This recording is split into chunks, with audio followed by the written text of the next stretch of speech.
Chapter 50. The original name of Ecstasy City was not Ecstasy City, but Silver Moon City. Thousands of years ago, a peerless woman called the Moon Queen walked into the city.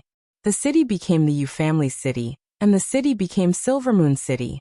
The reason it was nicknamed Ecstasy City was because of a joke made by a house lord.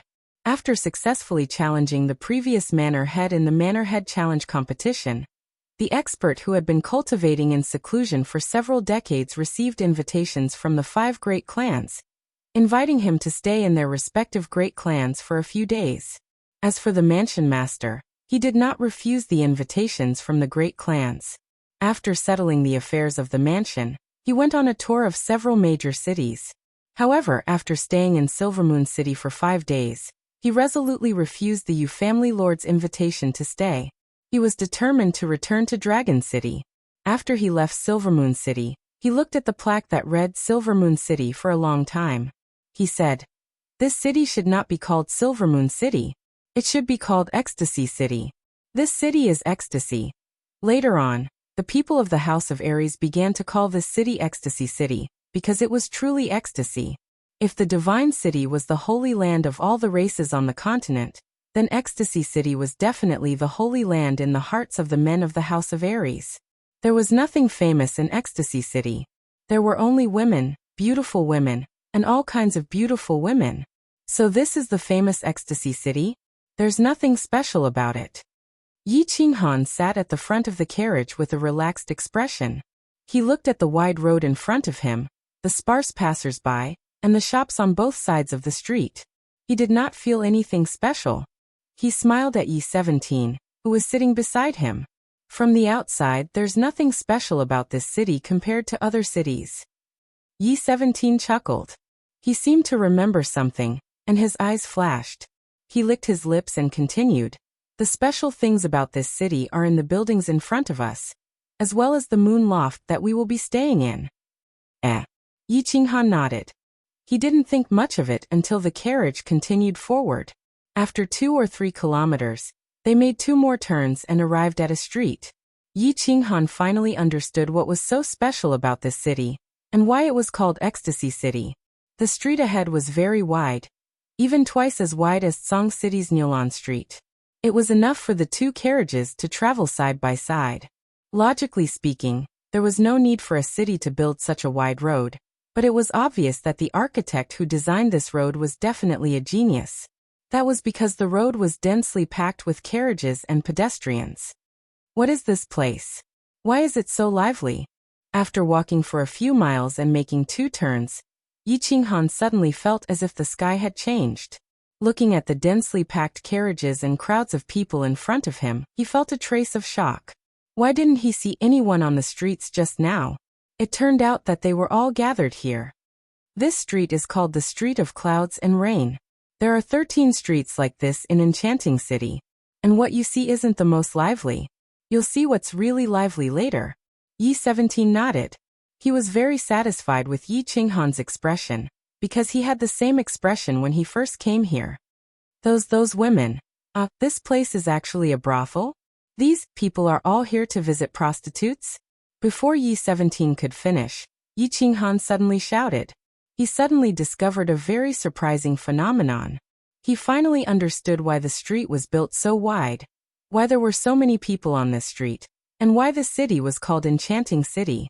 This was because he discovered that the street in front of him was filled with neatly arranged lofts, and in front of each loft was a row of beautifully dressed and flirtatious women. They were constantly throwing flirtatious glances at passers-by, their half-naked breasts and snow-white thighs swaying from time to time, displaying their powerful charm and passion. Whenever a guest stopped in front of the door of the loft, countless women would immediately surround them and use their coquettish voices and plump breasts to make the guest dizzy. In a daze, the guests would walk in unknowingly. Yi 13 smiled, nodded, and explained to Yi Qinghan. Young Master Han, it seems that you really don't know much about the Yu family and Enchanting City. The Yu family is most famous for their charm techniques, and Enchanting City is most famous for its brothels and beautiful women. There are more than 3,600 registered brothels in Enchanting City. Beautiful women of all races and styles are gathered here, and they are said to be 100,000 beauties. And their slogan is that there are only things that you can't imagine, and nothing that you can't get. Hee hee, let's go. When we reach the Yu family, you'll know what it means to be in ecstasy.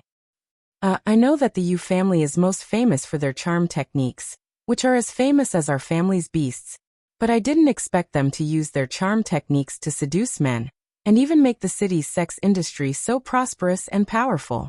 Yi Qinghan frowned slightly, and said in confusion. Wrong. Young Master Han, the Yu family's charm techniques are definitely not like what these prostitutes have shown. There is only one brothel in Enchanting City that belongs to the Yu family, and that is the Yu family's Yu family that we are going to now. Furthermore, the Yu family's charm techniques are definitely not on the same level as the low-level charms displayed by these prostitutes. You'll know when we reach the Yu family's Yu family. Yi 13's face showed a hint of nostalgia, and he said with certainty very seriously, "Oh, is that so?" Yi Qinghan smiled with great interest. He was looking forward to the Yi family's charm techniques, which were as famous as the Yu family's beasts. 10 horse carriages moved forward majestically. On the horse carriage, Yi Qinghan was once again shocked by the brothels and the densely packed crowd on the street. This street was more than 10 miles long, and the entire street was filled with brothels and more brothels. Other than prostitutes, there were only customers. It was still dusk, and the sky had not really darkened yet. The nightlife had not started, and yet there was such a luxurious lineup. Furthermore, there were 12 such streets in the Ecstasy City. However, when the group of carriages turned a corner in front of them, they arrived at a plaza. Only then did Yi Qinghan understand what was called shock, and what was called a lineup. The plaza was very big. It was as big as 2 football fields in Yi Qinghan's previous life. There was a row of lofts in front of the plaza, but they were surrounded by a pink palace wall. There were 3 large doors in the middle, and 2 large words, Yu families, were written on top of the doors.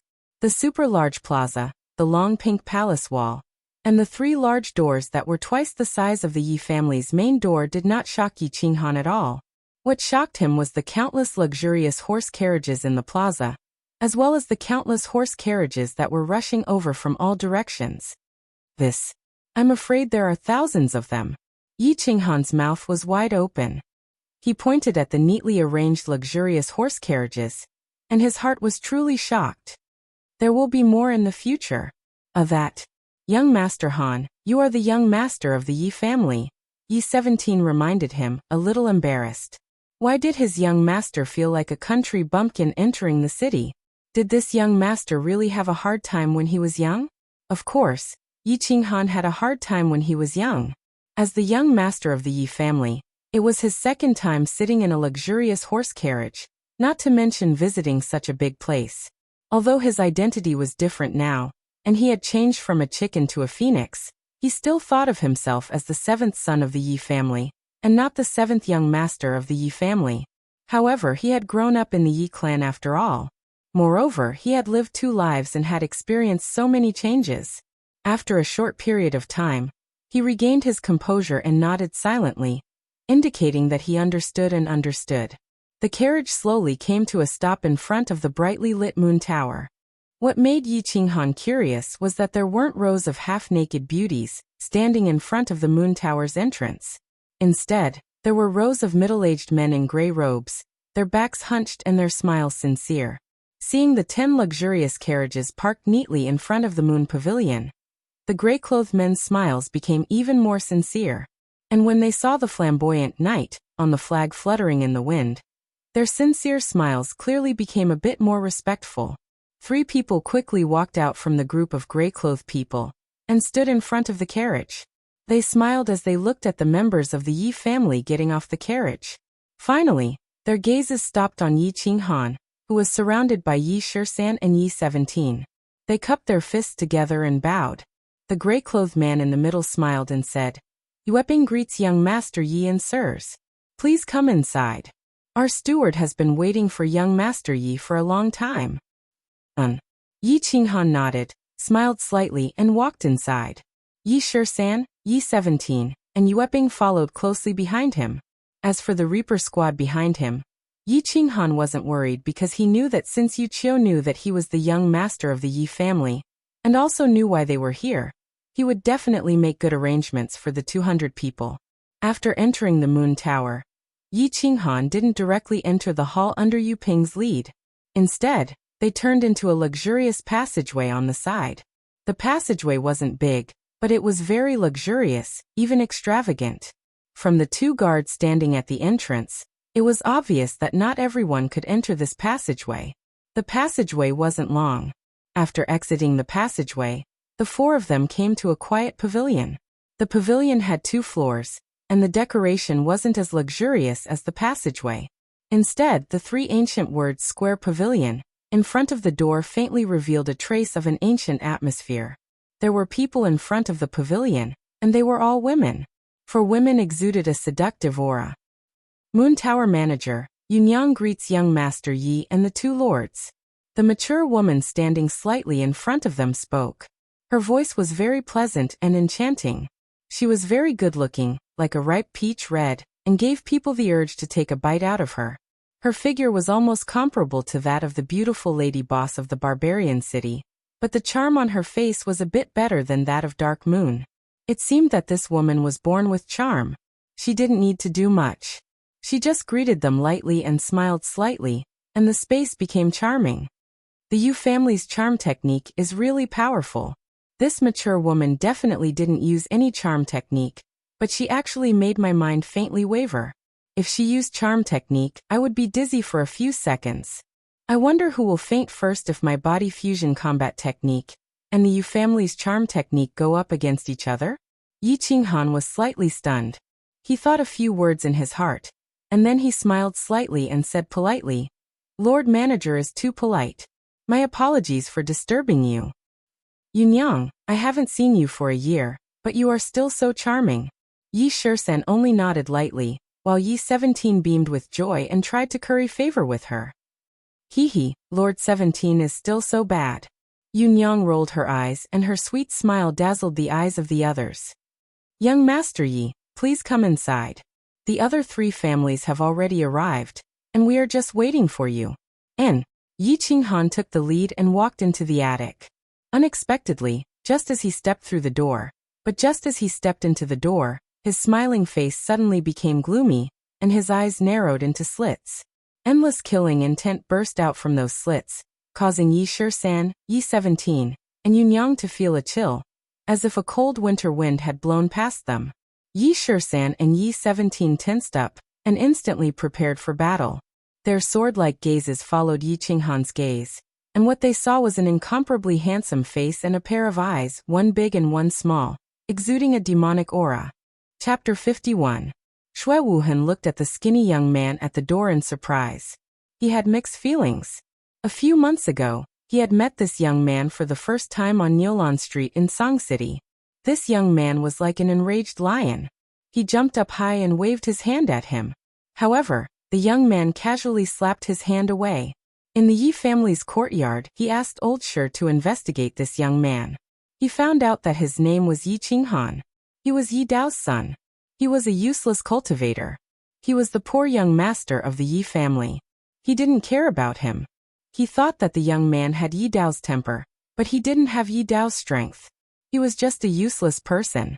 He knew that in the Fire Dragon continent, in the House of Ares, and in the 5 noble families, those who didn't have strength were useless. Even though he was the direct descendant of the Yi family, they could only ensure that he didn't have to worry about food and clothing. He didn't have any power or influence. As a direct descendant of the 5 noble families, he knew that similar things happened in every family. Of course, his family was no exception. Therefore, after knowing that Yi Qingyu was a resolute person, he didn't think much. He ordered Shui Yi and the others to capture or kill Yi Qinghan. He knew that as long as he did it discreetly, even if the Yi family knew that he did it, they wouldn't make things difficult for him. Because he knew that the Yi family wouldn't make things difficult for him, because of a useless person. Then news came from the Man City. Shui Yi and the others were killed by Yi Qinghan. He started to pay more attention to this useless young master of the Yi family. He took the risk to kidnap Yi Qingyu. However, he didn't expect that Yi Qingquang wouldn't succeed. He even crippled himself. He didn't know what had happened to the Yi family that day. He only knew that Yi Rong had been killed, Yi Jian had been imprisoned, and Yi Qinghuang had been crippled. As for the youth that he once thought was trash, he seemed to be valued by the Yi family.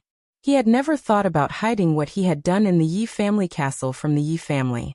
He had never thought that the elders of the Yi family would attack him, the young master of the Shui family. He also knew that the Shui family would give the Yi family a satisfactory price to resolve the hatred the Yi family had towards him. However, when he looked at the thin and weak young man in front of him and the endless killing intent in his squinted eyes, he understood that even if the Yi family did not do anything to him and no longer hated him, this young man would never let him go. It wasn't that he hadn't thought about meeting this youth again. He had also thought about what he should say and what he should do when he met this youth again. But he didn't expect that the two of them would meet again so quickly and so suddenly. He hadn't expected the killing intent in the youth's eyes to be so obvious and so arrogant. So much so that he couldn't say a single word of what he had prepared and wanted to say. Young Master Han, this is the Moon Pavilion. Yi Shirsen didn't understand what had happened, nor did he know what had happened to the Yi family not long ago. He only knew that this young master had been quiet, shy, and even a little uncouth for more than a month. Why was he acting so sharp and arrogant at this moment? But he also knew that the target that caused his young master to display such shocking killing intent was Shui Wuhan, the young master of the Shui family. And this was the Moon Pavilion of the Yu family, so he spoke in a low voice to remind his young master, who was about to go berserk. I know this is the Moon Pavilion, so I didn't make a move. Yi Qinghan said in a low voice. His voice was cold and not loud, but he didn't deliberately suppress it. In the quiet 8-direction pavilion, his words were like a clap of thunder, exploding a group of people. There weren't many people in the pavilion, only about 7 or 8. But those who could enter this 4-direction pavilion and sit inside to drink tea were not ordinary people. This 4-direction pavilion didn't receive guests from anywhere, only distinguished guests. And there weren't many people in the House of Aries who could be called distinguished guests by the Yu family, one of the 5 big families. Of course, Shui Wuhan could be considered a distinguished guest. He was the young master of the Shui family, a young elite ranked 10th on the Earth roll. Of course, he was a big figure. And this unfamiliar, immature youth in front of them released his killing intent the moment he entered, ruining the elegant atmosphere in the room. Of course, the people sitting inside weren't very happy. And now this youth was boasting shamelessly that he wanted to make a move on Shui Wuhan? This kid was a little too pretentious, and the people in the room were a little dissatisfied. A young man on the far left stood up, ready to help young Master Shui gain some face. The young man wasn't old, and his face was a little pale. He was quite handsome, and his curly hair was casually draped behind his head, giving him a very demonic air. He looked carefully at Yi Qinghan, and after confirming that he didn't know him, he said unconcernedly, Yu Ji, which family is this kid from? Why are you so impudent? Young Master Long Shuelu, this is the young master of the Yi family. Young Master Yi, can you give me some face and come in to take a seat quietly? Yunyang smiled sweetly and explained. Then, she turned to look at Yi Qinghan with an expression of hope. I'm giving face to your family, that's why I didn't make a move. Yi Qinghan said indifferently. He didn't care about the people in the room at all, and walked straight in. He walked to the front of Shui Wuhan, squinted his eyes and actually smiled. Shui Wuhan, young Master Shui. You are very good, very good. Shui Yi asked me to pass a message to you. He said that you can go and meet up with them when you have time. Hua. Shui Wuhan didn't move, but his face became a little gloomy. Next to him, Old Shur and Old Mo stood up with a flop and fully activated their battle chi. They stared fiercely at Yi Qinghan, their eyes full of anger and a trace of surprise. Others didn't know, but the two of them and Shui Wuhan were very clear about the meaning of Yi Qinghan's words. Shui Yi and the others were already dead, killed by Yi Qinghan. And Yi Qinghan said that he wanted to meet up with Shui Yi, which was a naked threat and a declaration of war. Yi Shirsan and Yi 17 stood nervously behind Yi Qinghan. They didn't know why Yi Qinghan said those words. The two guards of Shui Wuhan immediately looked like they were about to attack. They only knew that if the two old men in front of them wanted to attack, they could only attack at all costs. Shui Wuhan didn't say anything. Old Sher and Old Mo didn't say anything. But the curly-haired young man, young Master Long Shuelu, who was standing beside them, smiled with a hint of anger at the corner of his mouth. It seemed that when Yi Qinghan walked over expressionlessly and didn't even look at him, he felt a little despised. Or perhaps Yi Qinghan's arrogant attitude made him feel very uncomfortable. He twisted his neck and said, "Young master of the Yi family? Isn't the young master of the Yi family Yi Qingquang? Since when can a kid who hasn't even grown his hair represent the Yi family in the elite prefectural tournament? Is there no one left in the Yi family?" This sentence was very hurtful and harsh to the ears. Even the two well-dressed young men sitting next to him, who were obviously young masters, narrowed their eyes. Yi Shisan and Yi 17 narrowed their eyes slightly. Yi Shisan and Yi 17 also looked a little gloomy after hearing this sentence. As for Yi Qinghan, he was still expressionless and indifferent. He just turned his head in surprise and looked at Yi Shisan. He said lightly, "Who is he?" "Young Master Long Shuelu, the nephew of Chief Long." Yi Shisan's lips trembled as he said in a low voice. "Oh." Yi Qinghan nodded and twisted his neck. He asked with some doubt, "Isn't Chief Long's only daughter? Since when did you have a nephew? Could it be that he was arrested?" Yi Qinghan's question caused Yi Shisan's face to darken even more. It also caused the expressions of the two young masters beside him to brighten. Of course, it also caused Long Shuelio's pale face to darken. Yi Qinghan didn't wait for Long Shuelu to speak. He turned his head and looked at him with a puzzled expression. "Well, even if you are a relative of Chief Long, I don't think you are a relative of Xue Wuhan, right? The matter between me and Xue Wuhan. What right do you have to stand up for him? Or, I can think of it this way. Are you standing up for the Xue family on behalf of Chief Long? Are you standing up for the Yi family on behalf of Chief Long?" Wow! Yi Qinghan's sharp words shocked everyone present. His words were too sharp. He had actually elevated a small dispute to the level of the chief and the 5 great families. Who would dare to say such things? Who would dare to answer? How could Long Shuelu dare to represent Chief Long?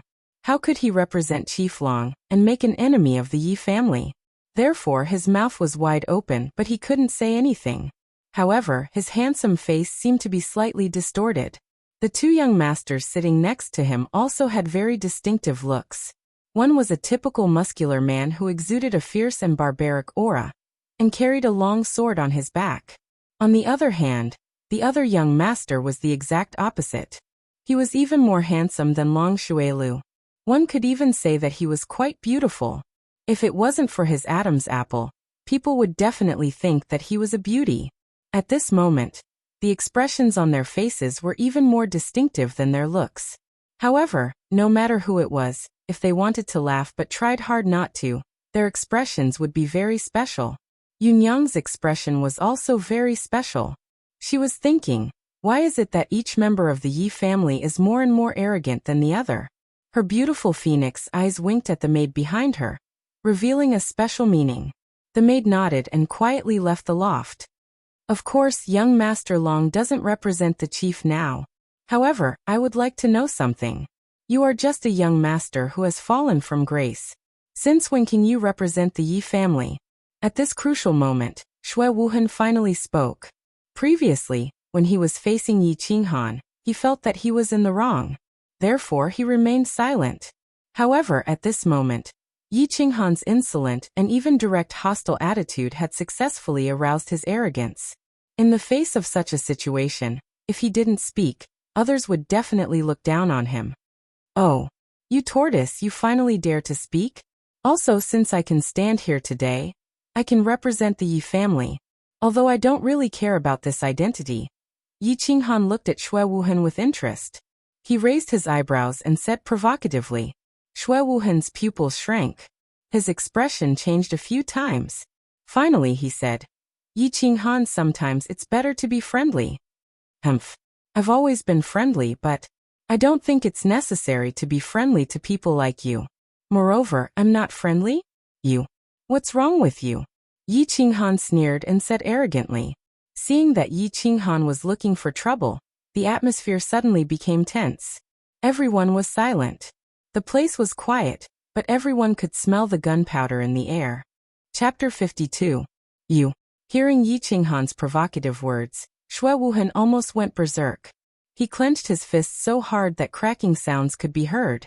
Finally, he remembered what his father had told him before he left. He suppressed his anger and snorted, "I don't want to talk to a lunatic like you." His father, the leader of the Xue clan, Xue Piaoru, had warned him before he left. This time, he came to Ecstasy City not only to meet up with the elites of the four clans, but also to resolve the conflict between him and the Yi family when he planned to kidnap Yi Qingyu and kill Yi Qinghan. After all, the Xue clan was in the wrong, so this time, the Xue clan sent a supreme elder to negotiate with the supreme elder of the Yi family. More importantly, the representative of the Yi family was said to be Yi Qingyu. Yi Qingyu's violent temper was well known in the House of Aries. Therefore, Xue Piaoru warned Xue Wuhan not to do anything out of line if he met the disciples of the Yi family in the Yu clan. Otherwise, Yi Qingyu would lose his temper again. Therefore, when faced with Yi Qinghan's arrogant attitude, Xue Wuhan could only snort coldly. He did not dare to say or do anything. It was obvious that Xue Wuhan knew that Yi Qinghan was not someone to be trifled with. However, the people present did not know that, especially Long Xuelu, who had just been slapped in the face by Yi Qinghan. He was a little curious about Xue Wuhan's behavior today. However, after a while he thought that perhaps Xue Wuhan did not want to ruin his gentle temperament. He did not want to quarrel with this kid or teach him a lesson. Just now, both of them had been slapped in the face by this young man. Since Xue Wuhan was embarrassed, then he felt that he should stand up and regain his face. Therefore, he stood to the side and said in a somewhat sinister tone, "I also think it's better to be kind. Usually, people who are not kind will basically be taught a lesson. They will all be slapped to the ground." The moment Long Xuelio's words left his mouth, the other two young masters sitting beside him smiled at each other, shook their heads, and remained silent. "Idiot." Yunyang cursed inwardly. It was obvious that Yi Qinghan wanted to flip out, but Xue Wuhan didn't want to face this young man. Yi Qinghan couldn't find an opportunity to flip out. At this time, the idiot Long Xuelu actually came to the door. He didn't understand why Master Long, a hero of his generation, would have such a nephew.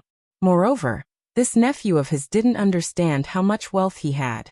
He often used his uncle's name to show off. She shook her head helplessly, not daring to get involved. After all, as a middle-level member of the Yu family, she didn't dare to interfere in matters between young masters, nor did she want to. A few months ago, a lot of people could slap me to the ground, and I was slapped a few times. And now, I think a lot of people want to slap me to the ground, but there are a lot of people who are slapped to the ground by me. If you want to have a taste of being patted, you can try. Although his words were a little awkward and sounded like a tongue twister, the arrogance and contempt in his words could be heard even by a deaf person. "Humph. It seems that I have to teach you a lesson on behalf of your elders, and let you know that the sky outside Song City is even vaster than the sky outside." Long Xuelu sneered and cracked his knuckles. It seemed that he was about to take action. "The sky is indeed very vast, but I don't think the area above your head is very vast." Yi Qinghan shook his head, but he suddenly thought of something. He turned his head to look at the two young masters who looked very special and said, What is that? I guess you two are the young masters of the Feng clan and the Hua clan. I have a question to ask you two young masters. Since young Master Long wants to teach me a lesson, why don't you come here? I have no choice but to accept the lesson. It's just that he failed to teach me a lesson and got slapped. You won't be so ungentlemanly as to find the adults of your clan to continue teaching me a lesson, right? The two young masters were obviously stunned by Yi Qinghan's words. They smiled bitterly in their hearts. They didn't provoke anyone, but this young master was obviously trying to drag them down with him. However, since he had been asked, it would be embarrassing not to answer. Thus, the muscular man flexed the muscles on his chest and chuckled. He said, "Well, under normal circumstances, when I fight with young people, I won't find my clan even if I win or lose. That's very embarrassing. I've never found my clan because I've never lost." The beautiful young master's words were very simple, and his voice was also very feminine. However, the confidence and disdain in his tone were very obvious. "You don't have to provoke me. I don't have the habit of doing that. Talk is not real. Go out, it's not good to break things. Long Shuelu snorted and walked out with a black face, expressing his extreme displeasure. It didn't feel good to be looked down upon and looked down upon, let alone by a 15 or 16-year-old youth. Yi Qingyo was in a very good mood at the moment, even though his face was even darker than Long Shuelio's. At the moment, he was sitting in the three-way tower, not far from the four-way tower, and was slamming the table with force. He didn't know that Yi Qinghan was about to slap someone. He only knew that if he didn't slam the table, no one would know that he was about to flip out. As expected, when he slammed the table, the few people in the room all reacted. Sitting opposite him was an old man dressed in snow-white clothes, and with a white beard that looked like a living immortal. The old man's face darkened first, and his fair and clean face was even darker than Yi Qinghan's. There were also two old men sitting on the left. However, their eyes were originally closed as if they were asleep. At this moment, they also opened their eyes. The two of them sighed at the same time and shook their heads. On the right was a beautiful middle-aged woman who still retained her charm, although the crow's feet at the corner of her eyes showed that age was unforgiving, and that she was a butcher's knife. However, the ripples in his eyes and his well-maintained figure still gave people a familiar feeling. At this moment, seeing that Yi Qingyo had slammed the table loudly but did not break, she knew that Yi Qingyo was about to explode. He smiled helplessly and stood up to mediate. Brother Nyo, don't be angry. You're already so old. Why can't you change your temper? You're here to solve the problem, aren't you? Yi Qingyo's bulging eyes bulged even more, as if they were about to pop out. Hearing the middle-aged woman's persuasion, he snorted and turned his head. Sister Yuji, if I'm not here to solve the problem, would I be slamming the table? Jade spirit body. How long does it take for a jade spirit body to appear on the continent? But now he was crippled by that black-hearted wolf, Xue Wuhan. Also because of this our Yi family's elder Yi Rong died. He was a martial artist who had 100% chance of entering the Saint Realm. Also Yi Qingquang's cultivation was crippled. You all know Yi Qingquang's aptitude. He had a high chance of entering the Saint Realm. And he also had a jade spirit body to create a Saint Realm. Our family lost 3 Saint Realm martial artists in one go. And that's not even including the dead core disciples. Look at old Xue. Does he think he can settle this matter with something that's used to dismiss beggars? Let me tell you, there's no way. As they listened to Yi Qingyo's bulging eyes and roaring angrily, black lines appeared on everyone's foreheads. It was said that Yi Qingyo used to be in the underworld when he was young. It was not groundless after all. Look at this smack. Let's not talk about whether Yi Qingquang, a general realm martial artist, could enter the emperor realm or not. As far as they knew, Yi Rong had been stuck at the first level of the emperor realm for more than a decade. It was unknown whether he could advance 1 or 2 levels in this lifetime, but he had the cheek to say that he had 100% chance.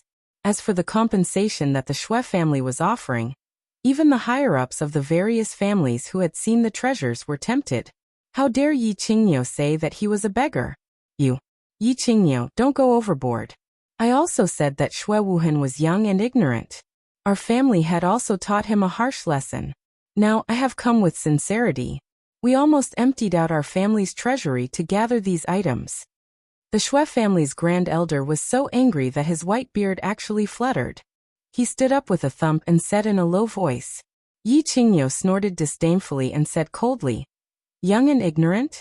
26 years old is considered young? Ignorant? How would an ignorant person know about the jade spirit body? Taught a lesson? I know that he is still sitting in the square tower drinking tea, safe and sound. Almost emptied out, but not emptied out, right? Why don't the Yi family secretly send someone to kidnap him the next time someone with a divine body appears in your family? Do you still want the rules? Do you still want the blood oath of the 5 great families? Forget it. Brother Xuefei, Brother Niu, the 2 of you should talk less. Give me some face and take a step back. The middle-aged beautiful woman, Yuji, smiled slightly, and the wrinkles at the corner of her eyes slightly curled up, but she looked a little charming. As the host, she had no choice but to persuade them. She did not want the 2 of them to tear down her building. All right, Yuji, I will give you some face. The Shui family will give you another 5,000 and 6,000 bottles of snow panacea, 3 divine-level secret skills, and 1 condition from the Yi family. Then we will let this matter go. Yi Qingniu nodded, indicating that he would accept Yu Ji's mediation. When Shui Fei heard this, he jumped up in anger. His originally dark face turned even darker. His lips trembled slightly as he said, 5,000 bottles and 3 divine-level secret skills? Why don't you just rob them? If you don't have them, I can at most give you another 500 bottles of snow panacea. Anything more than that is nothing. Pa. When Yi Qingniu heard this, he could not take it anymore. He waved his hand and slapped the table again. This time, he clearly did not control his strength, and the table was instantly shattered. Following Yi Qingniu's slap, the 2 old men at the side simply closed their eyes again, looking as if they were none of their business. Yu Ji also sighed and did not want to care anymore. The scene suddenly became serious and solemn. Sha. At this moment, a woman suddenly walked in from outside. When the woman saw the extremely tense atmosphere, she stuttered while trembling. Supreme Elder, they have started fighting. The young master of the Yi family and young master Long Xuelu are fighting. Chapter 53. The young master of the Yi family? He fought with young master Long? Yu Ji laughed bitterly and thought to herself. The members of the Yi family were all carved from the same mold. The younger ones had already started fighting before the older ones had even started fighting. Yu Ji glanced at the servant girl, who didn't dare to breathe loudly under the pressure of Yi Qingniu's aura, then said to the servant girl, "What exactly happened? Tell me in detail." Yi Qingniu saw the look Yu Ji was giving him, and didn't want to make things difficult for a little girl. He withdrew his aura and said, "Tell me in detail. The members of the Yi family are not people who look for trouble." When the servant girl saw that Yi Qingniu had relaxed, she hurriedly explained, "It's like this. The young master of the Yi family had just arrived, and when he saw young master Shui Wuhan, it was as if he had seen an enemy. Then young master Shui Wuhan stopped talking, and young master Long Xuelu wanted to teach the young master of the Yi family a lesson. So the 2 of them prepared to fight outside the square restaurant. Look, the members of the Yi family are reasonable. That jade spirit body is the younger sister of that brat, Yi Qinghan. When I came, I told him that the family would take responsibility for his sister's matter, and told him not to touch Shui Wuhan, but look, he didn't. That idiot Long Xuelu was looking for trouble, so he couldn't do anything. I think that if we can't come to an agreement, let him handle it himself." Everyone was speechless again. Did Yi Qingniu really think that his Yi Qinghan was the same Yi Dao from back then? What kind of strength did Shui Wuhan have? Ranked 10th on the earth roll? Could any Tom, Dick, or Harry touch him? Besides, even though Long Xuelu was a bit of a spoiled brat, he had painstakingly cultivated his strength to the 2nd tier of the general realm. It was hard to say who would be the one to be hit. He wasn't worried that Long Xuelu would be hit. Even if he was hit, Chief Long wouldn't care. He was just worried that if Yi Qinghan was hit, Yi Qingniu would take the opportunity to flip out and make her square restaurant a mess. Hee, let's go out and take a look. Yi Qingniu chuckled, but thought to himself, this brat can even cripple Yi Qingquang, who is in the 3rd tier of the general realm, not to mention Long Xuelu, a good-for-nothing. And I heard that this brat has broken through again? Make your move. Seeing that you're young, I'll let you have 3 moves. Long Xuelu stood calmly outside the square tower, a sword in his left hand. The sword was not unsheathed and his right hand was behind his back. He held his head high, giving off the aura of an expert. What an idiot. There's no beauty by his side, so what's the point of showing off? Why are you putting on airs? The muscular young master was the strongest among the younger generation of the Feng clan. His name was Fengzi. His name was a bit feminine, but he was a very pure man. At this time, he was standing next to the beautiful young master with a feminine temperament and whispered, I reckon it'll be settled in 3 moves. The feminine and delicate young master was the young master of the Hua family, Hua Ji. He shook his head and said, but it was unclear whether he meant that he could defeat Long Xuelu in 3 moves, or that Yi Qinghan could defeat Long Xuelu in 3 moves. Fengzi obviously understood that Hua Ji was referring to the latter, or the former, or both. He knew very well that this friend of his, who was like a transvestite, had grown up in the midst of slaughter. His foresight and battle experience could be said to be the strongest, and Fangs had never doubted his foresight. However, when he looked at Yi Qinghan again, his gaze was a bit different. It was a bit scorching. Yi Qinghan narrowed his eyes slightly. Before coming here, Yi Qingyo had instructed him, and his sister, who was lying in the mountain behind the Yi clan, had all made him apprehensive. That was why he didn't kill Shui Wuhan the moment he saw him. That was why he had a fire burning in his heart. At this time, this fire was being fanned even more fiercely by Long Xuelu. Looking at the arrogant Long Xuelu before him, he felt as if he was looking at the old Yi Qinghuang. So he narrowed his eyes and considered whether he should seriously injure this idiot with one move. Little Han, don't cripple him. Don't expose your body fusion technique. You can do whatever you want. At this moment, a familiar voice suddenly sounded beside his ear. Yi Qinghan raised his eyebrows and looked to the left with a smile. He could tell that this was Yi Qingyo's telepathic message. Since the old fellow was here and had spoken, he no longer had any scruples and shouted, "Battle Beast Fusion!" A black shadow faintly appeared in front of his chest and quickly entered his body. When a faint black tattoo appeared at the corner of his eye, a huge aura instantly enveloped the entire area in front of the square tower. It was as if the air had frozen. Long Xuelu looked at the young man in front of him in surprise. How did this young man's aura become so strong after the Battle Beast fusion? He didn't dare to be careless and quickly released his battle aura, forming a yellow battle aura shield around his body. 8th grade Battle Beast? Fangs and Hua Hua looked at each other and saw a trace of surprise in each other's eyes. The Yi family had really hidden their strength well. Looking at the aura of the body fusion technique, it was very likely to be an 8th grade Battle Beast.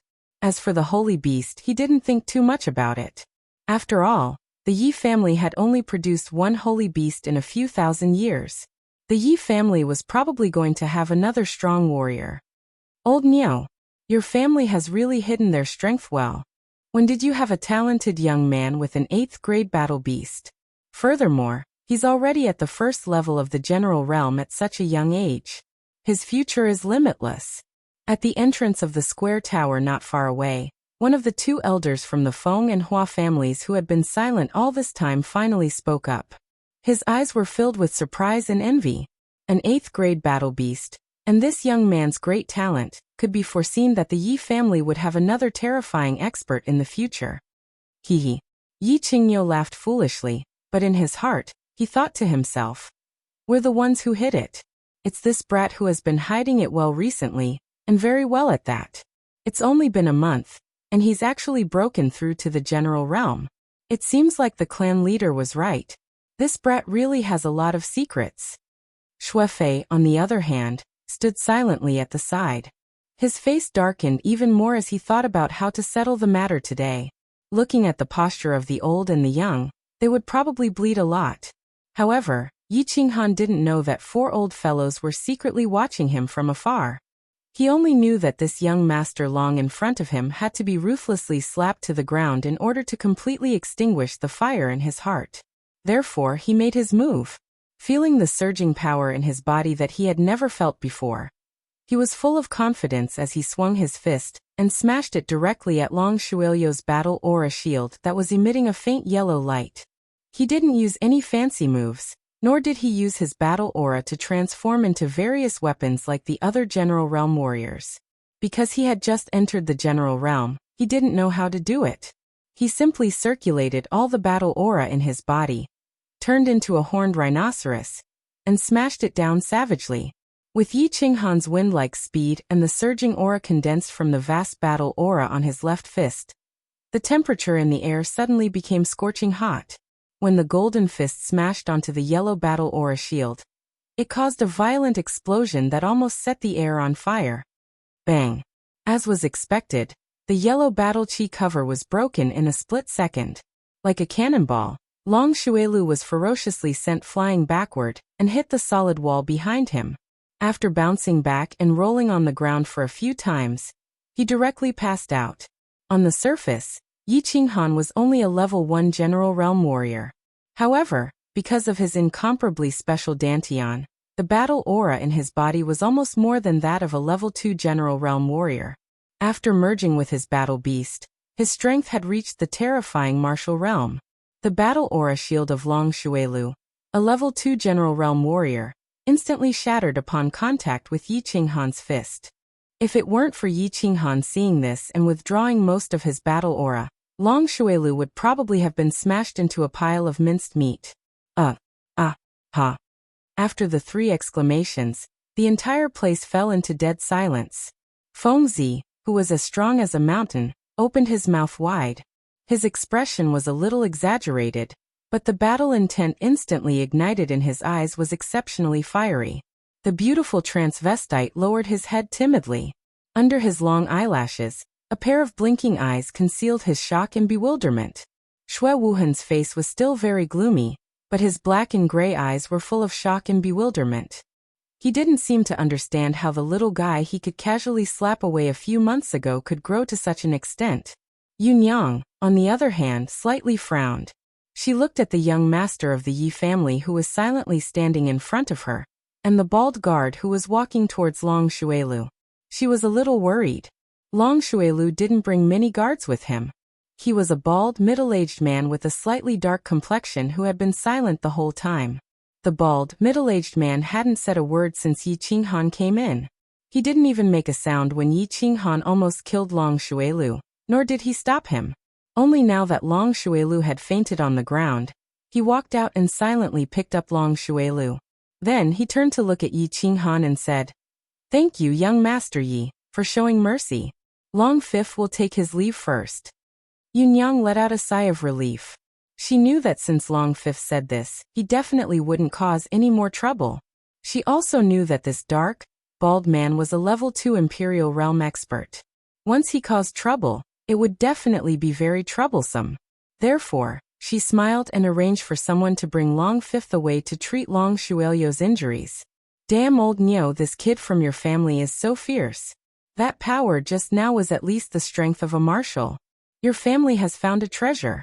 This is another Yi Dao." The great elder of the Feng family nodded and looked at Yi Qinghan enviously. They were all experts and could easily tell that Yi Qinghan had left something up his sleeves. "Old Nyo's family is not bad. My family Xiao Chao is no match for him." Old man Hua also nodded and said seriously. Yu Ji was also beaming with joy. She smiled charmingly and said, "Brother Nyo, congratulations." "Not at all. Not at all. This kid is still a lot weaker than those 2 freaks, Feng Zihua and Hua Hua." Yi Qinghan shook his head and said very modestly. However, he suddenly thought of something and turned to look at Xue Fei and said, "But I think it shouldn't be difficult to eliminate Xue Wuhan. How about, old Xue, let them fight to the death. After the fight, I don't want that stupid thing of yours. What do you think?" Chapter 54. Air. Xue Fei looked at Yi Qinghan's smiling face, but his heart was pounding. This old black bull was smiling so obscenely. Could it be that Yi Qinghan still had a trump card that defied the natural order?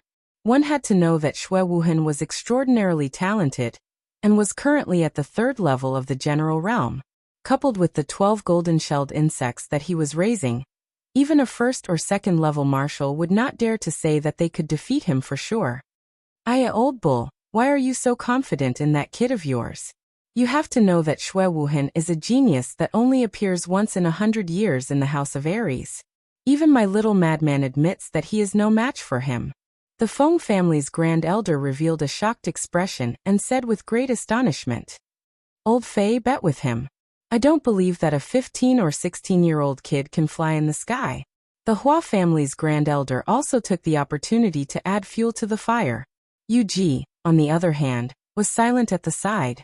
However, the expression on her face also showed that she did not believe it. The 3 of them echoed each other in silence. They cooperated very well. Of course, they hoped that Xue Fei would bet with them. After all, these 2 youngsters were very talented. No matter who died in the end, it would be more beneficial than detrimental to their family. Xue Fei's heart was pounding even harder. These 3 were obviously adding fuel to the fire. Xue Wuhan was the only son of the patriarch and the future successor of the family. Anyone could think of exchanging some external objects for a powerhouse that had a high chance of becoming a sage in the future. Hence he was silent. I say, old man Shui, what do you want? Why don't you say something? Let's have a fight to the death? I don't want your things after we're done. Yi Qinghan was a little impatient. He bulged his bull eyes and looked provocatively at Shuefei. Shuefei was speechless again. How was this Yi Qinghan a green bull? It was clearly a wild bull. The Green Night Bull's battle beast was of the 8th grade, and its body was at the 2nd level of the Saint Realm. There were not many in the House of Aries who could defeat it after merging. At the very least, Shuefei knew that if he were to fight this wild bull to the death, he would definitely die if he couldn't escape. Hehe, Shuefei. I still think that Shui Wuhan has a higher chance of fighting against the boy from the Yi family. The Hua family's Grand Supreme Elder started to encourage Shuefei again. Yu Ji flew away from the Grand Supreme Elder of the Hua family. She was a little angry at him for wanting the world to fall into chaos. She sighed and said, "All right, Brother Niu, let me say something. Shui family will add 2,000 bottles of the best grade snow panacea, and this saint-level secret skill on top of the original offer. How about we let this matter go? The prefecture battle is just around the corner, and our common enemy is the other 2 prefectures. Don't make a fool of yourself." Shuefei was silent for a while before he gritted his teeth and said, "Sai, this is also Shui Wuhan's fault. Forget it. We'll do as Yu Ji says." Brother Niu. Yu Ji was a little dissatisfied after seeing Yi Qingyu's silence. After all, the Shui family was bleeding a lot this time.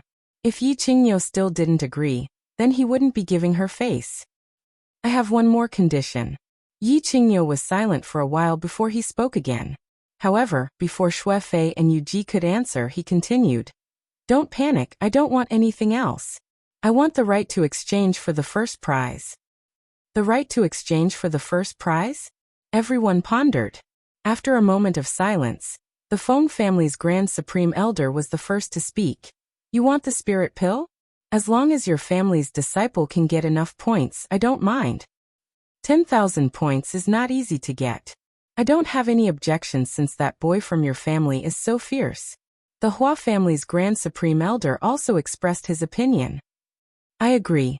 Shuefei and Yu Ji expressed their opinions at the same time. Even though the spirit pill was very tempting, it could only be exchanged with 10,000 points. They heard that the Demon God Mansion and Barbarian God Mansion had sent out many elites to obtain the spirit pill. They didn't want to sacrifice a large number of their family's elites for a single treasure. The gains would not make up for the losses.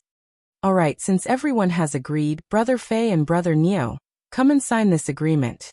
In the future, don't use this matter to destroy the unity of the 5 clans." Yu Ji sighed in relief and led the group into the tripartite pavilion again. After the agreement was signed, the atmosphere in the pavilion clearly relaxed. Yi Qingyu no longer wore a sour expression, and began to chat with the Feng family's Grand Supreme Elder. The Shui family's Grand Supreme Elder no longer wore a dark expression, and continued to chat with Yu Ji and the Hua family's Grand Supreme Elder. After a while, the atmosphere in the pavilion became harmonious. It was as if they had become old friends who hadn't seen each other for a long time, and began to chat about their parents. "What is that?" Yu Ji. The Feng family's Grand Supreme Elder seemed to remember something. He suddenly turned to Yu Ji and said, "Isn't it your family's Summer Flame Festival in 3 days?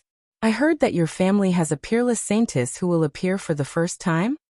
"That's right, my family Xiao Chao is here for this peerless beauty of yours. Your family is also very mysterious. Every time the saintess appears, she will only appear during the coming-of-age ceremony, the Summer Flame Festival.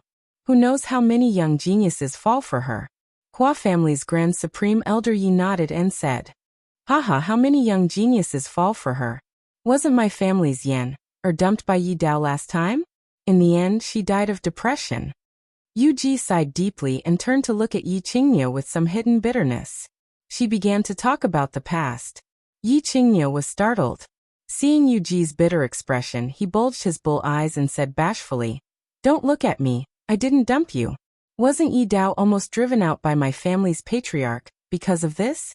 After that, Yi Dao died. Your family's Yu Yan, or missed him so much that she fell ill. In the end, she died of depression. I was also very sad. Sighed, this is probably their fate. Alright, Yuji, don't bring up the past. Why don't you ask your family's Qingqing to choose my family's Fengzi this time? I guarantee that my son will definitely treat Qingqing like a treasure. Moreover, my family's Fengzi is quite good-looking and is quite strong. The Feng family's Grand Supreme Elder chuckled and said. When the Hua family's Grand Supreme Elder saw that the Feng family's Grand Supreme Elder was acting as a matchmaker, he was displeased. Good-looking? How can your family's big guy be as good-looking as my family's Xiao Chao? My family's Xiao Chao is a flower of our Luohua city. There's no doubt about her strength. As long as she successfully ambushes a marshal, she will definitely kill her opponent in one move. F***CK. You call that good-looking? He looks neither human nor demonic. If thrown into the demon god residence, he will definitely be a member of the royal family. Even if he can kill a marshal with a sneak attack, he has to succeed first. When the Feng family's Grand Supreme Elder heard this, he couldn't take it anymore. He widened his eyes and roared in anger. Your family is the real transvestite. If you throw that lunatic of yours into the barbarian god residence, he will still be the barbarian god's successor. Yuji let out a deep sigh. She looked at these two clowns and shook her head. All right. Brothers, please spare this little sister. It's not like you don't know about this Summer Flame Festival. In the end, the one who will choose the protector is that girl, Yi Qingqing. I don't have this right, do I? What's the point of you arguing? Summer Flame Festival? What Summer Flame Festival?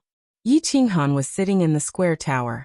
He originally wanted to ask Fengzi when he could depart for Dragon City, but Fengzi said that he would only depart after the Summer Flame Festival 3 days later.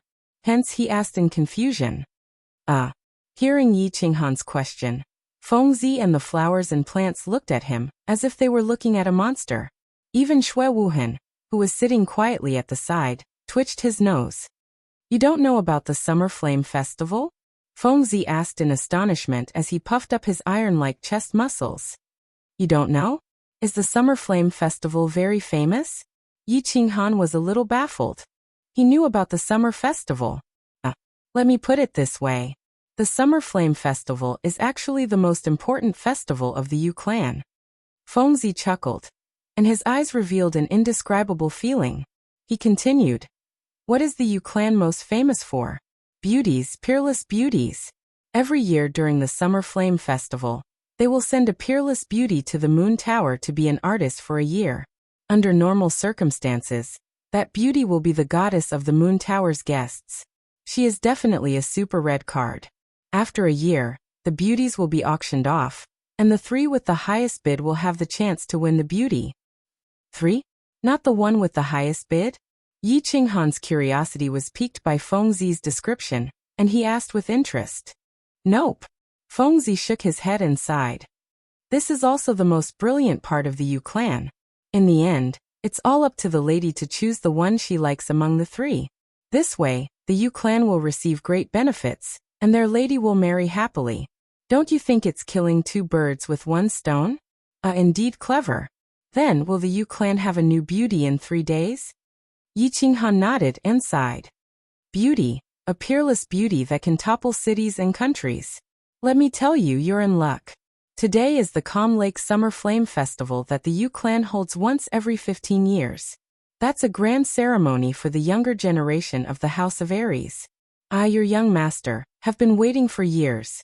Fengzi flicked his bangs, and his eyes emitted a fiery glow as if he wanted to burn the entire square tower. Calm Lake Summer Flame Festival? Didn't you just say the Moon Tower Summer Flame Festival? Isn't the Calm Lake the place where the Yu clan's descendants live? Yi Qinghan was getting more and more confused as he listened.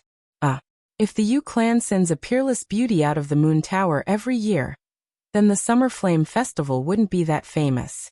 Let me tell you, the Summer Flame Festival is famous because of the Calm Lake Summer Flame Festival that happens once every 15 years, which is 3 days from now.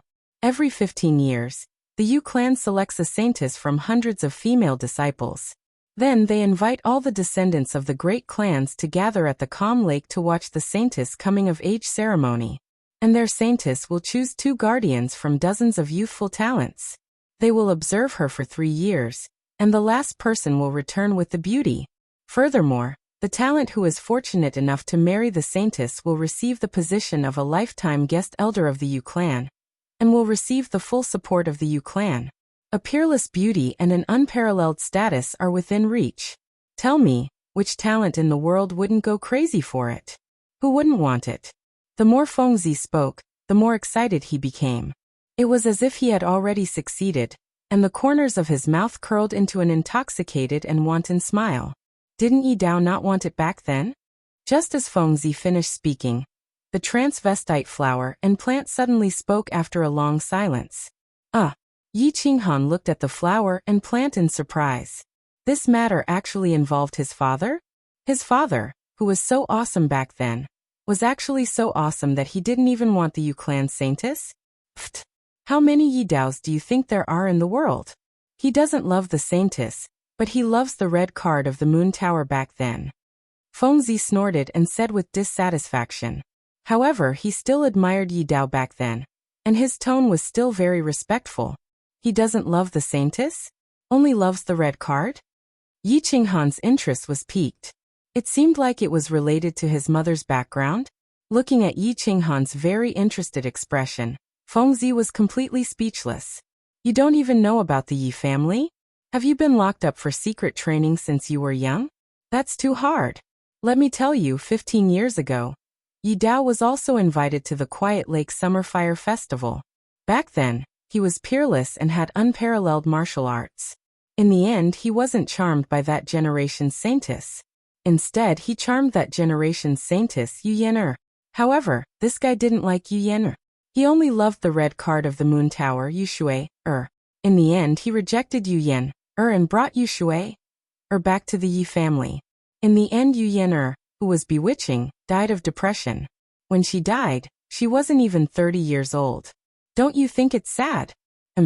Your life is destined to be sad, because I'm determined to get you Qingqing this time. Suddenly, the unique sharp voice of the flower and plant was heard. Hearing this, Fengzi jumped up and shouted, you damn transvestite, don't even think about it. I'll fight whoever dares to snatch you Qingqing. So that's what happened. The Summer Fire Festival seems to be a little interesting. Fengzi and the flower and plant started to curse at each other. However, Yi Qinghan ignored them and thought to himself, so my father and mother have such a tragic story. It seems like the Summer Fire Festival in 3 days will be very lively. Also, he was a little interested in the legendary beauty Yu Qingqing. But of course, it was just a little. Chapter 55. The Tranquil Lake was of course a lake. It was originally located outside the eastern city wall of the Ecstasy City, but after many years of renovation by the Yu clan, it was surrounded. The eastern city wall was expanded several times, and now, the entire Tranquil Lake was included in the Ecstasy City. The Tranquil Lake wasn't big. Strictly speaking, it couldn't even be called a lake. It was just a big reservoir. However, since the Yu clan called it a lake, others would naturally call it the Tranquil Lake. The Tranquil Lake wasn't as quiet as a stagnant pool. Not only was it not quiet, but it was also windy all year round, so the lake water never calmed down. There would always be waves, waves, and waves. This is the Tranquil Lake? Nothing special? Yi Qinghan and the other young masters followed behind Yunyang, and arrived at the side of the Blue Lake. Although this place could be considered as having verdant hills and clear waters, and the scenery was pleasing to the eye, it was still just an ordinary small lake. It was far from the Tranquil Lake's image as a holy land in the eyes of the world's geniuses. They couldn't help but feel somewhat disappointed. There's nothing special about this lake. What's special is the small island in the middle of the lake. That's where the core disciples of the Yu clan live. There are peerless beauties there. Usually, it's a forbidden and holy land for men unless it's the Summer Fire Festival. We're the first batch of people to enter the holy land in 15 years. Don't you think it's special? Fengzi was still carrying his long sword. He chuckled and whispered into Yi Qinghan's ear. A forbidden place for men? Yi Qinghan was indeed stunned by this news. Looking at the hazy little island in the distant lake, she nodded her head. She couldn't help but be even more puzzled as she softly asked, There isn't a single man inside? Absolutely not. Fengzi nodded seriously. Yi Qinghan was a little speechless. He shut his mouth in embarrassment, but his heart felt like it was being blown by a cold wind. He shuddered. If they were to encounter a group of resentful women pouncing on them like wolves and tigers, would they be able to hold them off? Young masters, this way please. Just as Yi Qinghan was letting his imagination run wild, a small boat approached from afar. Yunyang smiled and gestured for them to board the boat. Young Master Han, after you. Fengzi flexed his chest muscles to show his elegance. Huh, you're already in bed? Oh no, I mean get on the boat. Yi Qinghan felt a lingering fear in his heart. He quickly waved his hand and said, Brother Fengzi, you go first. My body is weak, I can't take it. Humph, since the two of you are so polite, I will go first. Shui Wuhan waved his folding fan, smiled and got into the boat. The beautiful flowers and plants flicked the edge of their clothes and followed. Seeing this, Fengzi and Yi Qinghan also followed. The boat wasn't big, but the decorations were very elegant. It was like a small living room. The front and back of the boat were separated by a thin silk curtain, and the scenery outside could be vaguely seen. They went in and took their seats. Yunyang also came in and served them a few cups of tea. Then she bowed and walked out of the boat, standing at the front of the boat. The Yu clan is indeed the Yu clan. Even the person rowing the boat is an exceptional beauty. Fengzi looked around once she came in, and finally, her eyes fixed on the woman on the bed at the back of the boat. Through the blurry curtain, a graceful woman with one hand on the oar at the back of the boat could be seen. Only the side of her body could be seen. The woman was wearing a cyan palace dress, but her face was covered by a white silk scarf. Although the curtain was a bit blurry and her face was covered, just her graceful and curvaceous figure, as well as her elegant temperament, were enough to make one's heart sway. Fengzi's words awakened the people on the ship, and they all turned their heads to look at her. Hua Chao and Fengzi were the most direct. They stared unblinkingly at the masked woman, and they couldn't stop praising her. Shui Wuhan's black and gray eyes were flashing. He waved the fan in his hand, and he looked like he was admiring her. However, a hint of greed flashed in his eyes, and it betrayed his true feelings. Yi Qinghan only took a glance before looking away. It was mainly because Shui Wuhan's pretentious expression made him lose his appetite, and he wasn't in the mood. Moreover, Fengzi said that there were a bunch of women who had never seen a man living on the island, so he was a little afraid. Squinting at Shui Wuhan, Yi Qinghan silently pinched his fingers. Thinking of what Yi Qingyo said 3 days ago, he let go of his fingers again, and picked up the tea on the table to drink. That day, after slapping Long Shuilu, he wanted to find something to do and use the opportunity to destroy Shui Wuhan. However, Yi Qingyo directly transmitted a message to him, telling him to bear with it. That night, Yi Qingyo came to the place where he was sleeping and had a secret talk with him. He told him that because of Yi Qingyu, the Shui family had lost a lot of treasures, which could be exchanged for a spiritual pill. Yi Qingyo told him darkly that he shouldn't do anything now, and that once he got the Shui family's treasures, he could find an opportunity to kill Shui Wuhan. Of course, he had to do it secretly, and he had to do it cleanly, without leaving any evidence. Once the Yu family's matter was settled, they would go to the prefecture battle, and it would be a 3-way battle. At that time, there would be plenty of opportunities to kill Shui Wuhan. Therefore, Yi Qinghan could only bear with it for now. Fortunately, he had vented a little of the anger he had been holding back that day on Long Shuilu, so he wasn't as angry now. Moreover, he knew that Shui Wuhan was someone he had to kill, and that he had to die, so there was no need to be too calculative with a dead person. Yunyang, why haven't you set sail yet? Everyone admired the graceful figure of the woman rowing the boat, and they couldn't help but be more interested in entering the tranquil lake island. And they couldn't wait any longer. If the woman rowing the boat could be so outstanding, wouldn't all the women inside be sky immortals? Gentlemen, please wait a moment. There is still one more person. Coming. Yunyang answered respectfully. Everyone looked at the front of the boat in surprise. Who else was qualified to sit on the same boat as them? However, when they saw a handsome face and slightly curled hair through the blurry curtain, they all smiled slightly. Gentlemen, you are so early. Shuilu is late, please excuse me. Long Shuelu walked in with a smile and greeted them politely. His face was still radiant, and there was no difference from the first time they met 3 days ago. "Hello, Brother Shuelu." The people on the boat all smiled naturally, and they seemed to have forgotten what happened a few days ago. They smiled and greeted him. Shui Wuhan folded his folding fan and pointed to the seat beside him. He even personally poured a cup of tea for Long Shuelu. Yi Qinghan didn't say anything and just nodded slightly. He silently drank his tea, but he admired Long Shuelu's shamelessness and prostrated himself in front of him. Long Shuelu took a sip of his tea and said with a smile, "What are you all chatting about?" "Nothing much. I'm just sighing at the peerless beauty of the Yu clan's women. Young Master Long, even the Yu clan's woman rowing the boat is so beautiful. It is hard to imagine how beautiful the women of the tranquil Lake Island are." Although Fengzi looked well-developed, his mind wasn't simple. Although he was rumored to have a fiery temper, he seemed to be very tactful today.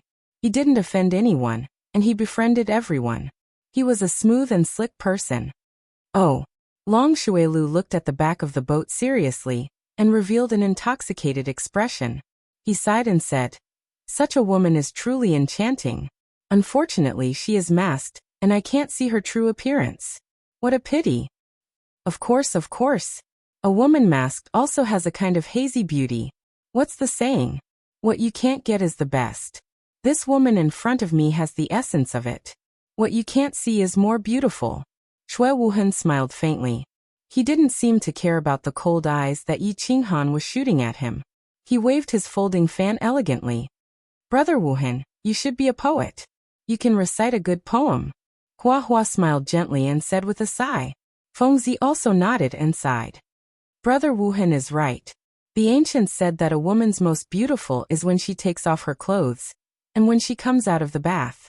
I think we can add that to the list. A woman with a mask is also very beautiful. Absolutely right. All of your words are well thought out, and each of your words has a profound meaning. You can all be called scholars. In my opinion, a woman with a mask is either extremely ugly or extremely beautiful. I can foresee that this woman is definitely an extremely beautiful woman. Long Shuelu nodded and moved closer. Yi Qinghan shook his head, but he sighed deeply in his heart. These perverts actually called themselves scholars? It was true that each generation was more unruly than the previous one. "What? Young Master Han, do you have any other opinion?"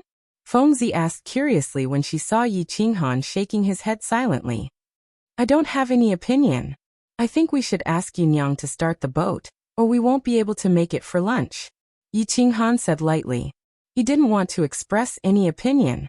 Shui Wuhan's flirtatious performance made him want to vomit, and Long Shuelio's shameless participation made the trip to the calm lake that he was originally interested in become boring. He stared blankly through the window at the rippling lake in the distance. He thought of his sister in Songcheng, and his mood became gloomy. Darling, let's start the boat." Yunyang had followed Yi Qinghan into the boat. She had been quietly standing to the side, not saying anything, nor showing any expression. When she saw Yi Qinghan speak, she smiled and said to the woman at the back of the boat. The woman behind the boat responded in a low voice. Although her voice was soft, it was very clear and moving, like the chirping of an oriole. Everyone who heard it felt numb and sore. Everyone present was at least at the general realm, so they all heard it clearly. They couldn't help but look at the woman behind the boat with even more interest. They slowly glided through the window, breaking through the water, and gradually moved towards the small island in the middle of the lake. Yunyang looked thoughtfully at the woman behind the boat and suddenly said, "Darling, why don't you sing a song for the young masters on the boat to relieve their tiredness? What do you think?" Long Shuelu heard her and immediately said with a smile, We couldn't ask for more." "I'm all ears." Fengzi and Hua Hua smiled as well, while Yi Qinghan nodded his head. "Thank you," Shui Wuhan said with a smile. The veiled woman behind the boat still didn't say anything or turn around. She silently rowed the boat. After a long time, she sighed and sang softly, "The shadow of the vermilion building is at noon. The jade tree is low in the shade. The moon is already 3. Greasy powder secretly sells silver carvings.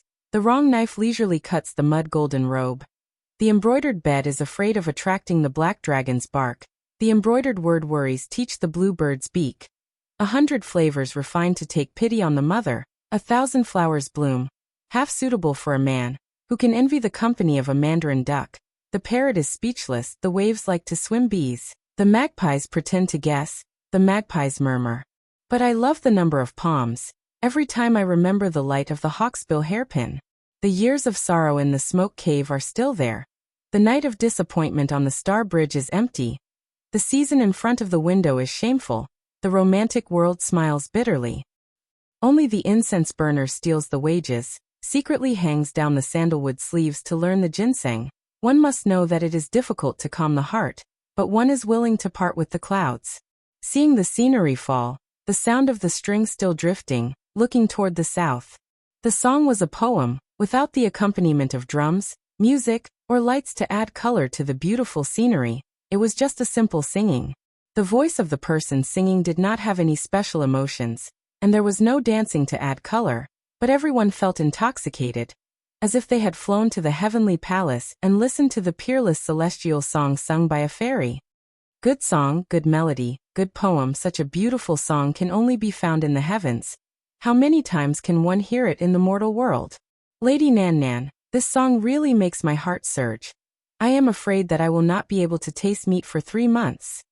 After a long time, Long Shuelu loudly clapped his hands and stood up. Looking at the graceful figure behind the boat with tender affection, he laughed loudly and said, "Pa." Shui Wuhan waved his folding fan, stood up, and said with a slight smile, "It is indeed a good poem. Who can envy the company of a mandarin duck? The parrot is speechless. I am ashamed. Lady Nan Nan, why do you envy others? Why do you feel ashamed? You must know, with ladies' charm and talent, I am afraid that all the geniuses in the world will be attracted to Lady, right? At the very least, the 5 of us will be charmed by you, right?" Extremely right, extremely right. You sang it really well. Even though I don't know much about music, I think even a pig would be able to tell that this is a peerless song. Fengzi laughed heartily and sincerely used a lame joke to flatter the old man. Hua Chao also nodded, and very seriously said, "It is indeed a celestial song." Yet Yi Qinghan sat there alone, continuing to remain silent. He half raised his cup of tea, and looked at the cup in front of him in a daze, not knowing what he was thinking. Seeing this, Yunyang could not hold back the curiosity in her heart, and turned sideways to ask, "Young Master Han, do you feel that the song is not good?" The 4 turned around, and looked at Yi Qinghan, also a little puzzled. Such a beautiful song. It was also the first time they had heard it, so why did Yi Qinghan appear so silent? Or even somewhat disdainful? Under the gazes of the others, Yi Qinghan remained silent for a while, then slowly drank his tea and leisurely said, "The song is a good song, the poem is a good poem, and the singing is also very good, but this poem, this song, and this scene, the beautiful artistic conception created by it, have been ruined by some idiots. How sad, how lamentable." What did these words mean? Fengzi and Hua Chao felt a little strange, while Long Shuelu and Shui Wuhan's expressions were a little gloomy. They could hear the idiots in Yi Qinghan's words, and a glimmer of light appeared in Yunyang's eyes, and the corners of her mouth curled up, revealing a trace of a smile. And at the back of the boat, the veiled woman, who had never turned around, suddenly turned around. Behind the white silk scarf that covered her face, a pair of beautiful black eyes that shone brightly, showed some faint interest. Chapter 56. What do you mean? Young Master Han. Fengzi saw that Shui Wuhan and Long Shuelu were about to go berserk, so she hurriedly tried to smooth things over and asked in confusion. "Yeah? I don't think they're wrong," Hua Hua said in confusion. "They're not wrong, but what they're saying is bullsh*t. What's so exciting about singing and not knowing the taste of meat? What's the point of being envious? What's the point of being ashamed?" Yi Qinghan sighed deeply, shook his head and continued. "You don't even know the meaning of this song or this poem, and you dare to talk nonsense? It's a good poem about the scenery in front of you, and the helplessness of the passing of time. How can it make people excited? Isn't it funny?" "Oh, we're all ears to young Master Han's opinion." Shui Wuhan's face darkened. He quickly waved the fan in his hand, as if he wanted to get rid of the unhappiness in his heart. "I'd like to hear the details." Long Shuelu said coldly. Young Master Han, you know poems? Tell us, tell us. Feng Zi's eyes lit up. She was very interested. In the Fire Dragon continent, martial prowess was the most important thing. Few people would understand the poems of literati. Although I don't understand, I feel that what Yi Qinghan said is meaningful. I also heard this poem, and there's a sense of loneliness and helplessness. I just can't describe it, Hua Hua said with a frown as he touched his beautiful face. Yunyang and the woman at the back of the boat didn't say anything. However, when Yi Qinghan described the poem, their eyes seemed to simultaneously emit a ray of light. Then, a sense of loneliness and nostalgia appeared in their eyes at the same time. Little darling, I have a question to ask. Yi Qinghan didn't say anything. He just turned his body to look at the woman behind the boat. He looked at her black and shiny eyes and said calmly. The woman behind the boat bowed and said softly, Young Master Yi, please speak. If I'm not mistaken, this poem was composed by Senior Yu Yan. Right? Yi Qinghan's words shocked everyone. Yunyang and the woman at the back of the ship looked at Yi Qinghan in astonishment, not knowing how he knew about it. After all, this was the first time he had sung this poem to outsiders. The woman at the back of the ship frowned slightly and asked doubtfully. It's indeed written by the previous saintess Yu Yan. Have you heard it before, young master? Never heard of it before. Yi Qinghan said faintly. He seemed to have thought of something as he turned around and looked at the island in the distance through the curtains. He sighed and said, This poem can be divided into 4 stanzas. The first stanza is the scenery in March outside the window, and the needlework in the room. It is difficult to teach the bluebird to deliver the letter. It contains the unspeakable worries of the young girls. They are a little nervous, a little confused, and a little resistant. The second stanza is about the mandarin ducks having company. The parrots are silent, the bees are flying, and the foxes are murmuring. It reveals the young girls' feelings of loneliness in life.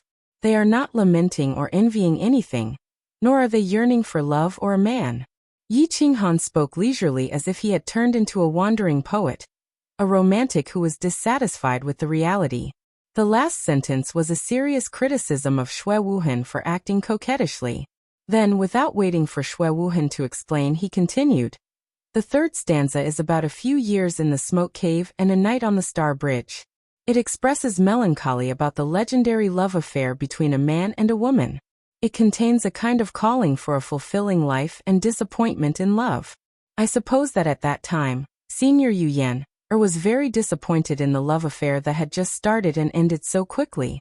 She was a little painful and heartbroken. She longed for a different kind of life. The fourth stanza continues the theme of the previous stanza. It expresses the fear of the desolation of the scenery, the pursuit of the joy of life, the understanding of life, and the pursuit of love. The meaning is especially open and persistent.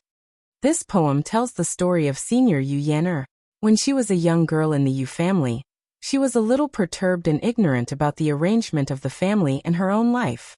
She even had some resistance. Then, during the Summer Fire Festival, she met Yi Dao and fell in love with him. However, Yi Dao fell in love with another woman. She was a little disappointed and heartbroken in love. Then Yi Dao died. She couldn't stand the passage of time and gradually grew old. She sighed with emotion about the desolation of the scenery and the deep memory of Yi Dao. Miss Yu Qingcheng, am I right? The 4 childs were a little confused. It seemed that what he said was a little meaningful. Xue Wuhan and Long Shuelu wanted to refute, but they didn't know how to do so. They were not good at these literary things. They were only used to solving problems with force. However, it seemed that they couldn't deal with this guy in front of them with force. Therefore, they felt a little aggrieved, very aggrieved. However, after hearing the last sentence of Yi Qinghan, they were shocked and surprised. Yu Qingcheng? Wasn't Yu Qingcheng the saintess of this summer fire festival? Was the graceful woman who was rowing the boat for them Yu Qingcheng? Therefore, they were a little shocked. They fixed their eyes on the woman at the back of the boat. The long and slightly curved eyelashes of the woman at the back of the boat trembled. There was a trace of surprise in her dark eyes. After a moment of silence, she put down the joystick in her hand, lifted the curtain, and walked in slowly. She bowed in a low voice and said in a soft voice, Yu Qingqing pays her respects to the childs. Eoia.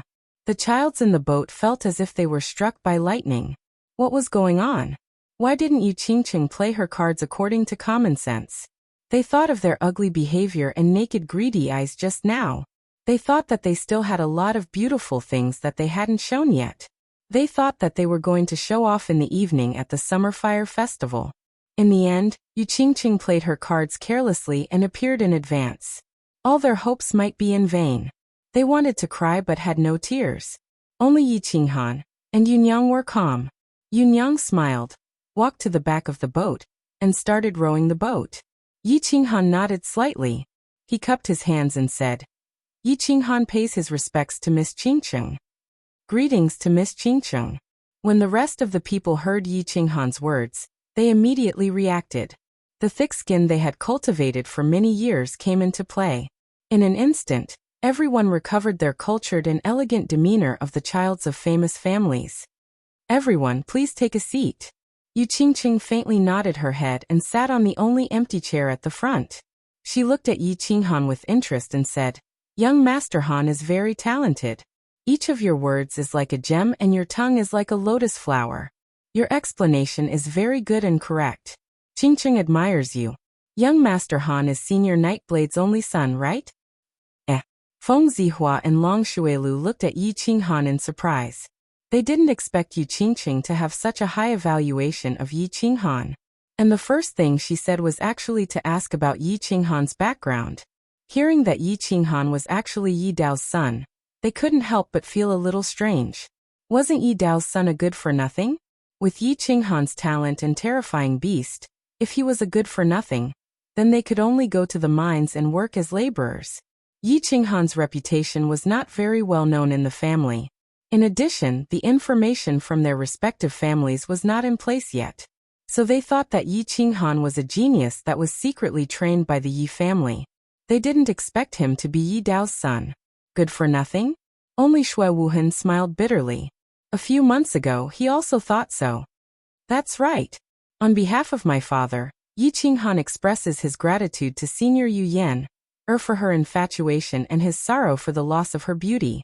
Although I don't know much about my father's life, I feel that he always felt a trace of guilt and sorrow for Senior Yu Yan. Qinghan also deeply admires Senior Yu Yan. Yi Qinghan bowed slightly, but he felt very helpless in his heart. Father, you have a romantic debt, yet you want me to apologize and clean up your mess. It's okay. Aunt Yu Yan didn't regret falling in love with you even before she died. She once said, In this world, only Yi Dao is a real man. I don't regret my choice that year. Yu Qingqing sighed slightly. Her eyes were a little blurred as if she was recalling some past events. Young Master Han, you're in the wrong. I only found out now that you're the son of Senior Yi Dao, whom I admire the most. You're not a good friend. Feng Zi was unhappy when he heard that. He looked at Yi Qinghan with hidden bitterness. A man with bulging muscles like a giant from the god of barbarians was looking at a man with hidden bitterness. No man could stand it. Yi Qinghan didn't look at him. He said embarrassedly, You didn't ask me. Do you expect me to tell everyone I meet that I'm Yi Dao's son? That's right. Do you, Feng Zi, also tell everyone you meet that I'm a lunatic and that I'm a lunatic? Flowers and grasses quickly chimed in with a smile on their pretty faces. They looked very pretty. Haha. Everyone laughed heartily, and the awkward atmosphere was swept away. It didn't matter if they lost face just now. What was important was to get it back as soon as possible. Therefore, everyone began to present their treasures. They performed the performance and speech that they were going to perform at night in advance, hoping to get back some impression in front of the beautiful woman. However, the performance was about to end before it even started. The small boat had arrived at its destination, Tranquil Lake Island. Looking at the beautiful woman drifting away, looking at the beautiful scenery in front of them, everyone's emotions were complicated for a moment. Chapter 57. As they watched Yu Qingqing's figure gradually disappear on the small path of the island, they reluctantly withdrew their gazes and stood rooted to the ground. When they didn't know that she was Yu Qingqing, they only felt that this woman's figure was really graceful, and her every movement had an otherworldly aura. When Yi Qinghan revealed her identity, She threw down the armrest and walked over leisurely. Everyone saw the pair of black pearl-like eyes above the white silk scarf, and smelled the delicate fragrance that was naturally emitted from her body. Only then did everyone realize that Yu Qingqing was actually so enchanting, even a little enchanting. There was no need for words. As long as she sat there quietly and looked at you with her clear, black pearl-like eyes, you would feel especially enraptured and overwhelmed. Alright, stop looking. We've already walked so far. Won't we be able to see her true appearance at night? Yi Qinghan said softly with a faint smile. Everyone withdrew their thoughts and their souls that had floated far away and smiled embarrassedly. Young Master Han, not bad. You've taken the initiative. I didn't know that you were so powerful. You're actually skilled in both the pen and the sword. How did you know that she's Yu Qingqing?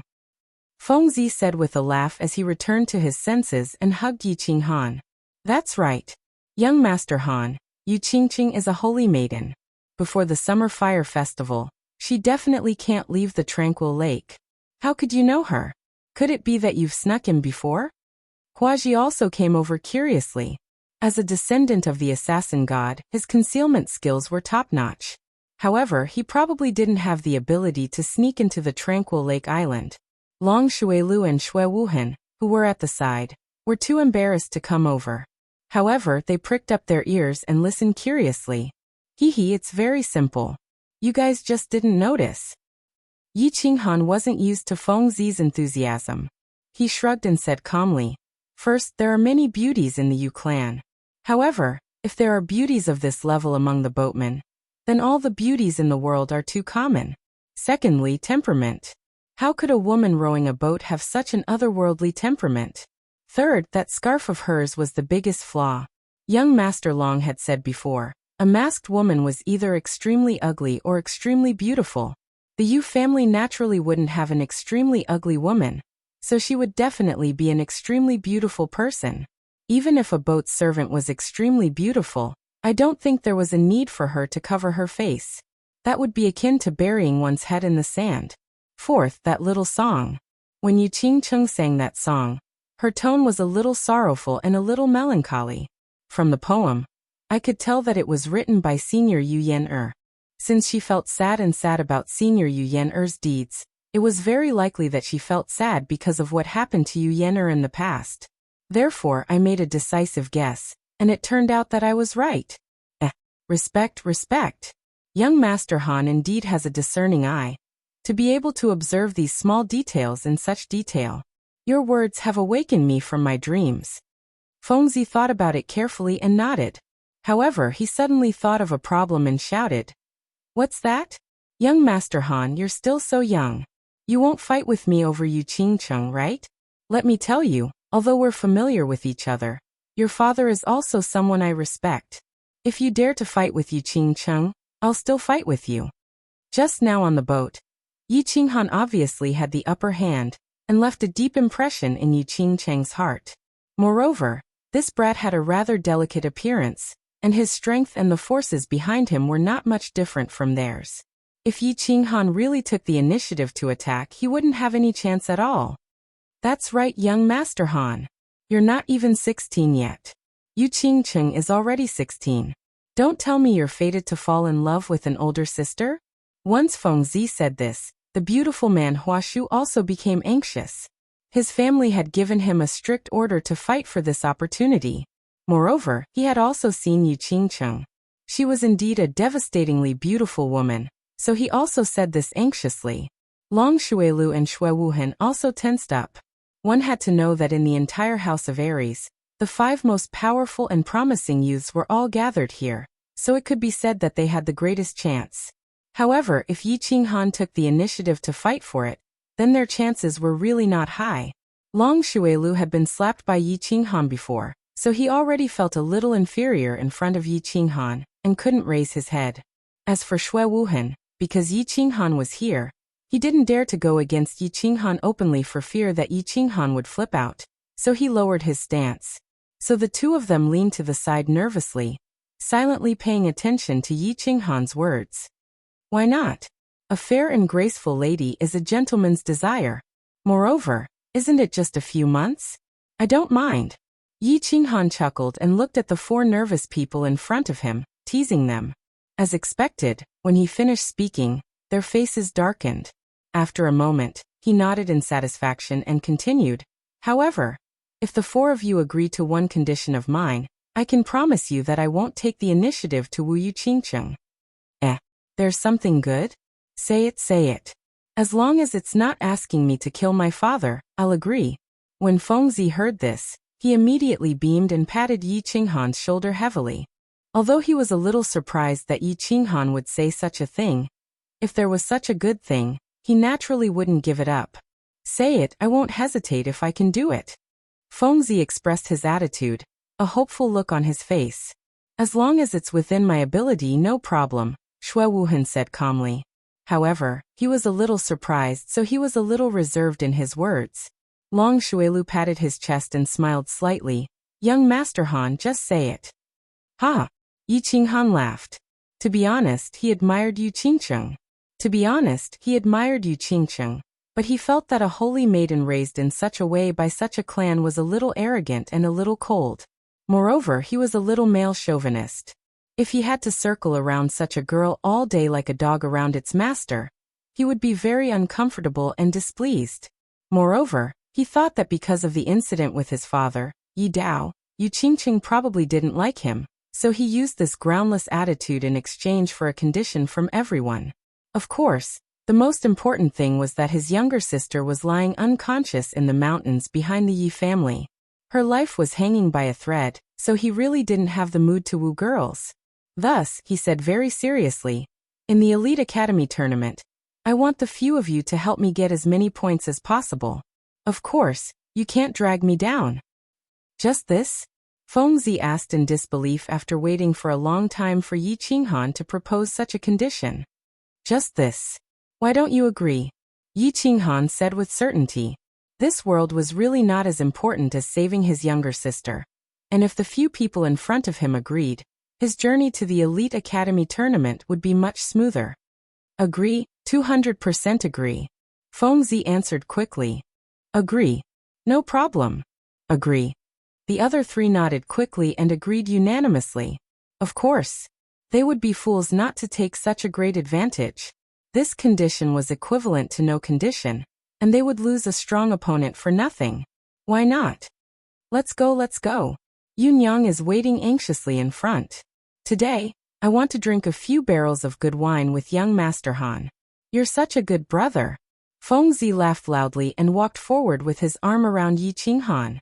Hua Hua's beautiful eyes narrowed into slits as he followed them and said seriously, "Young Master Han, you're my brother." Xue Wuhan and Long Xuelu looked at each other and felt the doubt in each other's eyes. What was Yi Qinghan up to? He actually gave up such an opportunity that all the men in the world dreamed of so easily. Could it be that there was something else going on?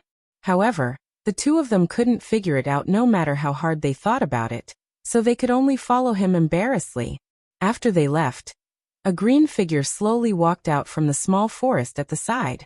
Above the white silk scarf, there was a slight frown on her exquisite eyebrows. That pair of black pearl-like eyes also shone with an inexplicable meaning. It was a little playful, and a little curious. Chapter 58. There were many wonderful things in this world, such as friendship. Yi Qinghan promised not to pursue Yu Qingcheng.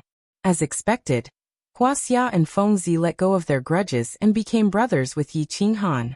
Long Xuelu and Xue Wuhan didn't seem to be too intimate, but for the bonfire party tonight, Yi Qinghan wouldn't play tricks and ruin their plan. They could only pretend to be friendly and get cold feet from Yi Qinghan.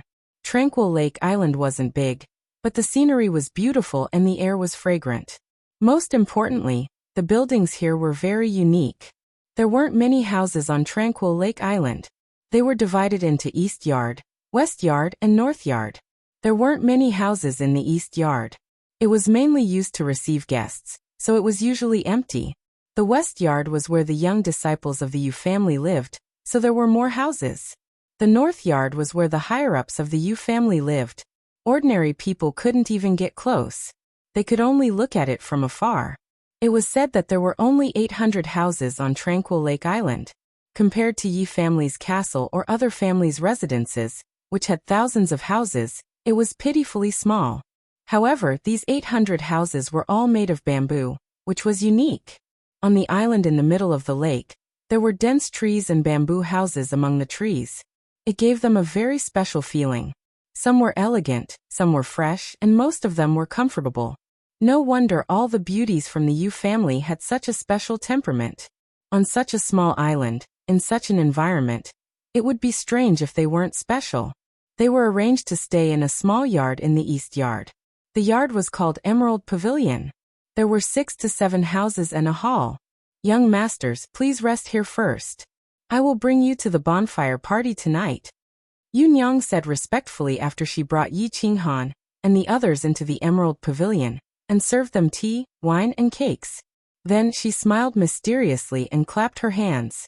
After a while, a few beautiful women in red entered the Emerald Pavilion. The women in red stood in front of the Emerald Pavilion and bowed, successfully attracting everyone's attention. Yun Yang smiled and said, "The bonfire party will only begin at night." Yun Yang was afraid that young masters would be bored, so she called a few outstanding disciples of the family to accompany you. You can do as you please. Yun Yang will take her leave first. See you at night. Can you do as you please? Yun Yang had already left, but her words were still echoing in their ears. This sentence was very good, very powerful. Of course, the meaning was clear. These women were sent by the Yu clan to entertain the young masters. You can do as you please, use them as you please, play with them as you please. She was a beauty, a top-grade beauty. She was a product of the Yu clan, and she was even used to entertain important guests. Of course, she was a fine product, a peerless beauty. Although these women were just standing there indifferently, their clothes were not particularly open. They wore red palace dresses, and on their exquisite facial features, there was a hint of shyness mixed with a hint of charm. The combination of innocence and charm was so perfect that it could practically make an honest person take off his pants and commit a crime. These were not the outer disciples of the Yu clan in the Moon Tower. They were the inner disciples that the Yu clan had cultivated for many years. The art of charm had been cultivated to the bone. There was no need to deliberately show it. As long as they stood there quietly, the charm emitted from their bones could stimulate the male hormones of any normal man to a limitless rise, and the evil fire in their lower abdomen would be ignited. Long Shuilu was the first to react. His Adam's apple moved by accident. However, as if he had done something wrong, he quickly coughed softly and picked up the tea to cover it up. He was a regular customer of the Moon Tower. Of course, he knew the unlimited charm of the Yu clan's women. He also very much wanted to have fun with the women in front of him. Even under his white robe, the dragon root had already raised its head slightly. However, he could not move, and did not dare to move. Not only him, everyone in the room did not dare to move, and could not move. They could only suppress it and try not to look at the 5 enchanting women in front of them. What were they here for? They came to the Yu clan, of course, to play with women. They came to taste the Yu clan's enchanting women that all men in the world dreamed of. However, what they wanted to do now was to play with the Yu clan's most beautiful and most honorable saintess. Before they got it, they did not dare to move recklessly, and could not move recklessly. The only natural person in the room was Yi Qinghan. He was firm without desire. He was not afraid of anything, and did not ask for anything. Therefore, he very naturally admired the 5 peerless beauties. He squinted his eyes, had a smile on his face, and constantly made clicking sounds. 5 beauties, don't just stand there. Each of you find a young master to sit with. Yi Qinghan looked at the 4 young masters who were trying their best to suppress themselves. A trace of playfulness flashed in his eyes, and he very naturally instructed, "Since you want to move but do not dare to move, then this young master will help you fulfill your wishes." The scene at this moment was very familiar to him. He thought of the nightclubs in his previous life. In the private room, rows of ladies stood respectfully and coquettishly, waiting for the customers to order. However, the beauties here did not greet them. The ladies in the nightclubs would greet them as soon as they entered. Of course, the ladies here were of a much higher class than the ladies in the nightclubs, and definitely could not be compared. No need. Almost at the same time, for voices sounded in the hall. The voices were very determined, very suppressed, and also had a tinge of regret and bitterness. Young Master Han, you enjoy yourself. I'm a little tired, so there's no need. Fengzi chuckled and winked at Yi Qinghan, as if he understood. Huaxia also blinked her beautiful eyes, and said a little shyly, "A young Master Han, you enjoy yourself. I'm not used to it." Yes, yes. Long Shuelu nodded like a chick pecking rice, and said very seriously. Shui Wuhan did not speak, and lowered his head. Is that so? Yi Qinghan chuckled and pretended not to see their expressions. He slowly drank a cup of tea and enthusiastically said, "Since everyone is tired, let's take a good rest. Ladies, I'll have to trouble you to perform a sexy dance. Do something explosive so that the young masters can rest well." The four of them glared at Yi Qinghan angrily, as if they wanted him to eat them, but were too embarrassed to say no. If they did that, they would really be deceiving themselves, and it would be too pretentious. However, seeing that Yi Qinghan had his head down and was fiddling with the tea leaves, completely ignoring their burning gazes, the few of them could only helplessly remain silent. Seeing that the few of them did not object, the few bewitching beauties responded softly, bowed, and retreated. Not long after, they came in again. Their clothes were still red, but they were a lot less. Only a thin tube top, a very short muslin skirt, and an almost transparent muslin were left on the outside. They nodded faintly and waved the muslin in a leisurely manner in the hall. The dance was beautiful, but the people were even more beautiful. Beauties who wore less could dance even more beautifully. The air in the hall heated up under the swaying of the white, tender flesh and the red, sexy little skirt.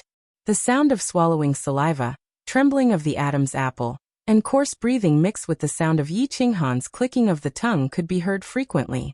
The air in the hall was unconsciously mixed with a scorching heat, a surging wave, and a ripple. Enough, enough. All right, ladies. Thank you for your hard work. You may leave first. Shui Wuhan drank 4 cups of tea in a row, but the more he drank, the hotter his body became. When he was about to drink the 5th cup of tea, he finally suppressed the fire in his heart, and said loudly, "Yes. All right, why do I feel that the more I dance, the more tired I am?" Fengzi drank a cup of tea in one gulp, and felt that it was not enough, so she gulped down another cup and said while panting, "Yes, yes." Long Shuelu nodded again like a chick pecking rice, and his expression was even more serious than before. Hua did not speak, but only nodded and lowered his head. It was as if the 5 beauties in the room were poisonous scorpions, and he did not dare to look at them again. "Don't." Yi Qinghan plucked a grape from under the table and threw it into his mouth. As he chewed, he said, "They dance very well. It's rare to have a chance to enjoy the super treatment of the Yu family, so we should cherish it. Why? Do you think that these beauties dance badly? They dance very well, that. Young Master Han." Fengzi looked at Yi Qinghan angrily, as if he was blaming him for his prank. He deliberately emphasized the words, "Young Master Han," to show his anger, and continued, "But we are not used to this. If young Master Han likes it, I can give the one who serves me to young Master Han." "Yes. Young Master Han, that's enough. I'm tired too, so I'll give them to you too." Hua raised his head and said sincerely. Long Shuelu and Shui Wuhan looked at each other and said in unison, "Us too. Young Master Han, you can enjoy it slowly, we are not used to it." "Oh, I see." Yi Qinghan smiled mischievously, but he was laughing coldly in his heart. These animals, if they were not here, at this time, they would probably rob them. After a moment of silence, he said embarrassedly, "How can I accept it?" It's okay. There are plenty of rooms next door." Fengzi stood up and waved his thick hands, indicating that he could do as he pleased. Then it would be impolite of me to refuse." Yi Qinghan laughed lewdly and stretched lazily. He looked at the 5 beauties of the Yu family and said sincerely, "Since they are not used to it, why don't we go into the room together and study the art of the human body?" The beauties did not speak and only smiled shyly. They nodded slightly and surrounded Yi Qinghan as they walked out of the room. "What's that?" "Young masters, I'm going to rest for a while. You guys rest well too and perform well tonight. I have high hopes for you guys." Yi Qinghan did not forget to look back as he walked out of the hall, and continued to tease them. Then, He laughed loudly and disappeared from everyone's sight. Animals, animals. Yi Qinghan, this animal, he really dared to do it. He actually did it. Feng Zi said angrily as he clenched his fists as he watched Yi Qinghan's figure disappear from the room. Hua Xia also looked at the bamboo door of the room reluctantly and said angrily, I hate animals like him who don't care about brotherhood and value sex over friendship the most. When you go out with him in the future, don't tell anyone that I know him. Yi Qinghan is really lewd and unruly. Shui Wuhan waved the fan in his hand quickly, as if he could blow away the restlessness and injustice in his heart. Long Shuilu didn't say anything. He just kept pinching and pinching the grapes on the table. Chapter 59. Tranquil Lake Island, North Court. In an independent small bamboo building, a masked woman in a green palace dress was standing quietly in front of the window. She looked at the dense bamboo forest in the distance and said nothing. Miss. After a while, a woman in white walked in softly. She bowed and called out respectfully. Then, she stood aside silently. What's the situation at the Emerald Pavilion? After a long time, Yu Qingqing sighed deeply and turned her head. Her black pearl-like eyes flickered as she whispered. Miss, as you expected, after Yu Qi and the others went in, the young masters behaved themselves very well. They didn't do anything excessive, but, later, young master Yi Qinghan asked Yu Qi and the others to dance, an erotic dance. Then young master Shui Wuhan asked them not to dance. Young master Yi Qinghan then he brought Yu Qi and the others into the room. The woman in red said carefully. This was related to the life of the Mississippi. She didn't dare to say anything that would affect the misjudgment. Yu Qingqing didn't have any expression and still stood there quietly. However, after she heard that Yi Qinghan brought Yu Qi and the others into the room, her black pearl-like eyes flashed a trace of inexplicable meaning. She asked curiously, what did Yi Qinghan and Yu Qi do after they went in? Do what? The woman in red was a little puzzled by the question. What else could a man and a woman do in a room? So she was a little shy and said shyly, of course they did that. The family scout said that they could hear moaning coming from that room. Yi Dao's son isn't that lustful. Call the scout team and activate the family mechanism. Peep, peep and report back quickly. A trace of shyness and anger appeared on Yu Qingqing's face. She didn't think that the young man on the boat with eyes like lightning, intelligence like the sea, and special temperament would be so unbearable. How could Yi Dao, who even the saintess didn't care about, give birth to such an unbearable son? She also didn't believe that with her charm, she wouldn't have a trace of attraction and love for Yi Qinghan. The Yu clan scout team moved very quickly. In less than a moment, news came back. The woman in red looked at the information in front of her inexplicably. She said in puzzlement, Miss, there is no such thing happening in the room. Yu Qi is moaning loudly there. Yu Ba is massaging Yi Qinghan, and Yi Qinghan seems to be asleep. Yu Qingqing didn't show the slightest bit of happiness when she heard the answer that she was hoping for. The black pearl's eyes flashed with a trace of anger. She looked outside the window and said angrily, Yi Dao's son is actually the same as Yi Dao. He doesn't even care about me, the saintess. At noon, the early summer sun was a little warm and made people sleepy. However, it seemed that the sunlight of the tranquil lake did not make people sleepy at all. Instead, it made people more and more energetic. Inside the green pavilion, the four young masters drank a few pots of tea, a few jars of wine, and countless plates of fruits and pastries. After sitting there awkwardly for more than 2 hours, the deafening moans in the room outside the hall finally stopped. Creak! A few minutes later, the room door was pushed open and Yi Qinghan walked out feeling refreshed. He reached out to wipe the drool from the corner of his mouth and stretched his body. Then he took small steps and walked into the hall. As soon as he walked into the hall, he smelled a very sour smell. Yi Qinghan didn't care. He ignored the complicated gazes of the others and sat down casually. He picked up a bunch of grapes and ate them. As he ate, he nodded and praised. The grapes of the Yu clan are indeed different from those of other places. They seem to be sweeter. What are you guys looking at? Eat them. Pooh. Feng Zi, who had just drunk a mouthful of wine, spat out the wine in her mouth when she heard this. She said somewhat angrily, Young Master Han, don't attack people like this. If you do this again, I'm going to fall out with you. Everyone's eyes bulged, as if they wanted to use their gazes to despise him. They had seen shameless people, but they had never seen such a shameless person. He enjoyed 5 exquisite bewitching beauties by himself, and the moment he came out, he still didn't hide his arrogance at all. They had listened to the erotic songs for more than 2 hours, and there was already a fire in their hearts. But this brat was showing off so openly. Don't be angry, lunatic. Don't be angry. Didn't I just say that the grapes were delicious? Is there a need to be so angry? Why don't I ask Yunyang to arrange something else for you? Yi Qinghan waved his hand and said with a smile. Don't. You're ruthless, brat. I'm afraid of you, all right? Fengzi had a bitter expression on her face. She cupped her hands and ignored him. The others at the side didn't dare to say anything. After witnessing this brat's viciousness, who would dare to pick a fight? If this brat did something else tonight, they would be completely finished. Young masters, have you rested well? At this moment, Yunyang walked in and said with a beaming smile. When she looked at Yi Qinghan, her charming eyes slightly narrowed, with a smile that was not a smile, causing Yi Qinghan's hair to stand on end. Fengzi's bitter expression immediately blossomed when Yunyang walked in. She smiled and said, It's all right. It's mainly because young Master Han rested well. Yes. Young Master Han rested the best.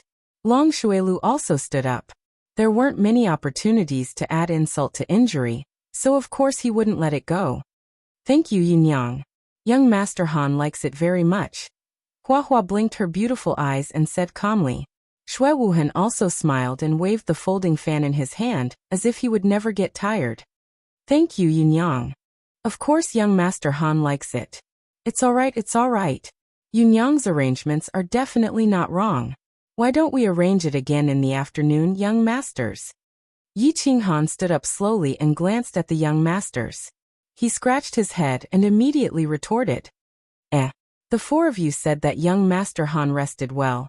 And young Master Han also said that he rested well. Then Yunyang's efforts were not in vain. Why don't we arrange a few more in the afternoon? Yunyang's whole body was glowing with a smile, reflecting the faint refraction of the sun behind her. She seemed to have become much younger and more charming. No need.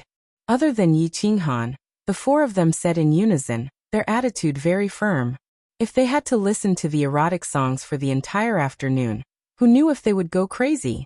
Seeing Yunyang look at him, Yi Qinghan licked his lips and looked at the 4 of them. However, he saw the silent pleading in their eyes. He said a little embarrassedly, Since they are so insistent, I can only give them some face. Forget it. Hee. Then forget it. How about this? Yunyang will take you to lunch first. After lunch, I will take you to enjoy the beautiful scenery of the tranquil lake. Yunyang smiled and nodded. That's great. Fengzi was the first to respond and followed Yunyang out of the Emerald Pavilion. Shui Wuhan and the other 2 heaved a sigh of relief and followed. Yi Qinghan chuckled, touched his chin and followed them. They had lunch in a private room near the Emerald Pavilion. During the meal, they did not have much appetite, so they only ate a little.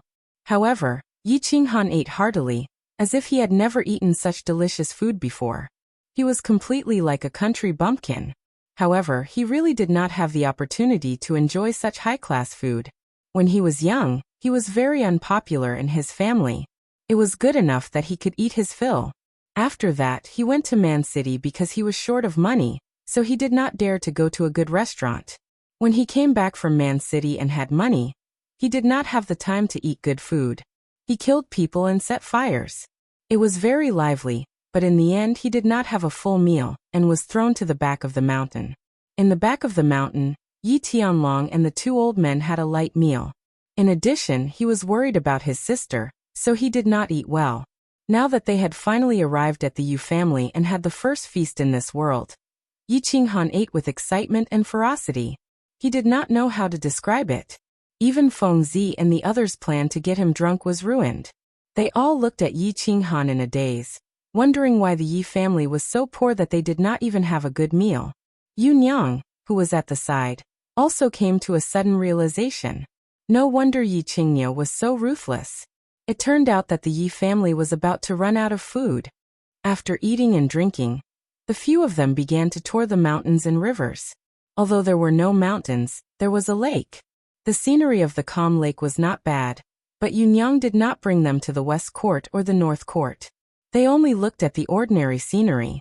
The few of them began to feel bored, so they apologized to Yunyang and went back to rest. Yi Qinghan, on the other hand, had slept for more than 2 hours. He wouldn't be able to fall back asleep even if he went back. He also didn't lack this bit of time to cultivate, so he simply rejected Yunyang's company and quietly walked along the lakeside. Xiaohei, come out and play. Yi Qinghan felt that there was no one around. It was a good time to walk the dog, so he summoned Xiaohei. Although he had been chatting with Xiaohei in his heart, it had been a while since he had accompanied Xiaohei for a walk. Yi Qinghan kind of wanted to see this silly dog. Boss, you finally remembered me. As soon as Xiaohei came out, he jumped happily. He was currently in the growth stage and did not need to be fed with magic crystals every day. Every day he would absorb battle chi from Yi Qinghan's warbeast space.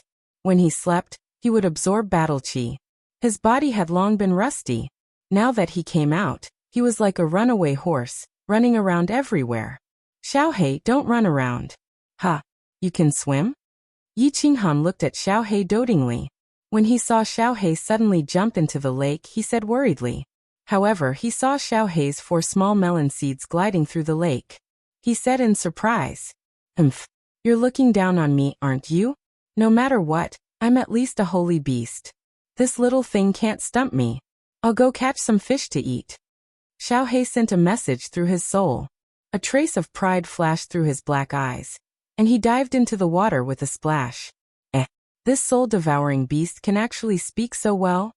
Yi Qinghan laughed and thought to himself, this little guy was indeed worthy of being a holy beast. It was full of intelligence. Poop you. After a while, fish flew straight towards Yi Qinghan as if they could fly. Yi Qinghan looked at the black silhouettes that were as slippery as loaches in the water. He could not help but shake his head and smile. Ha! Yi Qinghan, what secret technique is this? It can actually make the fish jump out by themselves? The strange scene here shocked others. A gentle voice sounded from behind him. It was a little surprised and a little puzzled. Yi Qinghan turned his head in astonishment. He saw a graceful woman wearing a green palace dress and a white silk scarf slowly walking over. Her pearl-like eyes looked at Yi Qinghan in amazement. Tonight is Miss Qingqing's big day. How do you have the time to play a coincidental meeting with me? Yi Qinghan chuckled and lowered his head slightly as he spoke. It's not a coincidental meeting. I purposely came to meet you. Yi Qinghan's black pearl-like eyes flashed. There was a trace of a smile and agility. Chapter 60. Oh, you specially came to meet me? Yi Qinghan raised his eyebrows and said in confusion. Miss Qingqing, this seems to be the second time we've met, right? I don't think there's anything special that requires you to specially come for me, right? Yi Qingqing didn't say anything. She just turned her body and looked at the quiet lake quietly. The light eyebrows on her forehead frowned slightly and said with some resentment. Since it's the second time we've met, I wonder what Qingqing did wrong? What made young Master Han hate Qingqing so much? Hate? This? Where did this come from? Yi Qinghan was slightly surprised and didn't understand. At the same time, he sent a telepathic message to Xiaohei and asked him to go play at the side. He didn't want his trump card to be seen by Yi Qingqing. The reason why a trump card was a trump card was because others didn't know about it. Yi Qingqing rolled her black pearl-like eyes. She was a little blaming and a little annoyed. This rolling of her eyes didn't look ugly at all. Instead, it made her originally pure temperament more mischievous and clever, which made Yi Qinghan excited. Yi Qingqing was a little hesitant. Actually, with her identity, she shouldn't have come here and said such shameful words. However, Yi Qinghan's words of not taking the initiative to woo her, and his unusual behavior in the Emerald Pavilion, had successfully aroused the competitive spirit of a little girl in Yi Qingqing's heart. The Yu clan's holy maiden Li Dai had bewitched all the men in the world. However, the previous generation's holy maiden had fallen under Yi Dao's robe, which made the Yu clan's holy maiden feel an unprecedented humiliation. And now Yi Dao's son was the same. How could she endure this? Therefore, when she heard that Yi Qinghan was taking a walk alone, Yu Qingqing didn't hesitate and hurried over. It was just a conversation. Facing Yi Qinghan's direct question, Yu Qingqing didn't know what to say. Looking at Yi Qinghan's expression, it was hard to tell if he really didn't understand, or if he was pretending not to. Yu Qingqing bit her lips and said angrily. Qingqing heard what young Master Han said when he first came to the island. And young Master Han's unconventional performance in the Emerald Pavilion. Qingqing also heard about it. Isn't that young Master Han hates Qingqing? Sure enough, Yi Qinghan thought to himself. So this little girl came here in a fit of pique. It seems that father dumped their saintess back then, which made them lose a lot of face. Does she want to regain face from me? No way. After figuring out the cause of the matter, Yi Qinghan smiled brightly and innocently. It's this thing. Miss Qingqing, I'm willing to explain. I'd like to hear the details. Yu Qingqing turned her head and a trace of happiness flashed through her eyes. She listened attentively. Hee. Miss Qingqing, actually you've misunderstood. Actually, this is a conspiracy. Yi Qinghan chuckled and said with a somewhat complacent smile. His words were like a clap of thunder, which successfully aroused Yu Qingqing's interest. He continued. Actually, my love for Miss Qingqing is like the bright moon in the sky, like an endless torrential river. To put it simply, I love you so much that you want to die. The seas dry up and the rocks crumble, the earth tremble, the sky fall and the earth crack. But Miss Qingqing has so many pursuers. I'm not as beautiful as that transvestite Hua Hua, not as handsome as that idiot Long Shuelu. My demeanor is not as outstanding as that hypocrite Xue Wuhan. And my muscles are not as stylish as that lunatic. My strength and influence are also slightly weaker than theirs. So I thought and thought. How can I stand out among so many pursuers of yours? So I thought of a shocking move, loosening the reins only to grasp them better. Look, didn't he successfully lure Miss Qingqing out? Beautiful Miss Qingqing, you must believe in my sincere love for you. At the beginning, Yu Qingqing listened with interest. But the more she listened, the darker her black pearl-like eyes became. Even an idiot could tell that he was making fun of her. Finally, after Yi Qinghan finished speaking, she did not speak for a long time. She sighed deeply and said with some resentment. If Mr. Han doesn't like Qingqing, you can say it clearly. There's no need to make fun of Qingqing. Sorry for disturbing you.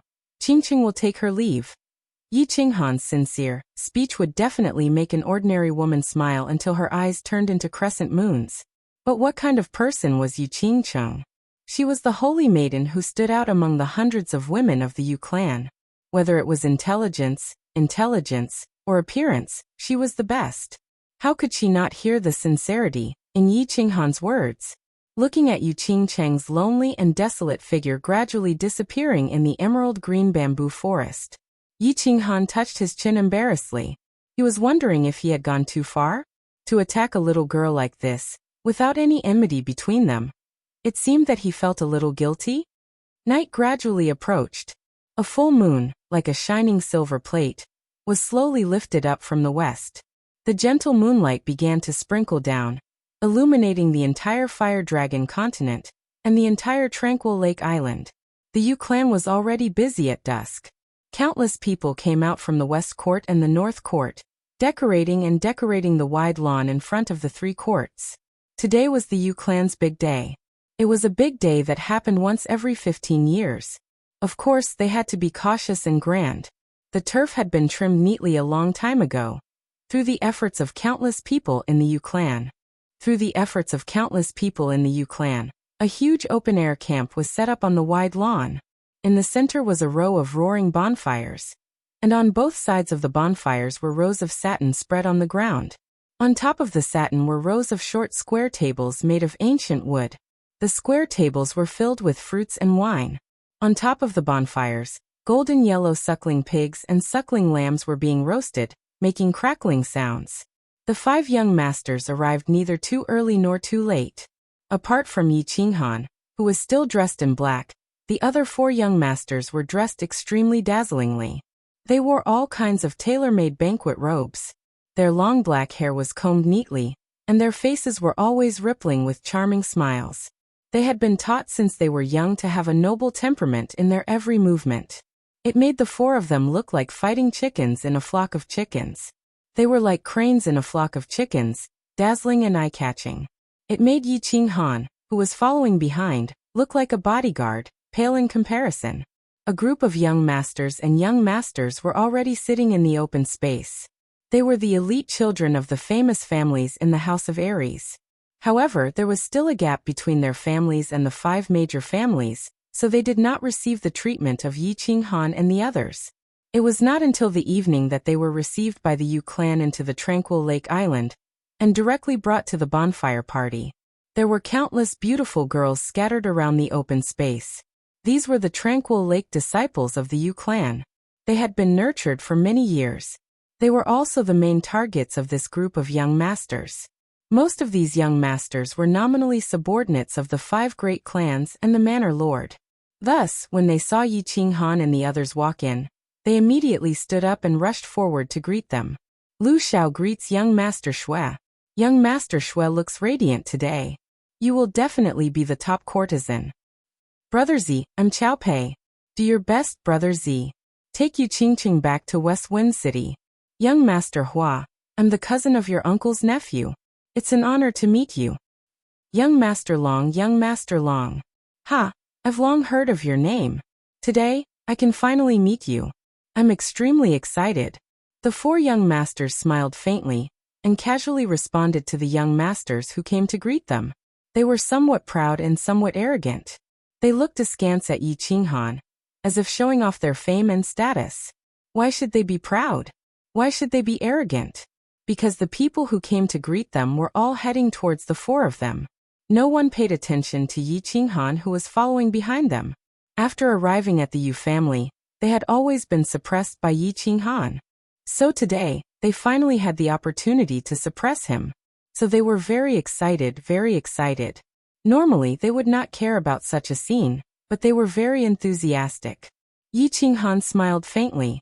He ignored them and walked to a square table alone. He poured himself a cup of tea and lowered his head to drink. Excuse me. At this moment, 5 young masters suddenly walked straight to Yi Qinghan and bowed respectfully. They seemed a little excited and a little scared as they asked politely. Ah! Yi Qinghan raised his head in astonishment, and looked strangely at the unfamiliar young masters in front of him. He frowned, and the 4 people who had been chatting with the crowd were also slightly shocked. They looked over with interest, and seemed to find it strange that there was someone who knew this country bumpkin. And when the young masters saw that Yi Qinghan was frowning, they bowed even lower, and their tone became more respectful. They said in a slightly trembling voice, "Excuse me, are you the one who crippled Yi Qingquang, killed Yi Rong, and imprisoned Yi Jian, young master Yi Qinghan?" Ha! As soon as the words fell, the whole place fell into a dead silence. The 4 young masters opened their mouths wide, and their bodies trembled slightly. But they recovered their calmness immediately, but their hearts were in turmoil. They had received news from the Yi family some time ago. The Yi family had undergone a great change. Yi Jian was imprisoned, Yi Qingquang was crippled, and the elder of the Yi family, Yi Rong, was dead. But the reason was unknown in the news. Now that they heard that all these things were done by Yi Qinghan, their first feeling wasn't shock but funny. But at the same time, they started to think about the truth of these words carefully. And the young masters at the side were also half doubtful and half shocked. They thought this young man was just a follower or something. They didn't expect him to have such a powerful background and such a fierce story. So their eyes changed at the same time, and they looked at Yi Qinghan respectfully. No matter whether he did it or not, the fact that he could sit here today and represent the Yi family, it itself represented a certain attitude of the Yi family. And the attitude of the Yi family was one that must be respected. Countless beauties of the Yu family standing at the side also looked at Yi Qinghan with slight surprise. Although they already knew that this skinny young man dressed in black, who didn't look particularly outstanding, was the popular young master of the Yi family. And they also heard some rumors indirectly, that this young master actually didn't even care about the saint of the Yu family, Yu Qingcheng.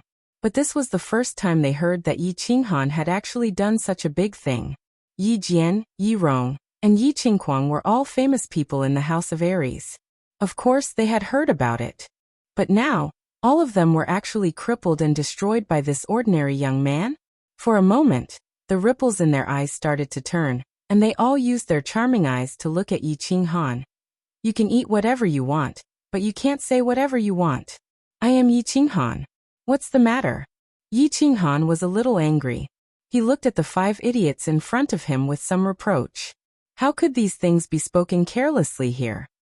Dongfang Dao Nangongchang, Sima Fu, Xiaohogong de Gajian, Greek young master. The 5 of them didn't say much, but they all knelt down in front of everyone. Their eyes were actually filled with hot tears, and they put on a good show of searching for their master.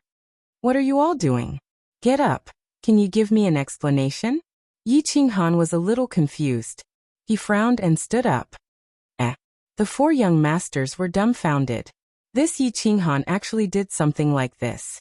Wasn't he stealing their limelight? However, it seemed like Yi Qinghan wasn't acting, so they continued to watch seriously from the side. On the other hand, the young masters at the side were in an uproar. They all knew these people, and they had some dealings with them. They were the top 5 young masters among the young masters of their level. Regardless of whether it was martial strength, talent, or intelligence, they were all top-notch. Now, they actually recognized him as their master in front of everyone. One had to know that this recognition was no joke. This was a master that they would follow for life. Chapter 61.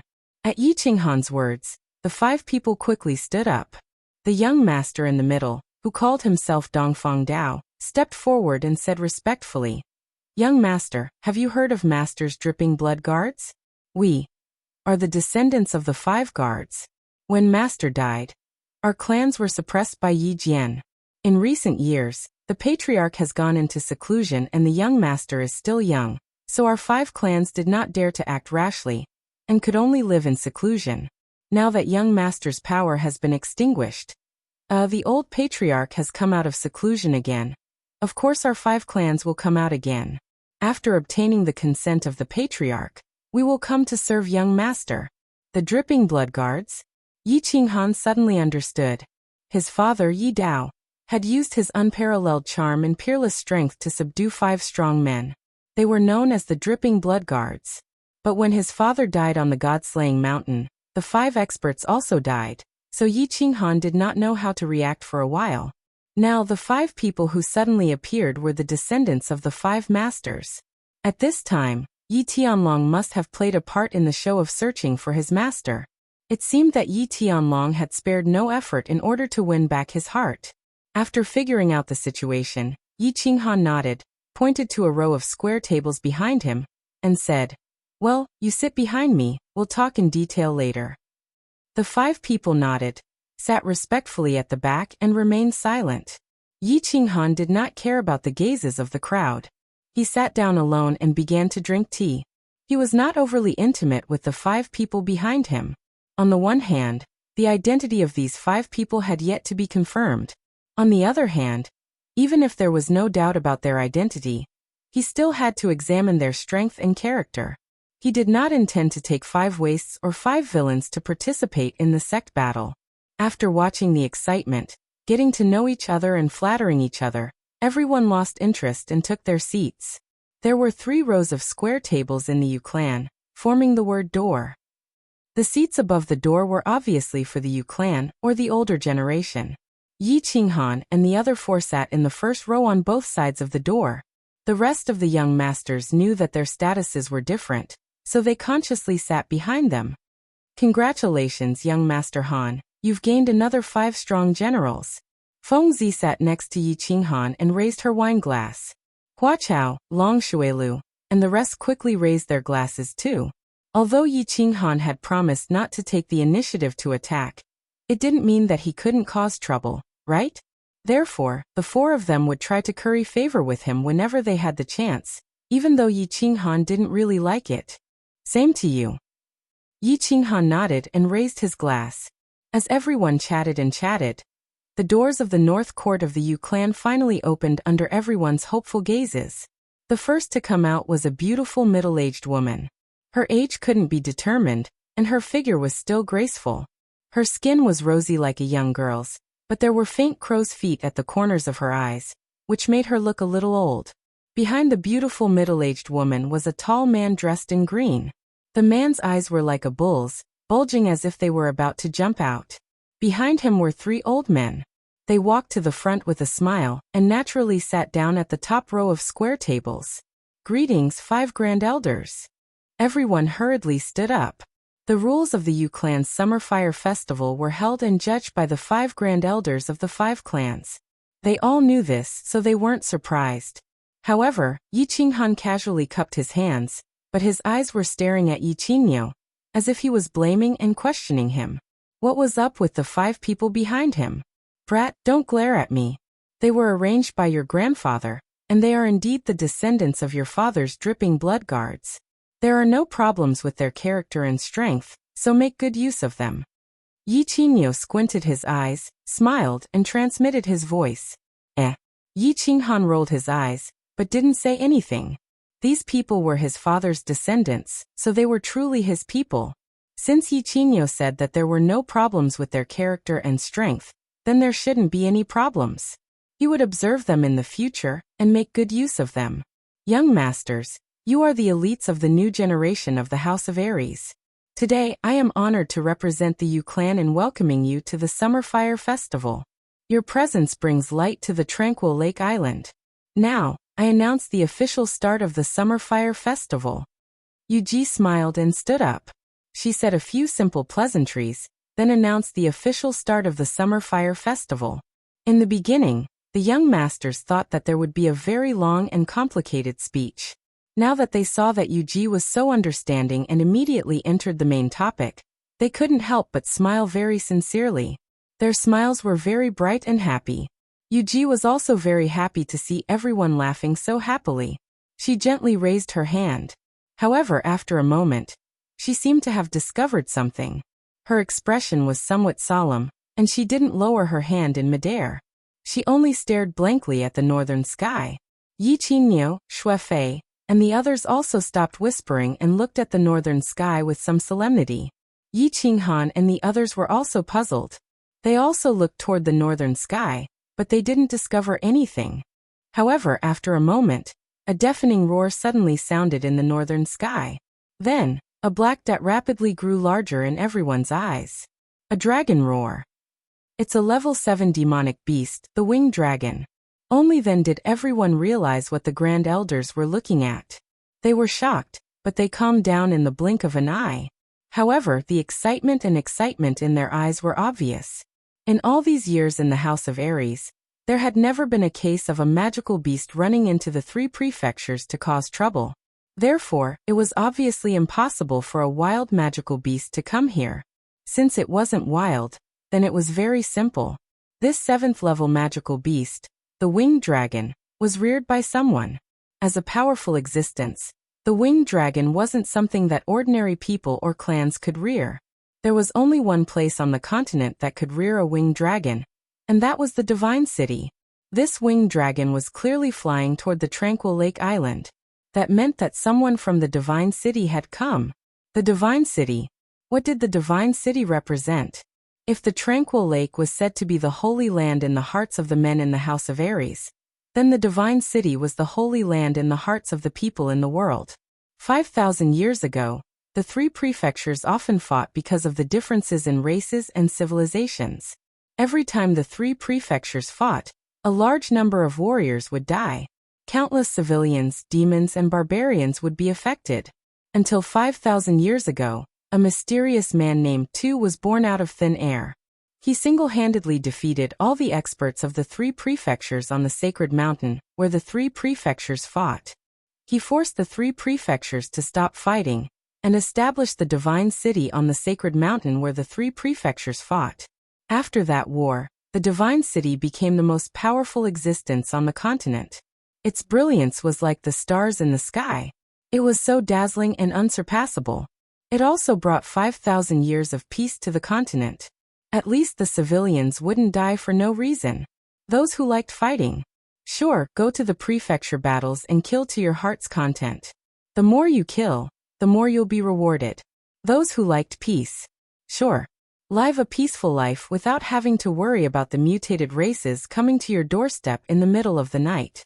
Afterward, other than a few loose rules, the divine city had never interfered with the affairs of the prefectures.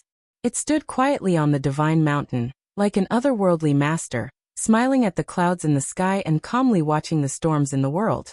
It was because of the divine city's indifferent attitude that the people of the three prefectures began to accept the sacred mountain, and the divine city represented by the powerful man. However, there were talented people in every generation. Countless experts and heroes appeared in the past few thousand years.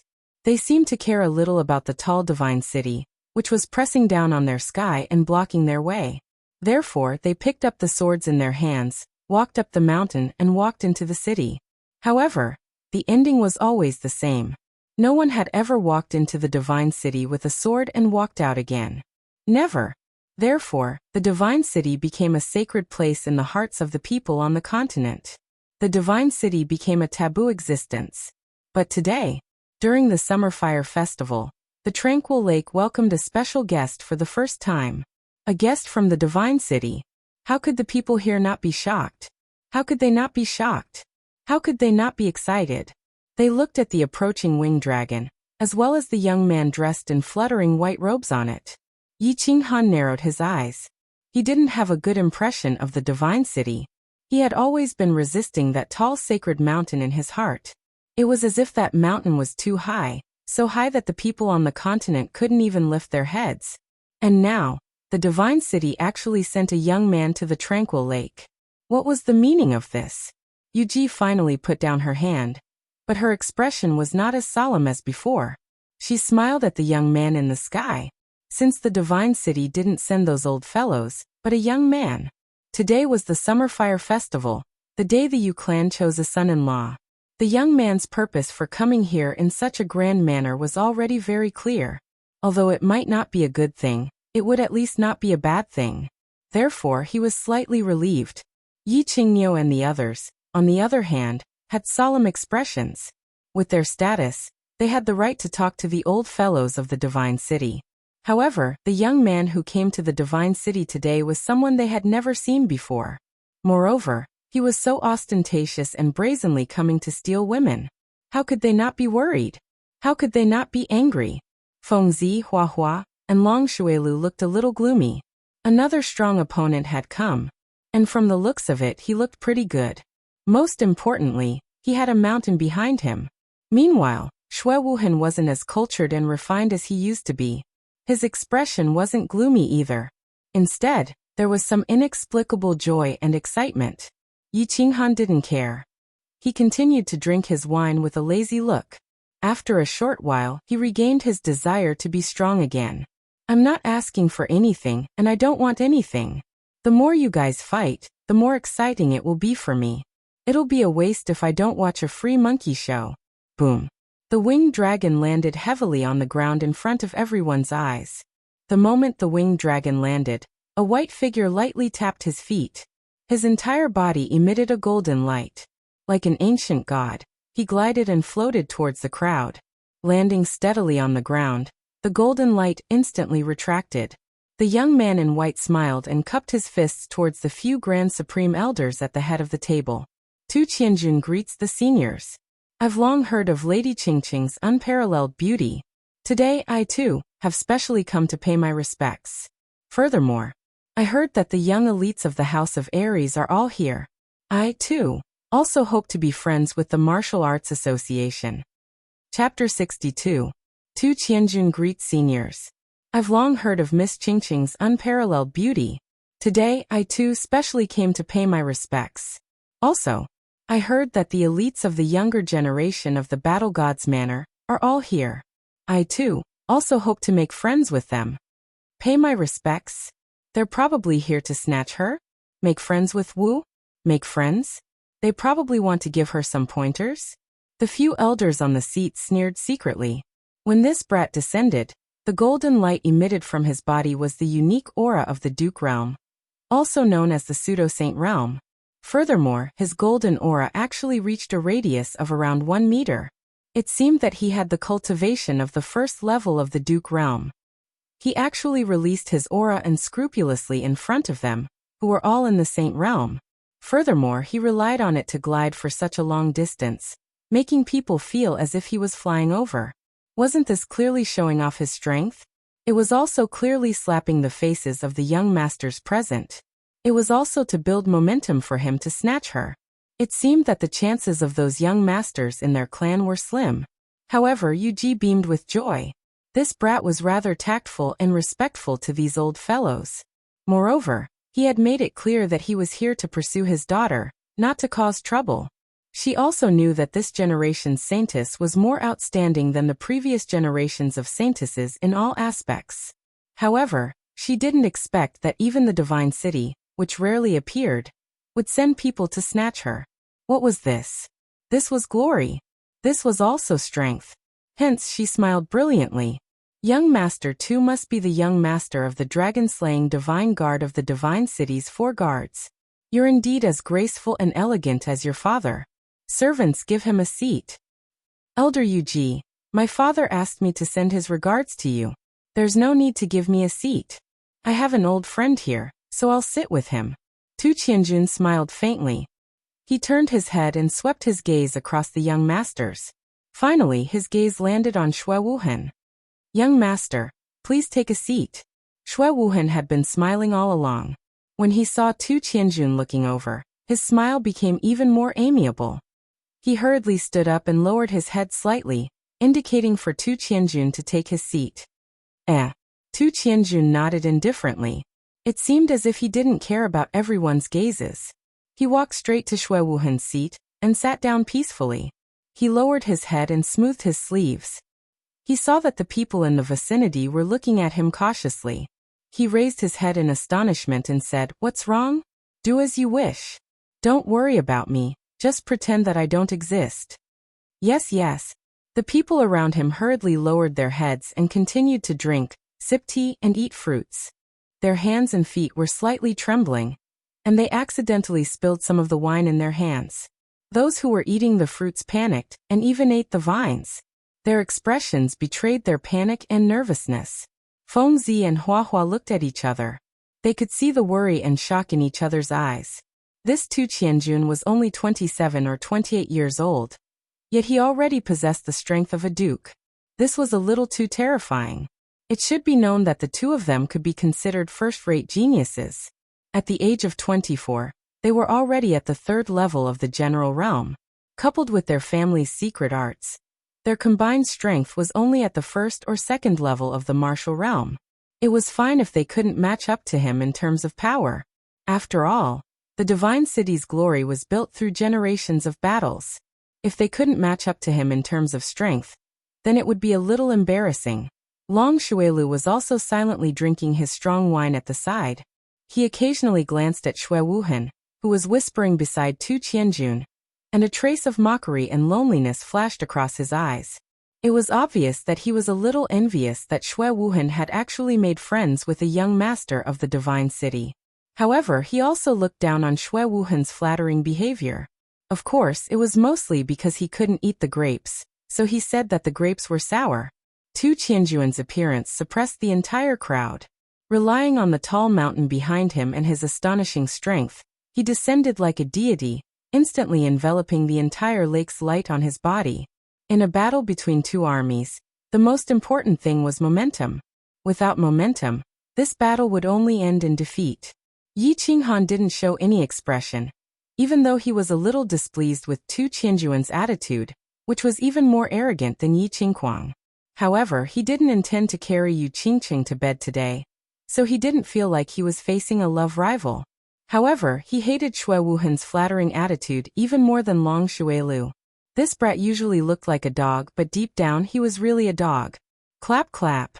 When Yuji saw that everyone's mood had somewhat calmed down, she clapped her hands twice, and began to serve the pastries in front of the main course. Along with the clap of her hands, the door of the west courtyard opened, and 12 red-clothed women walked out. It just so happened that this red dress was very similar to the dress that they wore when they entertained Yi Qinghan and the others in the jadeite pavilion in the morning.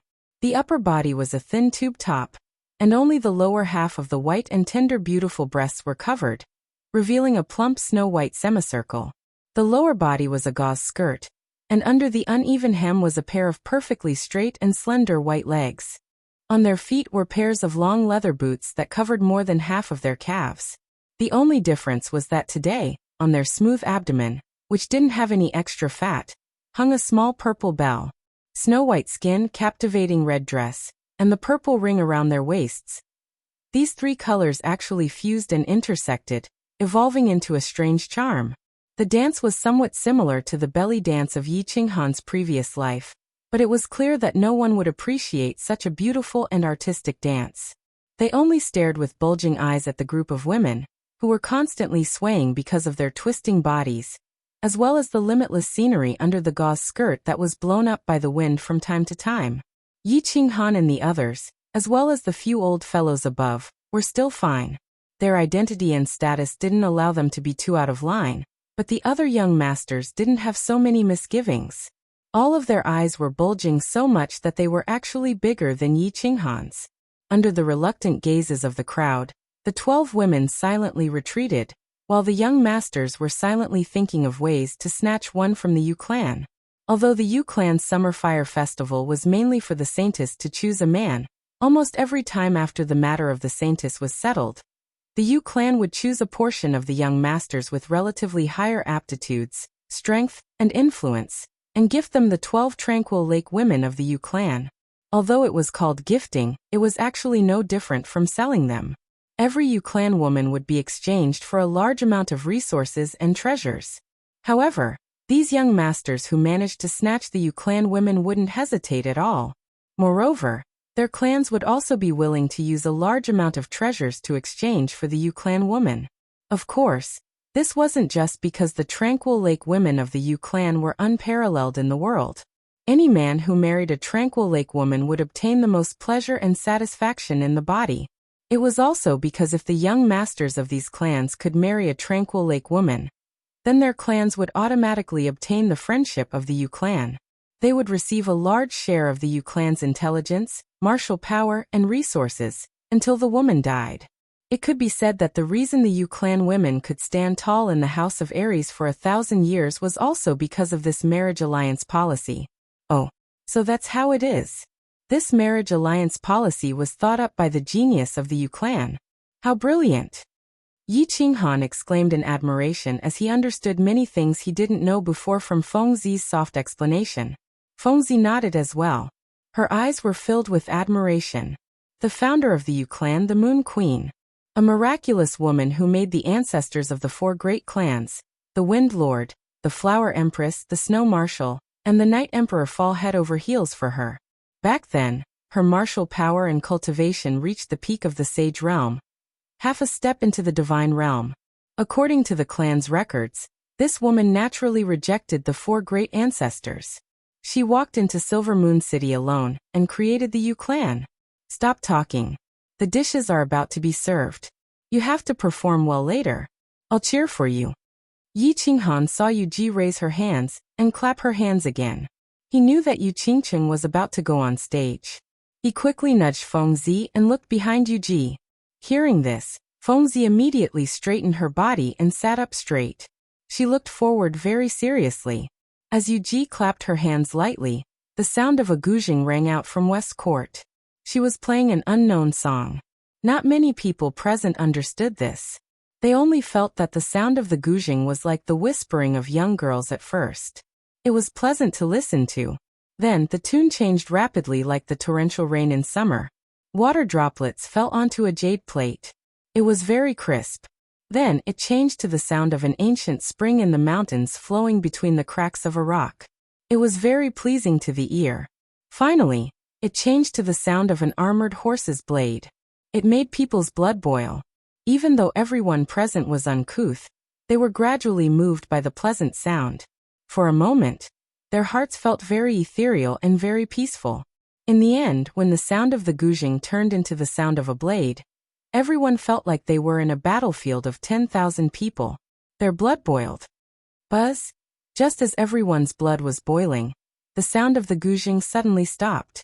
Everyone looked in the direction of West Court in surprise. They saw a peach-colored figure floating out from West Court. The peach-colored figure was a woman. She wore a peach-colored palace dress, and her face was covered with a peach-colored silk scarf. There was even a bright peach blossom on her head. The woman had a sword in her hand. Her left hand was held diagonally below, and her right hand was in front of her. She held a small and exquisite guzheng in her hand. She leaped down from the sky. Her palace dress flapped in the wind, making her look like a fairy from beyond the heavens.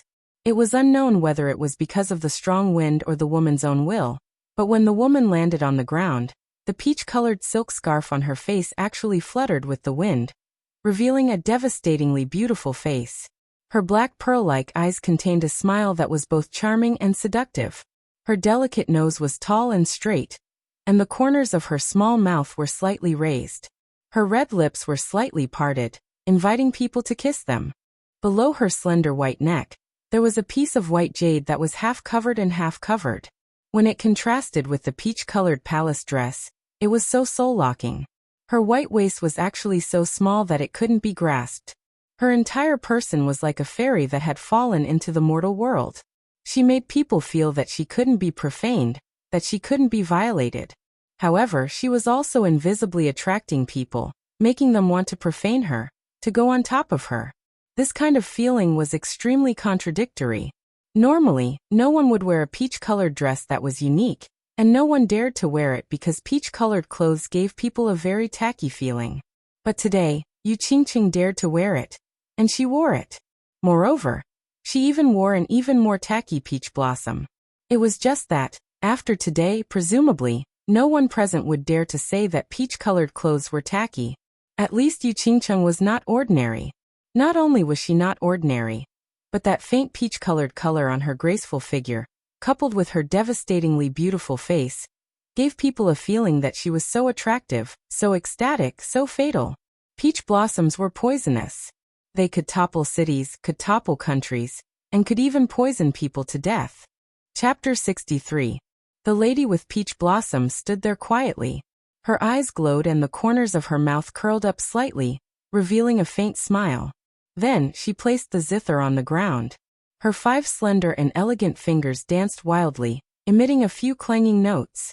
The long sword in her left hand formed a flower, and she actually began to play and dance. She played a hurried and rhythmic marching song. Although there would be occasional breaks as she played and danced, the special reverberation of the zither didn't make people feel that there was a break. Instead, they felt that the rhythm was different, and it was very dynamic. The dance was a sword dance, and it was very good. Sometimes it was hard, sometimes it was soft. Furthermore, everyone present was an expert, and could see that the swordsman wasn't a pretty one. Aside from being pretty, one could see the formless murderous aura that accompanied the sword dance. The sword was a killing weapon, a yang weapon of extreme yang. The woman was a beauty, a woman who was as gentle as water. But today, the combination of the beauty and the sword was actually so perfect. Accompanied by the clanging sound of the zither, everyone felt as though they were on a battlefield filled with corpses. A peerless woman who had lost her lover was killing people with a sword. Moreover, the way she killed people was so beautiful and moving. The sword dance ended, and the song also ended. However, the young masters were still immersed in that moving scene just now. It was like a dream or an illusion, and they were intoxicated. Only when Yu Qingqing bowed slightly and returned to Yu Ji's side to sit down did everyone suddenly come to their senses. They applauded in unison. Lady Qingqing can topple a nation. This trip of Qianjuan's was not in vain. This dance can raise a great white. Tu Qianjuan's eyes sparkled. He picked up a large cup of wine on the table and shook it at Yu Qingqing. He raised his head and laughed as he drank it. His actions and tone were extremely elegant and flawless. Yu Qingqing smiled faintly and nodded without saying anything. Lady Qingqing's sword dance is unparalleled in the world. No one in the world can compare to you in playing and dancing at the same time. This dance should raise a large jar. Fengzi hurriedly stood up and said, not to be outdone. She raised a large jar of wine and drank it all in one go. She didn't stop at all and drank it all without leaving a drop. Seeing that Fengzi didn't even gasp for breath after finishing a jar of wine, Hua Hua and Long Shuilu, who were about to raise their cups, were dumbfounded. This lunatic is indeed a lunatic. How can we endure this? We can't possibly offer 2 jars, right? In the end, they didn't raise their cups anymore. Instead, they picked up their teacups and shook it in a toast. They said a few polite words to express their admiration for Yu Qingqing. After that, the young masters took turns to express their praises. They praised Yu Qingqing's performance to the point that there was nothing in the heavens that was unparalleled on the earth. Although their words were different, their purpose was the same. They were all expressing, "We admire you very much, we cherish you very much, we want you very much, we are willing to marry you and treat you like a treasure. We hope that you will pay attention to us, consider us, we are not bad," and so on. Yu Qingqing nodded faintly and smiled in response. Finally, her gaze stopped on Yi Qinghan, who was happily eating the pork roasted on the bonfire. Her eyes flashed with a hint of as expected. After a moment of silence, he raised his head and said coldly, "Young Master Han, why didn't you express your opinion? Is Qingqing's performance so unworthy of a single word from you?" Yu Qingqing was very beautiful and her dance was also not bad. Yi Qinghan also wanted to praise her. But since Yi Qinghan had promised Fengzi and the others, he had to at least do some superficial work. Otherwise, he would break his promise. And if he broke his promise now, Yi Qinghan was afraid that Fengzi and the others would also break their promise and cause trouble during the residence battle. In his heart, his sister's life was naturally the most important. Therefore, when he was dancing with Yu Qingqing, he focused his attention on the golden pork roasted on the bonfire. At this moment, he naturally wouldn't follow the others to flatter her. Even though the buttocks of this horse were really not bad. Not bad. Feeling Yu Qingqing's cold gaze, as well as Fengzi and the others' covetous gazes, Yi Qinghan raised his head slightly and said. He then continued to focus his attention on the roasted pork. It seemed that this pig looked more delicious than Yu Qingqing. Not bad. What did that mean? All the young masters looked at Yi Qinghan, who was engrossed in his battle with the pig, with a variety of expressions on their faces. This was the first time Yu Qingqing had spoken today, but this young master didn't feel excited or flattered. But he actually said not bad in such a perfunctory manner? After he finished speaking, he continued to eat, not even looking at Yu Qingqing. Not to mention that Yu Qingqing was devastatingly beautiful. Her dance today was really not bad. Just the fact that Yu Qingqing was the Yu clan's saintess, with such a noble status, he still had to say a few perfunctory words to her. Today, Dongfeng Dao and young master Nangong Chang wanted to recognize him as their master. They originally thought that this young master was very fierce, but they didn't expect that he was even more fierce, to the point that he didn't even care about the Yu clan's saintess. Dongfeng Dao and the others looked at each other and laughed, giving Yi Qinghan a thumbs up. Meanwhile, Fengzi, Hua Hua, and the others were all beaming with joy as they repeatedly raised their cups. They naturally knew why Yi Qinghan was like this, and now it seemed that this brat was really interesting. He kept his promise and was a good brother. Tu Qianjun also looked over with a smile, a trace of interest in his eyes. He whispered a few words to Xue Wuhan beside him, then glanced at Yi Qinghan a few times, then silently looked at Yu Qingqing and didn't say anything. Yi Qinghan didn't care about the gazes of the crowd, nor did he care about the warning look Yi Qingniu gave him. Instead, he slightly tilted his head and said to Fengzi beside him in a low voice, "What are you giggling for? Hurry up and perform well. Do you know what it means to gain the upper hand by a show of strength?" "Thank you, good brother." Fengzi slapped his forehead and stood up. He let out a light cough to attract everyone's attention. He wriggled the two bulging muscles on his chest and said in a carefree voice, "Today is Miss Qingqing's coming-of-age ceremony. I, Fengzi, am not talented, so I will also perform a few sword dances to celebrate." Although he said it was a sword dance, Fengzi didn't reach out to hold the sword. Instead, he made a strange gesture. He stretched out his index and middle fingers of his clenched fists and leisurely swung them forward. With a sword hum, the huge sword on his back suddenly unsheathed and turned into a beam of white light that flew straight into the sky. Then his fingers quickly changed. The huge sword twisted a few times in the air, turned around, and fell straight towards the bonfire. When it was about to touch, Fengzi quickly changed his gesture again. The huge sword actually made a circle around the bonfire, pierced through a suckling sheep, and flew towards Yu Qingqing. It flew to the table in front of Yu Qingqing and stopped. After shaking a few times, The suckling sheep was actually split into 7 or 8 pieces, and fell onto the jade plate on the table. After this was done, Fengzi withdrew his hand gesture, and the huge sword returned to its sheath. Only then did he say with a satisfied smile, "I've made a fool of myself, Miss Qingqing. This roasted suckling sheep is a small token of my appreciation." "Young noble Feng, thank you." Yu Qingqing smiled and nodded in thanks. At the same time, the young noble next to her gave Fengzi the middle finger in his mind. "You're playing so big right from the start. You only used your Feng clan's ultimate sword control technique. How can others play later? Plus, even if you want to please Yu Qingqing, you don't need to use the big guy that you kill people to make a living to cut meat. Old man Feng, not bad. Your brat's sword control technique has probably reached the 6th level." Yi Qingniu whispered to the Feng clan's supreme elder on a square table above. Yu Ji also nodded with satisfaction and said, "Small area control is already very good. With the power of a 3rd-level general, I'm afraid even a 1st-level marshal can't beat him. Fengzi's talents are considered the best in your Feng clan in the last 100 years. His future is limitless. Where, compared to the descendants of your clans, I still have to work harder." The Feng clan's supreme elder said humbly, but his face was full of joy. "Haha, my brat is ready to go. Let's see what special performance he has." The Hua clan's elder smiled and drew everyone's attention to the field. Seeing that Fengzi got the first prize, Hua was a bit unhappy.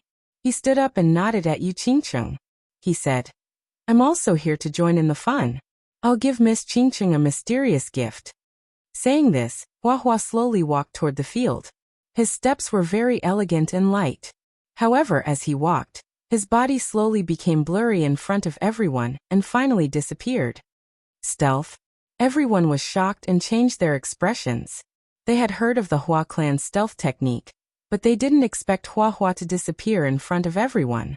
If he sneaked up to them and stabbed them, wouldn't they die? The only young people who didn't change their expressions were the descendants of the 4 great clans, Long Shuilu and Tu Qianjun. Long Shuilu had seen this before, so he didn't panic. Tu Qianjun didn't have any expression, but his eyes revealed a trace of contempt. It seemed that he didn't care about this kind of small trick. Of course, the few supreme elders in the field wouldn't be shocked, nor would their expressions change.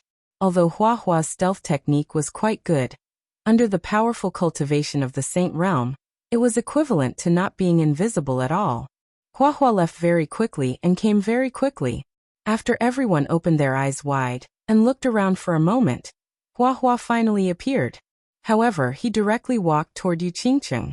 He held a purple rose in his hand and walked with strange steps.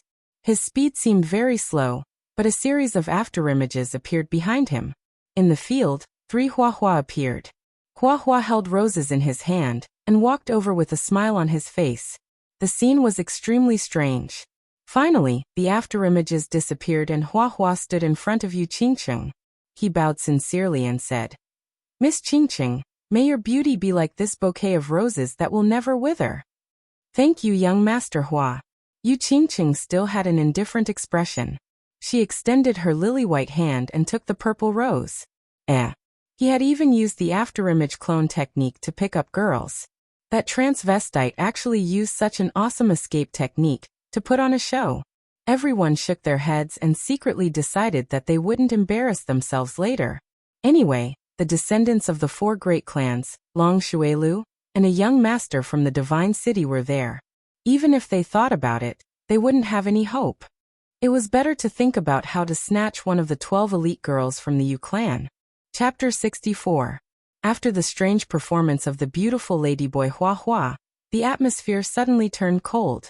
Although all the young masters had fantasized about showing off their skills today, using their unique temperament and unique style to win the heart of the beauty, and finally returning home with glory and beauty, all the young masters had fantasized about showing off their skills today, using their unique temperament and unique style to win the heart of the beauty. However, under the abnormal special skills of the Feng family and the Hua family, as well as the performance of Fengzi and Hua, everyone felt as if a bucket of cold water had been poured over them. They were completely sober, and they were also shocked. Obviously, Long Shuilu didn't want this to happen, so he casually made his move. His battle aura turned into a palm, holding a cup of top-notch perfume named Poison, that he had spent a lot of money to buy, and he flew towards Yu Qingqing. Long Shuelio's move had indeed shocked everyone present. It should be known that battle aura was just an external release of energy. It was easy to use energy to kill and destroy enemies, but to materialize battle aura into a real palm, even if it could only hold a bottle of perfume, one would need to be at least in the Emperor realm. However, it was a pity that he hadn't managed to completely learn Palace Master Long's famous consummate skill, the dragon capturing hand. Palace Master Long's dragon capturing hand was extremely powerful. With Palace Master's strength at the peak of the Saint Realm, if he used the dragon capturing hand, not to mention the Saint-level Azure Dragon, he would definitely be able to capture the 8th-level Tyrant Dragon. He would be able to easily throw it around like it was a broken jar. Long Shuelio's battle aura was naturally not a problem for him to kill enemies with his battle aura. However, if he wanted to materialize battle aura into a real palm, hold a bottle of perfume, and fly it for more than 20 meters, it would obviously be a little difficult. Therefore, when this palm flew, it would occasionally shake a little. And there was even one time when it almost fell. In the end, Long Shuelu was covered in cold sweat, and his face was pale. Only then did he deliver the bottle of perfume to Yu Qingqing. Looking at the faint smile in everyone's eyes, Long Shuelu knew that he had really made a fool of himself this time. After that, some young masters seemed to feel that there was still hope, and used their last bit of strength to fight. They all went up one after another, each displaying their own unique skills. For a moment, it was very lively and brilliant. On the other hand, there were only 3 people who should have made a move but didn't. One of them was the dazzling young master of the Divine City, Tu Qianjun, who rode on a winged dragon. The other one was Xue Wuhan, who was sitting respectfully beside Tu Qianjun. The last one was Yi Qinghan, who had silently finished off the suckling pig, and started to wipe out the fruits on the table. It seemed like Tu Qianjun wanted to make the last move and suppress everyone with his skill. However, Xue Wuhan looked like a slave. He sat respectfully beside Tu Qianjun. It seemed like he didn't want to make the first move. On the other hand, Yi Qinghan didn't seem to be interested at all. It was as if he felt that the beautiful lady on the table was not as delicious as the plates of fruits on the table. The last young master's childish performance didn't garner any enthusiastic applause. The rest of the young masters finally recognized a fact. The ultimate skills that they were so proud of were so lowly and childish in front of the 5 clans and the Divine City's young masters. Therefore, they decisively expressed their silence and gave up. They didn't want to embarrass themselves and make a fool of themselves. Wu Hen, don't you want to go up and play? Tu Qianjun swept a glance at Yi Qinghan. He had been eating fruits with his head lowered. It seemed as if he would never be full. Tu Qianjun raised his eyebrows after he confirmed that no one else was going up. Young master is here. What is Wu Hen going to do? Make a fool of myself? Xue Wuhan shook his head and said. His tone was a little respectful, a little flattering, and a little humble. Tu Qianjun let out a long laugh. He proudly stood up and coldly swept his gaze across everyone. His eyes didn't have the same look of interest as before. Instead, he looked down on everyone. It was as if he was a high and mighty king looking down on a group of ants. He looked down on everyone for a while. Then he coldly said when everyone was a little impatient, haha. Indeed, you'll only make a fool of yourself if you go up. Since they've already made a fool of themselves, I'll just casually put on a show to liven things up for Lady Qingqing. Tu Qianjun finished speaking. Everyone except for Xue Wuhan and Yi Qinghan's complexion changed at the same time. This was a slap to their faces. This was a naked slap to their faces. What did he mean by, I've already made a fool of myself? What did he mean by casually put on a show? The complexions of the older generation didn't look good either. Slapping the faces of their descendants was equivalent to slapping their old faces. You've come from the Divine City, and your strength is very heaven-defying. But, you should at least leave some face for us old fellows. Yu Qingqing's complexion didn't change after hearing Tu Qianjun's incomparably arrogant words. She looked at Yi Qinghan, who was still eating grapes without the slightest change in expression. Then, her complexion became a little richer. Her black pearl-like eyes flashed, and she instantly smiled. Then, she used an unprecedentedly sweet and soft voice to say, "Young Master Tu, please. Qingcheng will wait and see." Feng Zihua and Long Shuilio's complexion changed completely. They became a little deathly gray and looked very unsightly. Today was the Summer Fire Festival. It was the day that Yu Qingcheng would choose her man.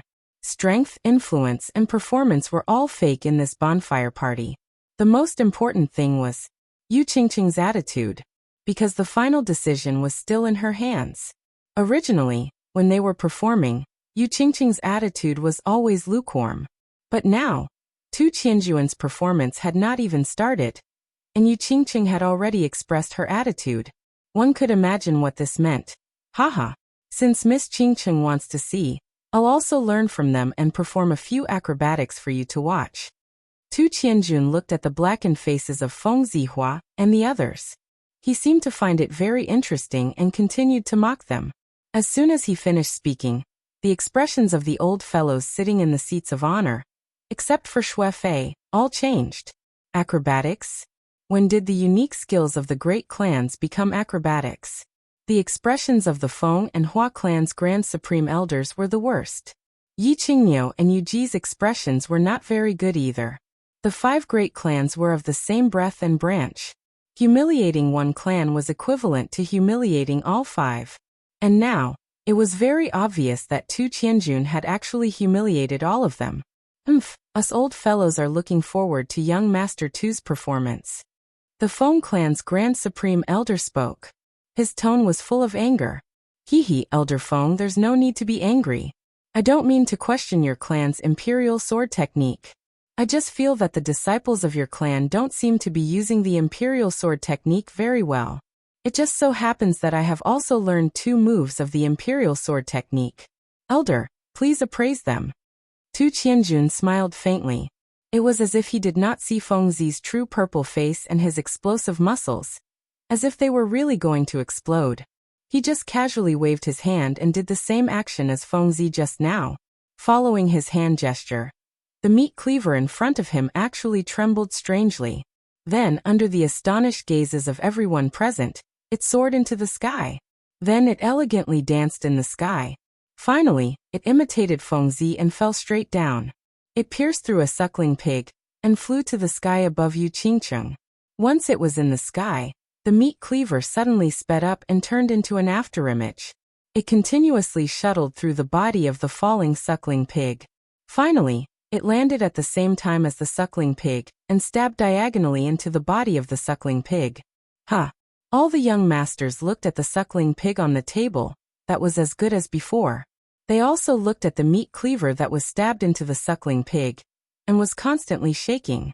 Although they were a little shocked that Tu Qianjun actually knew the Feng clan's unique skill, and that he seemed to be dancing very elegantly, they still had some doubts in their hearts. Didn't you say that Feng Zi's imperial sword technique wasn't very good? What did Feng Zi say? He was able to use a huge sword to cut the suckling pig into 7 or 8 pieces. Yet after dancing for so long, the suckling pig was still intact? Young Master Tu's imperial sword technique is indeed brilliant. Feng Zi admits defeat. While everyone was still puzzled, Feng Zi stood up and swayed. His face was ashen as he spoke in a deep voice. Pa! As soon as Feng Zi finished speaking, the meat cleaver stopped swaying. The suckling pig was like a blossoming flower. It split open from the middle, and was divided into countless evenly sized pieces. Then it was steadily placed on the plate. Young Master's skill is divine. Wu Hen admires you. Xue Wuhen stood up and cupped his hands respectfully as he spoke. The passion in his black and gray eyes was very obvious. Looking at the dozens of evenly sized pieces of suckling pork on the plate, listening to Feng Zi's sincere words, and looking at Xue Wuhen's respectful posture, all the young masters were shocked once again. However, there were too many shocks today. All the young masters felt a little numb. The things that they were proud of and glorious in the past, in front of Feng Zi and Tu Qianjuan's performance, became extremely childish and laughable. As a result, they developed a deep sense of defeat and a faint sense of inferiority. It was to the extent that they didn't even know that Tu Qianjun had suddenly disappeared in front of everyone. They didn't notice, but Yi Qinghan, Hua Mu, and Fengzi were very sensitive and discovered it. They looked at each other and revealed an expression of disbelief and extreme shock. What situation was this? Tu Qianjun actually knew the Hua clan's stealth? What was stealth? It was the Hua clan's unique skill. The Hua clan was the descendants of the Thorn God. Only those who possessed the Thorn God's bloodline could learn the stealth skill. Furthermore, Tu Qianjun had just revealed the Feng clan's unique imperial sword technique. Since when did the unique skill of the 5 big clans become so worthless? Everyone could learn it. Could it be that the people in the divine city were also descendants of the ancient gods? And they had all the bloodlines of the 5 ancient gods? Yi Qinghan's eyes flashed. He couldn't understand it no matter how he thought about it. Finally he looked at Yi Qingniu, who was at the top of the seats. Fengzi and Huamu also looked at the grand elders of their clans. There's no need to be surprised. The people in the divine city are all descendants of the ancient gods. I'll explain the specifics later. The unique skills of the 5 big clans that they know are all imitations. They might seem good at the beginning, but in the later stages, their power and destructive power will be very different. Yi Qingniu and the few grand elders passed on the information to answer their questions. However, seeing that Tu Qianjun was using their clan's unique skill to sweep across their faces, they felt very uncomfortable, and their faces darkened. Young Master Tu disappeared? At this time, the people present finally realized that Tu Qianjun had disappeared. They all looked around, their faces full of confusion and disbelief. Although their abilities were the weakest among them, Tu Qianjun had actually disappeared right under their noses. This was too terrifying. After a while, Tu Qianjun finally solved their doubts. He suddenly appeared on the stage, holding a bunch of red roses that were a few times bigger than Huamu's. It was the same stealth and the same afterimage clone technique, but his stealth seemed to be more thorough than Huamu's. His afterimage clone technique was actually more than 10 meters long, and the number of clones was more than double that of Huamu's. Miss Qingqing, I think that red roses represent love more. Isn't that right? Tu Qianjun stood elegantly in front of Yu Qingqing, holding a big bunch of red roses. His body leaned forward slightly, and his face was full of confidence and a proud smile. Young Master Tu is very considerate. Yu Qingqing reached out and took the red roses. She looked at Yi Qinghan, who had his head lowered and seemed to be thinking about something. She opened her mouth and smiled. Her neat white teeth, tender red lips, an intoxicating smile made everyone's heart skip a beat. Tu Qianjun swept his gaze over all the young masters below. He was very satisfied with their shocked and frustrated expressions. He waved his hand in a confident and unrestrained manner and said with a smile, "Hee, these are just some small tricks. Since young Lady Qingqing likes them, I'll show you one more trick and give you a small gift. I hope you like them." Small tricks? Faced with Tu Qianjun's naked humiliation, Fengzi and Huamu remained silent and lowered their heads slightly. Although their elders had already explained it to them, they still couldn't accept that they had lost to an outsider in the consummate skill that they were so proud of. Long Shuelyo's expression was a little bad, but he was still slightly better. He even felt a little proud. At least he hadn't been slapped in the face, so he felt like the pot calling the kettle black. However, in the next moment, his face turned completely ashen. He saw a hand, a huge palm. At this moment, a huge palm flew towards the outside of the field. Closely after that, it caught that huge pterosaur and threw it into the open plain. Dragon Catcher Hand. Tu Qianjun actually knew the Dragon Catcher Hand, and it looked like he was using it very well. Although the winged dragon definitely wouldn't resist its master. However, such a huge winged dragon was actually caught by him from such a long distance. A small palm was holding a bottle of perfume, and it was flying unsteadily at such a close distance. Furthermore, a single person was able to grab a winged dragon so quickly and steadily. Even a blind person could see that the Dragon Catcher Hand was like heaven and earth. They weren't on the same level at all. Evidently, compared to Fengzi and Huamu, Tu Qianjun's slap in the face seemed to be more severe and thorough. This little worm doesn't have any special use. It can only bring people flying. I'll give it to Miss Qingqing as well. You can play with it when you're free. Tu Qianjun said indifferently as he retracted his hand and placed it behind his back. Chapter 65. The open space of the tranquil lake island was very lively, noisy, and interesting. The Tranquil Lake Summer Fire Festival that happened once every 15 years had become even more interesting because of the appearance of a young master. Not only was this young master's strength outstanding, he definitely had the strength of the top 3 on the Earth list. Furthermore, he seemed to be omnipotent. He was very familiar with the ultimate skills of the Feng family and the flora and fauna ancient gods. Even the famous ultimate skill of the Divine War Abode's #1 expert, Manor Master Long, seemed to be executed beautifully by him. He was also very generous. He could easily give away a level 7 magical beast, the pterosaur, which was rare even among the 5 families. Most importantly, he came from the Divine City. The Divine City was undeniably the Holy Land in the eyes of the people of the continent. It had protected the 3 clans of the continent for thousands of years, allowing countless people to live and work in peace and contentment. Countless people didn't need to worry that war would happen to them. The city on the high and mighty Divine Mountain had played the most important role. Today, the young masters from various places in the House of Aries finally had the opportunity to see the elegance of some people from the Divine City. They weren't disappointed. Whether it was in terms of temperament, grace, or strength, he suppressed all the young masters present, and many people were convinced. Didn't you see that the Shui family's young master, who was usually high and mighty, was like a dog in front of him? All the young masters were very excited. They were happy that they could see the peerless elegance of the Divine City's young masters. They were secretly happy that the Divine City's young masters had the ability to suppress the usually high and mighty descendants of the 5 families. They naturally thought that only the Son of God from the Divine City was worthy of the goddess-like fairy up there, and only he could possess her. This was too much. Looking at the big guy in front of her full of ferocity and arrogance, Yu Qingqing knew that she had gone too far. Tu Qianjuan's gift was a bit too much. Yu Qingqing was in a dilemma. A level 7 magical beast, the Divine City's special mount. This was not a small gift. Accepting his gift was equivalent to admitting that she was leaving with Tu Qianjun. Originally, Yu Qingqing saw that Yi Qinghan had been acting like this and didn't care about her at all. She wanted to anger him and provoke him a little. It had always been her unconvinced mentality of a little girl causing mischief. At this moment, he realized that he had gone a little overboard, so he didn't know how to end the situation. Young master too is considerate. Such a big guy. Even if you give it to the Yu clan won't be able to raise it. Young master, you should keep it first. If Qingqing chooses you in the end, it won't be too late to give it to her then.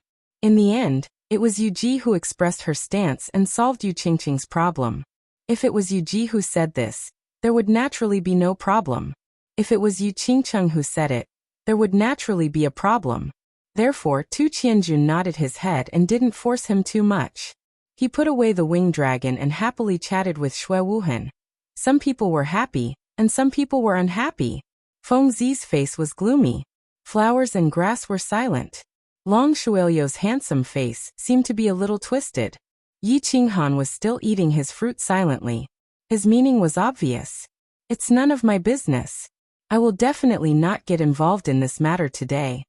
Old Niu, you have to get back your face today. Although the Grand Elder didn't seem to have any change on the surface, he was secretly transmitting his voice to the Grand Elder. His tone was somewhat displeased and dissatisfied. Old Niu asked your kid to go show off. Didn't you say that your kid is very awesome?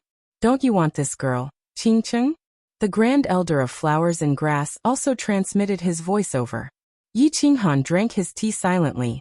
His bulging eyes glared at the two of them, and then coldly swept a glance at Yi Qinghan, who seemed to have fallen asleep at the side. Originally, he was still anxious about why Yi Qinghan wasn't going up to show off. Now it seemed that this kid was very smart.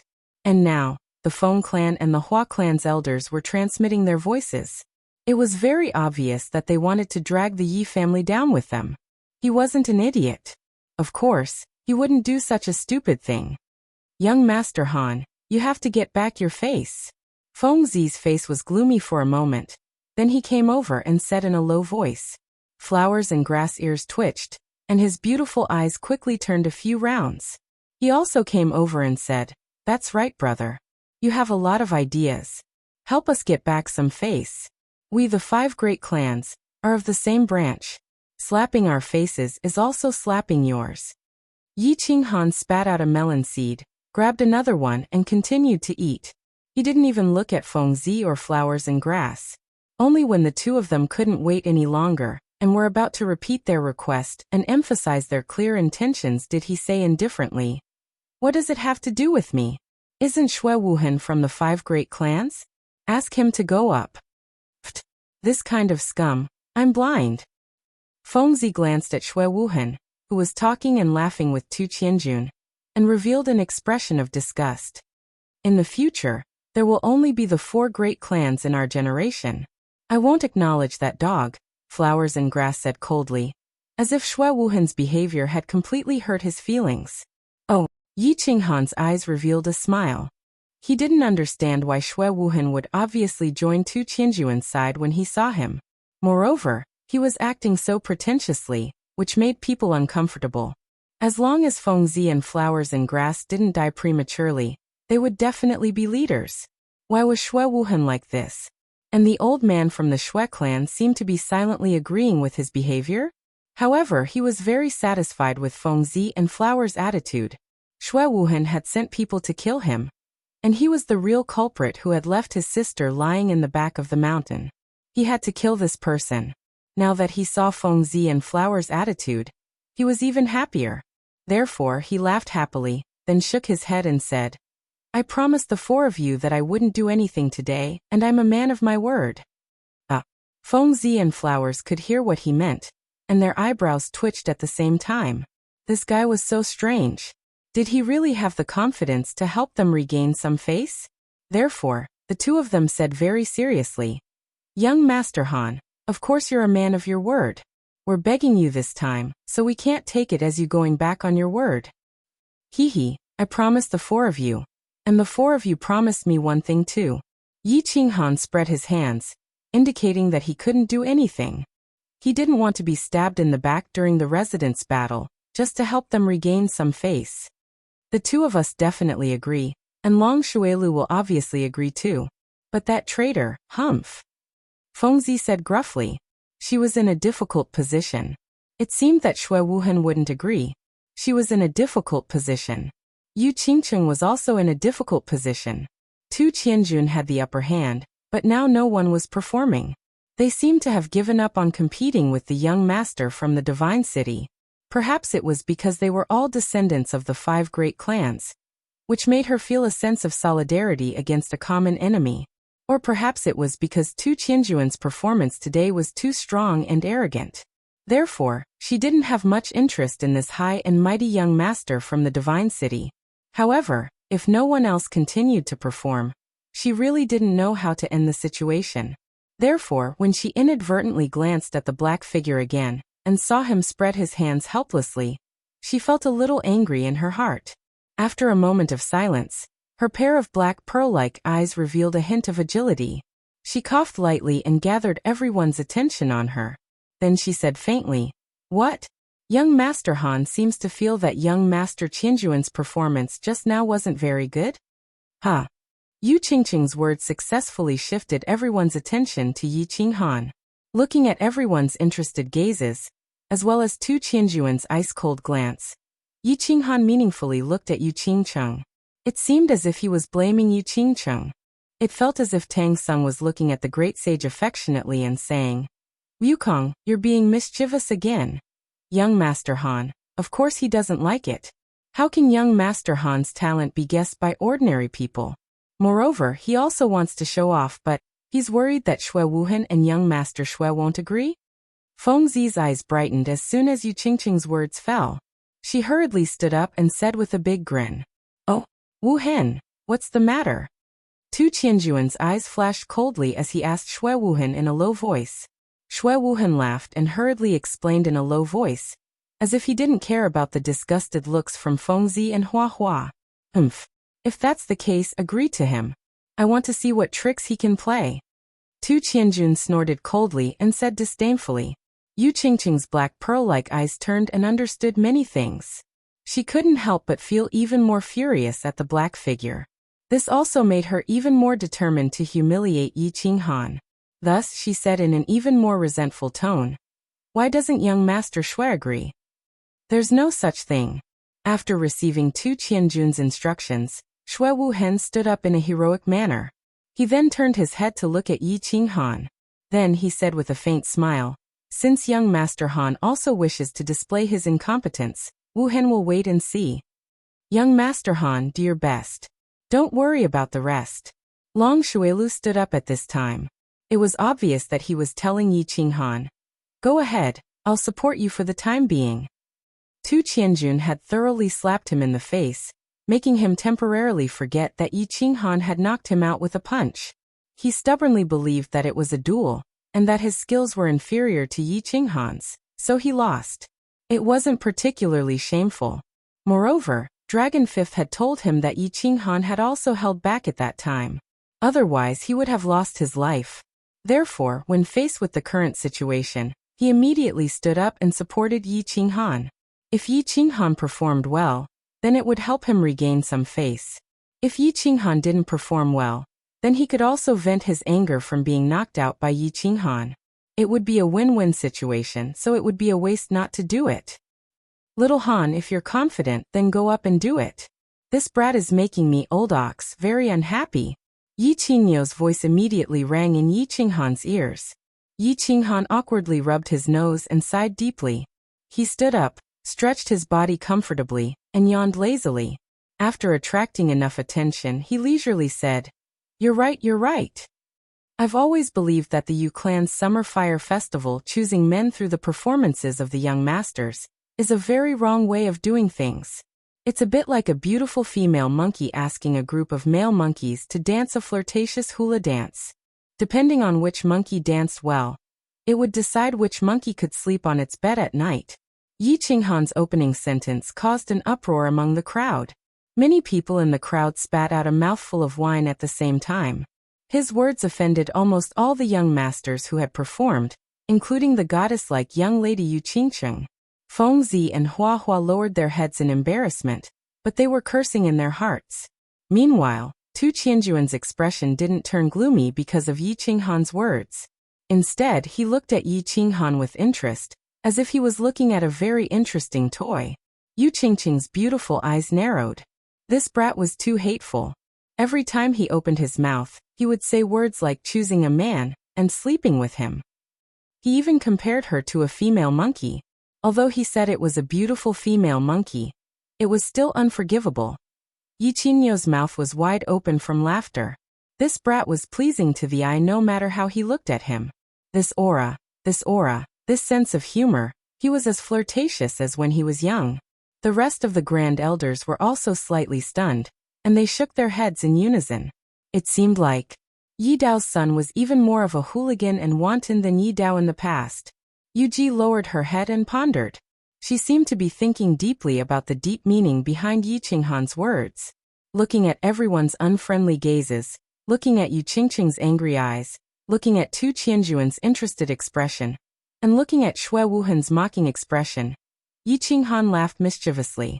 Without waiting for everyone to fly into a rage, Yi Qinghan leisurely walked out.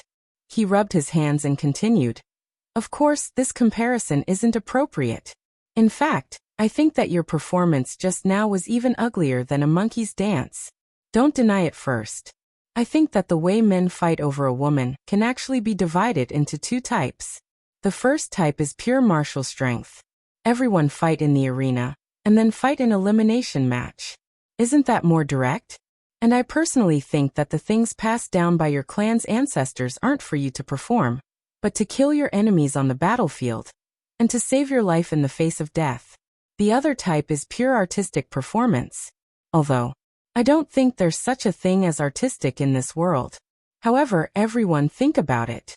The martial strength that you rely on to survive and fight is actually used for performance. The martial strength that you rely on to survive and fight is actually used for performance, and other than showing off your strength and special skills, as well as feeling good about yourself. What else is there in your performance? That's why I feel that your performance is inferior to a monkey's dance. No matter what others are dancing is pure art. It's not like the abstract performance of a monkey's dance that was passed down from your clan's supreme martial strength. I really don't feel comfortable watching it. And I'm a person who likes to be more direct and say whatever is on my mind. Of course, the young masters here are all elites, and their hearts are as broad as the ocean. I think everyone won't mind. I've already talked big today. If I don't perform a bit, I reckon that you won't let me off. So, I'll just perform a dance to liven things up for everyone. Of course, it's a very pure hula dance. Chapter 66. This guy has a sharp tongue and is quite eloquent. But he's only at the first level of the general realm? An 8th grade beast? His strength is nothing much, it's a pity. Tu Qianjun smiled coldly as he shook his head and said to Xue Wuhan, who was standing beside him, "Compared to you, he's obviously worthless. It's just that this brat has some tricks up his sleeves." Wu Hen had secretly suffered some losses from him before. Xue Wuhan smiled slightly. His tone and expression were both respectful, without the slightest flaw. He's only a flea that can jump high, it's nothing much. If you can survive this battle, you can go to the Divine City and follow me from now on. Tu Qianjun was very satisfied with Xue Wuhan's attitude. He looked at the fervent look in his eyes and said indifferently, "Thank you, young master." Hearing Tu Qianjun's words, Xue Wuhan's eyes emitted a fervent light. He was extremely excited, and was about to kneel down to Tu Qianjun to express his respect and gratitude. Unexpectedly, Tu Qianjun waved his hand casually. He could only stand up embarrassedly and stood behind Tu Qianjun even more respectfully. Looking at Yi Qinghan, who was still speaking with fervor and assurance, Xue Wuhan's lips curled into a mocking smile. His body trembled slightly and his fingers turned white from clenching his fists, expressing the excitement in his heart. He met Tu Qianjun by chance 10 years ago when he was traveling outside. At that time, Tu Qianjun was still a 15 or 16-year-old playful child. He often escaped from the Divine City to play. Coincidentally, he discovered Tu Qianjun's identity, so he started to curry favor with Tu Qianjun secretly. He often brought him out to play, fawned on him everywhere, and satisfied all of his requests. Today, he finally received Tu Qianjun's reward. He finally had the chance to enter the tall Divine Mountain and enter the Divine City. Of course, he was extremely excited. Although he entered as a subordinate, or even a servant, he didn't regret it. On the contrary, he was extremely ecstatic. This was because he had accidentally learned a huge secret from Tu Qianjun, a secret that could change his fate. Only by entering the Divine City could he reach the heavens in a single bound, change his fate, and obtain a huge opportunity. The monkey is going to dance. Hearing Tu Qianjun's cold words, Xue Wuhan immediately withdrew his thoughts. He looked at Yi Qinghan, who was standing in the middle of the arena. He was extremely curious in his heart. How would Yi Qinghan perform?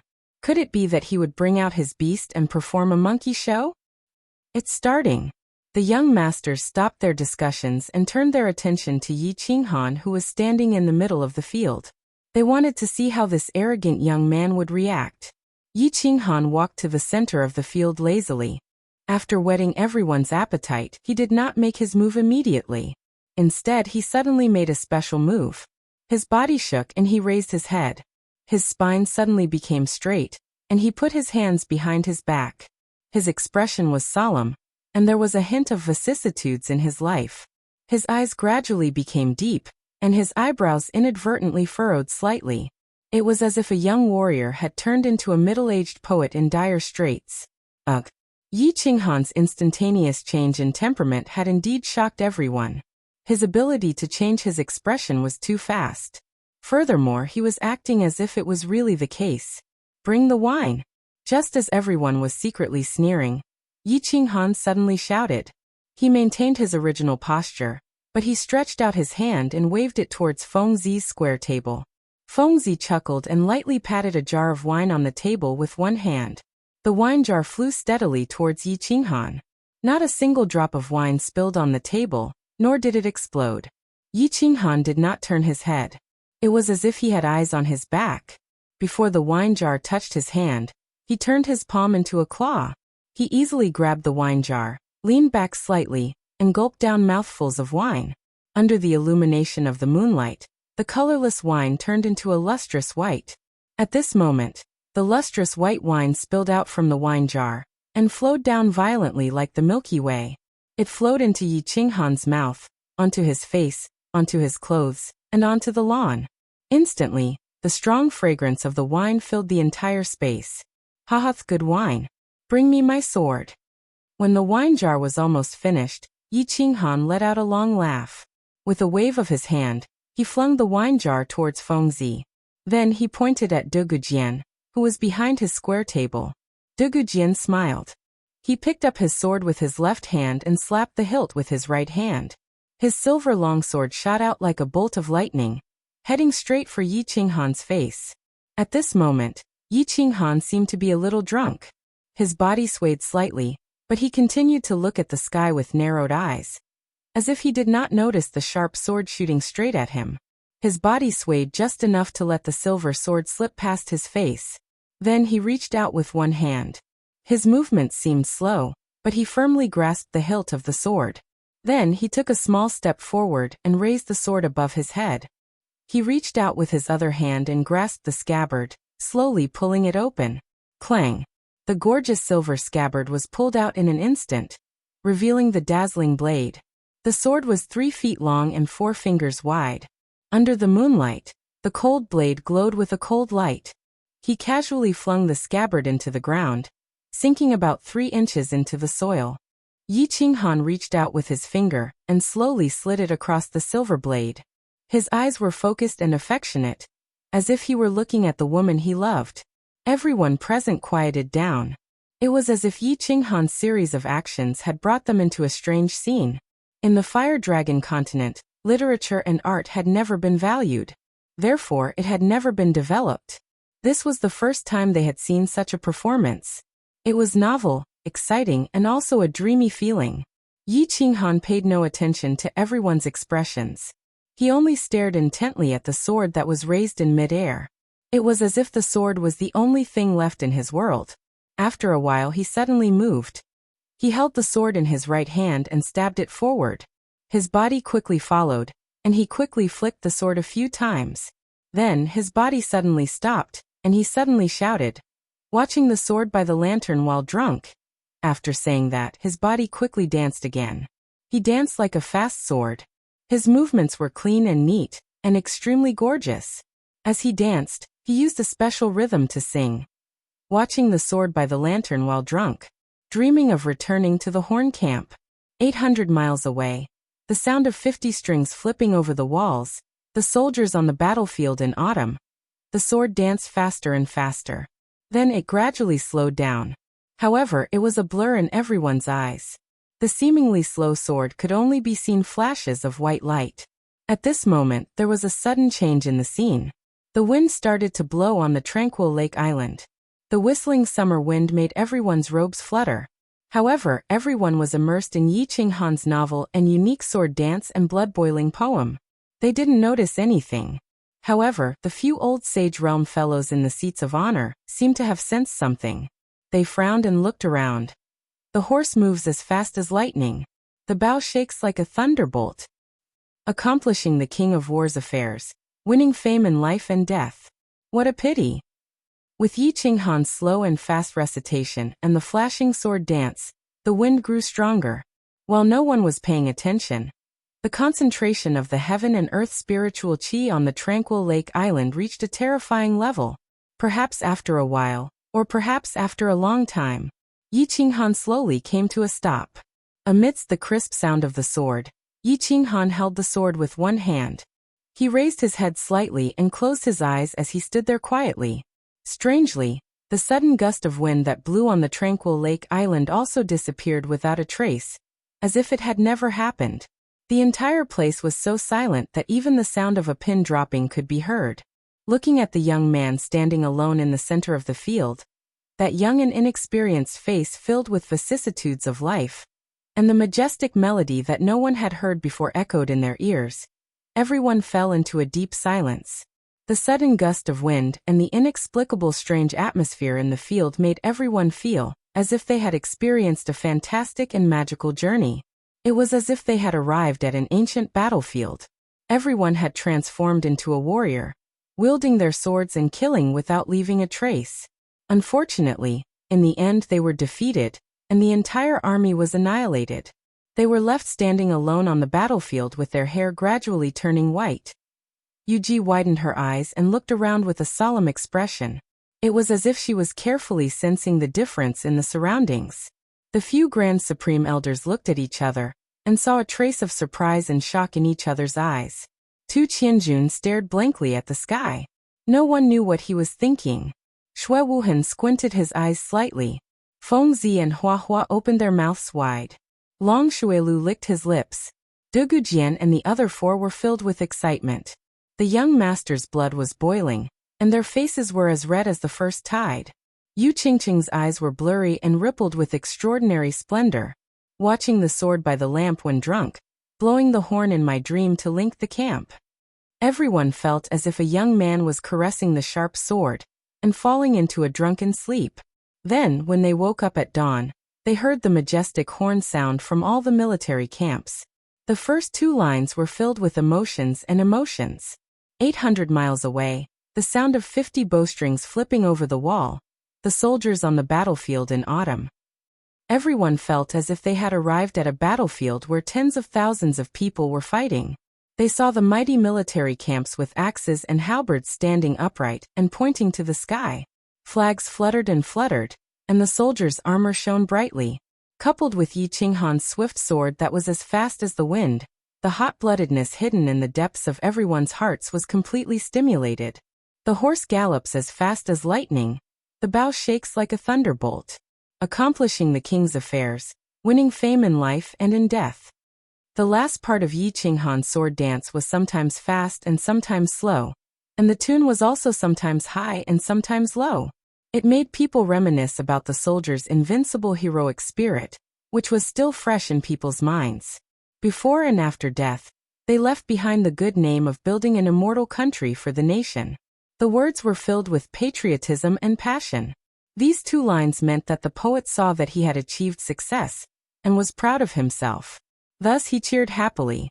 Even the tune was relaxed and majestic, raising the emotions of the lyrics to the highest point. And the last line, "Pity happened in vain." The tip of the pen suddenly changed, causing the emotions to plummet from the highest point. It expressed the infinite emotion of not being able to fulfill one's ambition. It revealed the sharp opposition between ideals and reality, and expressed the grief and indignation of having the heart to serve the country, but having no way to go. The whole poem was covered with a strong sense of sadness. This line echoed the first line, both describing the feelings of real life. It formed a strong contrast with the dream in the middle, and powerfully expressed the grief and indignation of having the ambition to serve the country. A brand new sword dance, a tune that no one had heard before, a poem that made people's blood boil, and filled with emotion. The cadence of the recitation matched with the bewitching sword dance. Although there were many parts of the poem that the audience did not understand, and some of the words did not understand the meaning, it did not hinder the audience from appreciating this performance. It did not hinder the shock and baptism in the depths of their souls. They did not know why, but their hearts felt intoxicated, as if they were in a dream. After a long time, it was unknown who gave the first applause, but a moment later, the applause was like a surging tide. They had never thought that a man's sword dance could be like this, and that a man could also sing. Moreover, he could sing in such a way that resonated with people's hearts. Tu Qianjun nodded, and came back to his senses. Then he started to clap lightly. Although the light in his eyes was still arrogant, there was also a faint hint of admiration in it. Yuji sighed slightly. Her expression was cautious, and she did not clap. Instead, she pondered for a long time. Suddenly, she stood up and walked in front of Yi Qinghan with quick steps. She bowed respectfully and said respectfully, "Young Master Han is very talented. Yuji has danced for dozens of years, and has also taught for dozens of years. Only today did I realize that I was a frog at the bottom of a well. This old one is ashamed. Yuji is willing to take young Master Han as her teacher, and follow by your side. I hope that young master does not dislike me." Chapter 67. Yi Qinghan was dumbfounded. He stared blankly at the beautiful middle-aged woman in front of him, looking into her sincere and longing eyes. He did not understand what had happened. He had not planned to appear today. Just as he had said, this performance was no different from a monkey dance. However, Tu Qianjuan's powerful performance and his undisguised slap to the 5 great clans made him very displeased. Thus, he casually imitated a famous sword dance from his previous life to break the ice.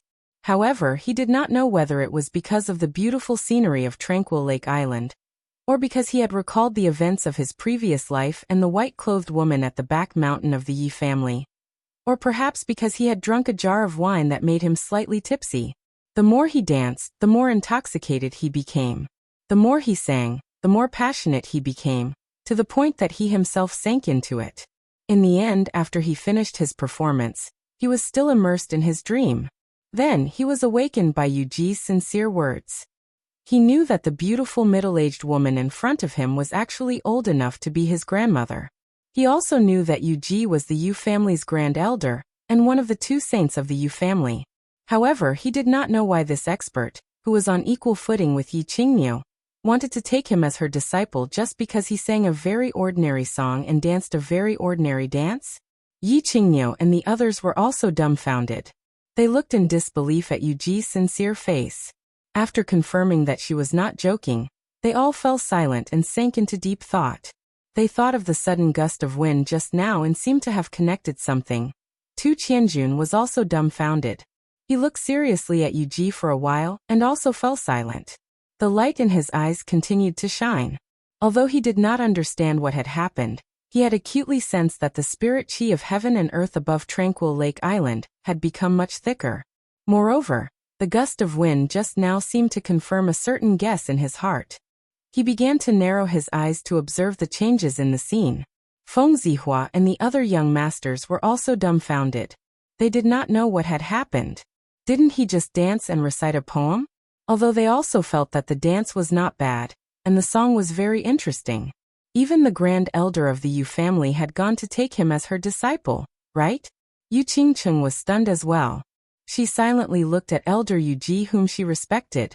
She actually wanted to acknowledge a junior as her master? Then she seemed to have thought of something. She thought of that strange gust of wind just now, and a dazzling light burst forth from her eyes. At this moment, a voice transmission suddenly rang in her ears. She listened carefully, and after a moment of silence, she suddenly stood up and said in an unusually determined tone, "Young masters, I hereby announce the end of this summer fire festival. This time, I have chosen only one guardian, and he is Yi Qinghan." Hearing the determination in Yu Qingqing's melodious voice, looking at her peerless face and pearl-like eyes, Yu Qingqing's heart sank. Except for a few old fellows, everyone present was once again collectively dumbfounded. The Yu clan's Tranquil Lake Island's Summer Fire Festival was held once every 15 years. They were very cautious and serious every time. Furthermore, the saint would always choose 2 guardians for the Summer Fire Festival, and observe them for 3 years before deciding who would be the saint.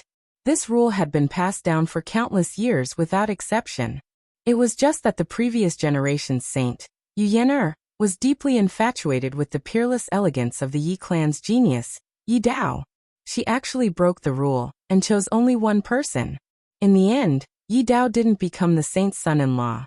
Instead, he fell in love with Yu Shui, a popular artist in the Yu house.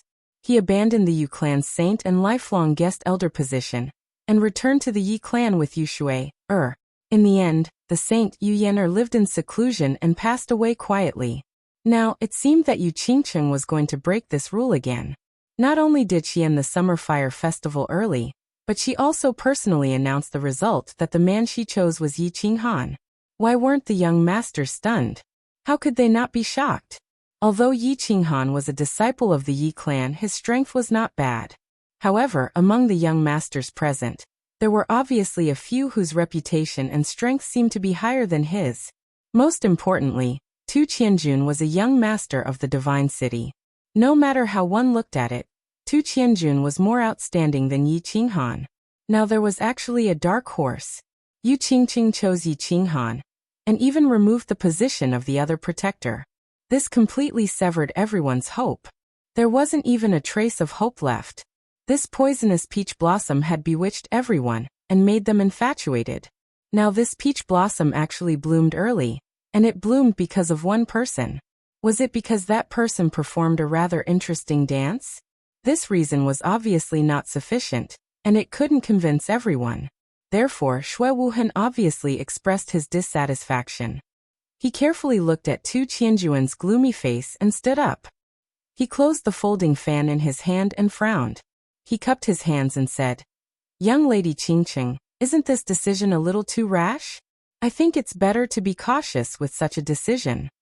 Yu Qingqing, who was wearing a peach blossom and a peach-colored palace dress, knew that there would definitely be people who would oppose and question her decision. However, she didn't expect that the first one to speak was actually Xue Wuhan, who had been low-key for the whole night. Furthermore, his high-profile appearance wasn't for himself, but for Tu Qianjun, who was beside him. A trace of disgust flashed through Yu Qingqing's heart. Furthermore, it was displayed on her face without any concealment. She coldly said, "Young Master Xue, are you lecturing me?" Once Yu Qingqing's words left her mouth, Xue Wuhan's complexion changed. Even Xue Fei, who was sitting at the head of the table, looked a little pale. Meanwhile, Yu Ji continued to stand beside Yi Qinghan and pretended not to have heard anything. Xue Wuhan saw that Yu Ji's complexion was the same as before, but Tu Qianjuan's complexion was getting worse. Yu Qingqing's pearl-like eyes were coldly staring at him, waiting for his reply. He could only summon up his courage and awkwardly said, "I don't dare. It's just that I feel that it's better to ask your clan's elders for such an important decision." This decision. I have considered it very carefully. After a moment of silence, Yu Qingqing faintly said, "As for the elders' opinions, I can tell everyone that I have just received a sound transmission. The meaning of this sound transmission is exactly the same as my decision. And the person who sent this sound transmission is our Yu clan's clan leader. I think everyone should be satisfied with this explanation." Yu Qingqing's words were like a bomb that exploded in the field. The Yu clan's clan leader had always been elusive and rarely appeared in front of the common people.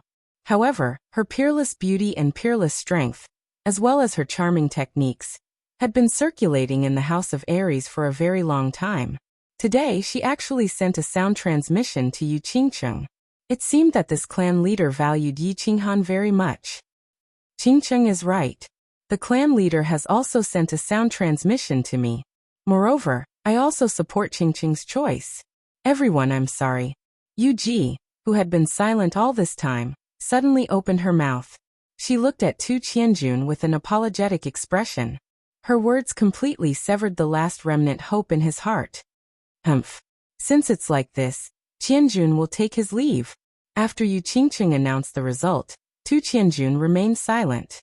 Now that Yu Ji had spoken, he knew that there was absolutely no hope for him today. He looked coldly at Yi Qinghan, seemingly unable to conceal the jealousy and resentment in his eyes. After he finished speaking, he directly leaped onto the winged dragon. Then he looked deeply at Yu Qingqing, smiled coldly, and commanded the winged dragon to soar through the sky. "Yunyang, please invite all the young masters and elders to the Moon Lodge to have a good rest and entertain them well." After Tu Qianjun soared through the sky and left, Yu Ji once again ordered to arrange for all the young masters to leave the Calm Lake Island. It was the same for every summer fire festival. Once the summer fire festival ended, apart from the man chosen by the Holy Maiden, no one else was allowed to stay on the Calm Lake. Everyone looked at Yi Qinghan, who was standing quietly in the field, with complicated expressions. Some were envious, some were jealous, some were resentful, and most of them were puzzled. However, since their master had already given the order, it wasn't appropriate for them to ask too much. They could only think of a way to snatch one of the 12 Calm Lake girls. "Young Master Han, congratulations. You're very good, brat. Although I'm very jealous and resentful of you, at least the fertile water didn't flow to the divine city. I'm still very happy about this." Fengzi walked out with a cup of wine and stood in front of Yi Qinghan. She raised her head and drank it in one gulp. Her expression was a little lonely and disappointed. "No need." Yi Qinghan shook his head slightly and pushed Fengzi's body away. He looked at Yu Ji and said very seriously, Elder Yuji, you've forgotten something. I don't think you've asked me, the person involved, for my opinion. I didn't agree to be your clan's son-in-law. Chapter 68. Ugh. Everyone who was just about to leave suddenly turned their heads as if they had seen a ghost in broad daylight when they suddenly heard this. They blinked their big eyes, trying to see if Yi Qinghan was drunk, or if he had a fever and was talking nonsense. Seeing Yi Qinghan's incomparably serious expression, everyone knew that he was actually serious. Stinking brat, what did you say? Ever since Yi Qingqing announced the results, Yi Qingyo had been grinning from ear to ear. Just a moment ago, he was still chatting with the Feng clan elder. When he suddenly heard Yi Qinghan's words, he glared at her, his eyeballs almost popping out of their sockets as he angrily rebuked her. Yi Qingqing blushed when she heard this. Yi Qinghan's sword dance today made her think that Yi Qinghan's previous actions were all to loosen the reins only to grasp them better. Today he came out to perform because he liked her. Therefore, when she received the patriarch's voice transmission, she disregarded her girl's modesty and resolutely stood out. She said those embarrassing words in order to move Yi Qinghan's heart even more. Who would have thought that at this moment, Yi Qinghan actually acted out the scene of Yi Dao rejecting Yu Yin'er in front of her. How could she endure this?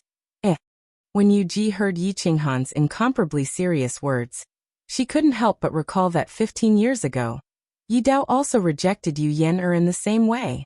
Like father, like son. A Yu clan girl owed a Yi clan when she was born? She sighed inwardly, thought for a moment and said, "That's right, it was my negligence. But why did young Master Han reject? Is Qingqing not good enough? Young Master Han doesn't like it? Grand Elder, this is Qinghan's private matter. I hope you won't interfere." Yi Qinghan first cupped his hands at Yi Qingyo and said with a resolute tone.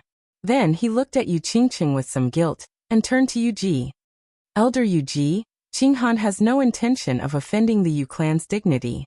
Moreover, young lady Qingqing is very good in all aspects and is worthy of the name Qingqing. However, Yi Qinghan already had a fiancé. So forgive me, but I can't agree. As he spoke, Yi Qinghan let out a deep sigh. He raised his head and looked at the southern sky. It was as if he could see through the stars and see the weak, white-haired, white-clothed woman lying on the bed. Brat! When did you get a wife? Nonsense. Yi Qingyo's eyes seemed to bulge even more when he heard this. However, halfway through his words, he saw the desolate expression on Yi Qinghan's face, and seemed to think of something.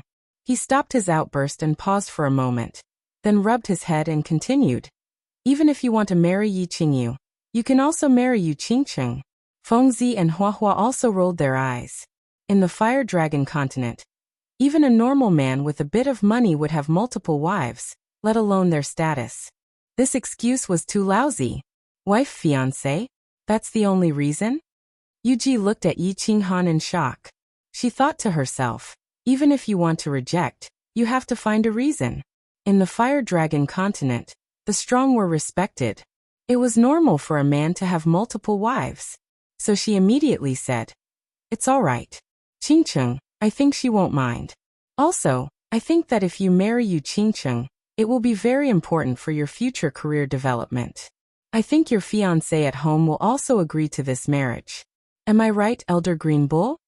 Yu Qingqing was originally embarrassed and angry, but seeing that Yi Qinghan did not seem to be lying, and seeing Yi Qinghan's desolate expression as he looked up at the starry sky, it seemed to have touched a certain soft spot in her heart. She was no longer angry. Instead, she looked hopefully at Yi Qinghan, waiting for his explanation. Her black pearl-like eyes were shining, and her cherry lips were slightly open. Her pitiful expression made people unable to bear to hurt her. Yi Qinghan saw everyone looking at him, like a tiger watching its prey. He knew that if he did not give an explanation today, he would not be able to leave this calm lake island. He somewhat admired his father Yi Dao. Back then he rejected Yu Yin'er's offer to leave the calm lake island. He touched his nose and thought for a moment. Then he looked up at Yu Qingqing and Yu Ji. Elder Yu Ji, Miss Qingqing, I really don't know how to explain. Let me put it this way. My fiancé almost died because of me, and she's still unconscious right now. She's still waiting for me to use a type of treasure to save her. My beloved woman is still in a deep sleep. Do you think I will be in the mood to marry again? To have another romance? Furthermore, Lady Qingqing and I are not familiar with each other yet. It can be said that we have no feelings for each other. I am not familiar with her personality, and she does not understand my situation. It is unfair for both of us to get together in such a hurry. A marriage without love will never be a happy one. Yi Qinghan's words stunned everyone. They looked at Yi Qinghan's serious expression and Yi Qingyo's lowered head and sighed. In the end, everyone believed that Yi Qinghan really did have a fiancé who was in a coma at home. They also felt admiration for his persistence. However, towards the latter part of Yi Qinghan's words, all the young masters raised their middle fingers in their hearts. Feelings love? Was there such a thing? In the minds of the men of the Fire Dragon continent, the feelings and love of a woman were all nurtured in bed. Wouldn't a man treat a beauty like Yu Qingqing as a treasure if they slept with her? Wasn't love something that came out of nowhere? However, Yi Qinghan's novel words had a completely different feeling in Yu Ji and Yu Qingqing's ears. Looking at Yi Qinghan's deep eyes and feeling the emotions from this little man's heart, Yu Qingqing's initial admiration for Yi Qinghan completely turned into the ignorant heart of a young girl at this moment. Yu Ji was like a mother-in-law looking at her son-in-law. The more she looked at Yi Qinghan, the more satisfied she was. This man was willing to reject a beauty like Yu Qingqing for the woman he loved. His temperament was rare. As for love and feelings, she had always believed that once a woman of the Yu family married over, the man's heart could only revolve around her. With Yu Qingqing's seduction arts and the skills she had learned to serve men since young, she believed that no man would not fall under her skirt. If that's the case, I don't think this is a problem. What do you think? Yu Ji pondered for a while and came up with a compromise. If you want to save your fiancé, we won't object. Furthermore, our Yu family will do our best to help you achieve this goal. But, you have to promise me, give Qingqing a chance and also give the Yu family a chance. You two get along well. If your fiancé is cured and you two get along well, then you two get married. How about that? Feng Zihua and Long Shuelu looked at each other, each of them seeing deep jealousy and envy in the other's eyes. They had encountered similar situations before. Some small families had done the same thing in order to form a marriage alliance with them. Only, when did the Yu family's saintess become so worthless? Giving a woman to Yi Qinghan and still afraid that Yi Qinghan wouldn't want it, they still had to coax Yi Qinghan. Not only did they offer very generous conditions, they even sent their daughter to dress Yi Qinghan for a period of time. They clearly said if you like it, then you can keep it. If you're not used to it, it's fine, you can just return it. Little sister Yu Ji, how can we do this? Sigh, this little brat, it's all because we didn't teach him well. Old brother feels guilty. Yi Qingyo rubbed his hands and said with some embarrassment, but he couldn't hide the smile in his eyes, causing the two old men from the Feng and Hua families to almost explode. Like this? Yi Qinghan also rubbed his hands, but he was truly embarrassed. He looked at the peach blossom with some shame and said very sincerely, "This is very unfair to young Lady Qingqing. What virtue does Yi Qinghan have to make the Yu family treat me like this?" Pust. The moment Yi Qinghan said this, the surrounding young masters all booed. This brat was too good at pretending. Did he want everyone in the Yu family to kneel and beg him? They had seen shameless people, but they had never seen someone so shameless. Feng Zihua clenched his fists. If not for the Grand Elder being present, he would have already rushed up to beat him up. Cough. Cough. Yi Qingyo coughed rapidly and kept winking at Yi Qinghan. Seeing that Yi Qinghan was unmoved, he was so angry that he stomped his feet. Yu Qingqing looked at Yi Qinghan's sincere eyes, and felt a sense of tenderness in her heart. She didn't seem to think that Yi Qinghan was pretending and acting at all. She had been trained to serve men since she was young, and how to read their expressions. She didn't feel that Yi Qinghan's words were from the bottom of his heart. Furthermore, her current mood was that if Yi Qinghan's acting skills were so superb, she would rather be deceived. So she bit her lip and said softly with a red face, "I am willing." Yi Qinghan lowered his head helplessly. He couldn't be so heartless to a beauty who was treating him like this. If he still dared to refuse such conditions, he would definitely be beaten into a pig's head by everyone present. After thinking for a moment, He ignored the murderous gazes of the crowd and rubbed his chin. He spoke again in embarrassment. I am very confused. Although I am very outstanding, it is not enough for the Yu family to treat me like this. Can you tell me the reason? The young masters once again booed in unison. Shameless, so shameless. However, they were still very curious. Just what did the Yu family see in Yi Qinghan? Forgive me for keeping this a secret for now. You will know in the future. Yu Ji and Yu Qingcheng looked at each other and said with a smile. Then, she smiled slightly and looked at Yi Qinghan coquettishly. She said in a soft voice, "Have you considered the matter of taking me as your master just now? Of course you are extremely important to the Yu family." Yu Qingcheng also smiled and said in her heart. Seeing Yu Ji move to Yi Qinghan's side like a child, she smiled even more happily. The peach blossom on her head seemed to bloom even more brightly with her smile. Chapter 69. The silvery moon hung high in the night sky. Although it was already late at night, the entire Ecstasy City was still bustling with noise. This was a city without night. City center Moon Tower. All the young masters and great elders were politely escorted here by the Yu family to rest. The summer fire festival was over. Other than the Saintess's guardian, no man could stay at the tranquil lake. This was a rule left by the founder of the Yu family, the Moon Queen. The Yu family had followed it for generations, and this time was no exception. The Moon Tower was divided into 3 parts, covering an area of dozens of hectares. It was said that there were 9,900 rooms inside. The front yard was used to entertain guests from all over the world. The middle yard was made up of 9 pavilions of different sizes, used to entertain distinguished guests. The backyard was where the manager of the Moon Tower lived. The Moon Tower was the top entertainment place in the entire House of Aries, or rather, the entire continent. The front yard took up 2/3 of the Moon Tower, with 3 floors and 9,000 rooms. Every day, thousands of guests came from all over the world to spend their semen and crystal coins here. This brought a steady stream of wealth to the Yu family. The Yu family was undoubtedly the wealthiest among the 5 major families. Yi Qinghan sat quietly in one of the pavilions, listening to the manager of the Moon Tower explain the situation of the Moon Tower in detail. He looked calm on the surface, but he was secretly speechless. Tonight, he did not stay on Tranquil Lake Island.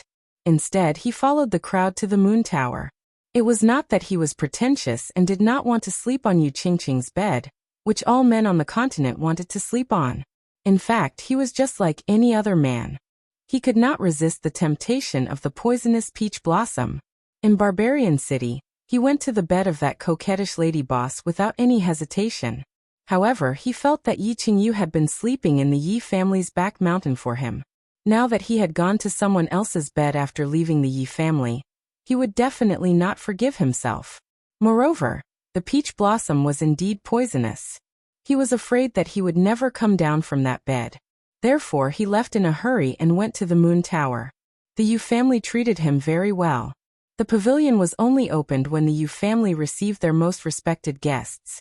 The decorations inside were the best in the continent. Yi Qinghan secretly glanced at them. Even the chamber pot behind the screen was carved out of jade.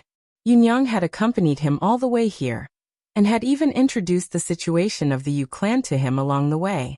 Presumably, the higher-ups of the Yu clan had already given him a position as a guest elder. "Young master, let's rest here tonight. If you need anything, you can just call the maids outside. They will satisfy all your requests." Yunyang's expression was respectful, and her attitude was very respectful. She knew how much her family valued the youth in front of her, so when it came to etiquette, she could not be picky at all. All right, sorry for troubling you, Yunyang. Go and do your work." Yi Qinghan smiled and nodded, indicating that he was satisfied with her service. Yunyang bowed again and retreated. The room returned to silence. Yi Qinghan scratched his head and sat on the tea table. He poured 2 cups of tea and said to the person behind the screen, "Elder Azurox, since you're here, come and have a cup of tea." A tall figure walked out from behind the screen. As he walked over, he constantly complimented the decorations in the room. His mouth made clicking sounds as he sat in front of Yi Qinghan without any trace of politeness. He picked up the cup of tea and took a sip. His face was full of enjoyment as he said, "Good tea, good tea. Only the Yu clan can afford to drink this dragon saliva tea. I, Old Ox, have only drunk it a few times in my life. I didn't expect the Yu clan to treat you like ordinary tea. You're really lucky, brat." "Old man, will you die if you don't brag? With your status, you think you can't even drink this lousy tea?" Yi Qinghan rolled his eyes. He had always held a grudge against the old fogies of the Yi clan.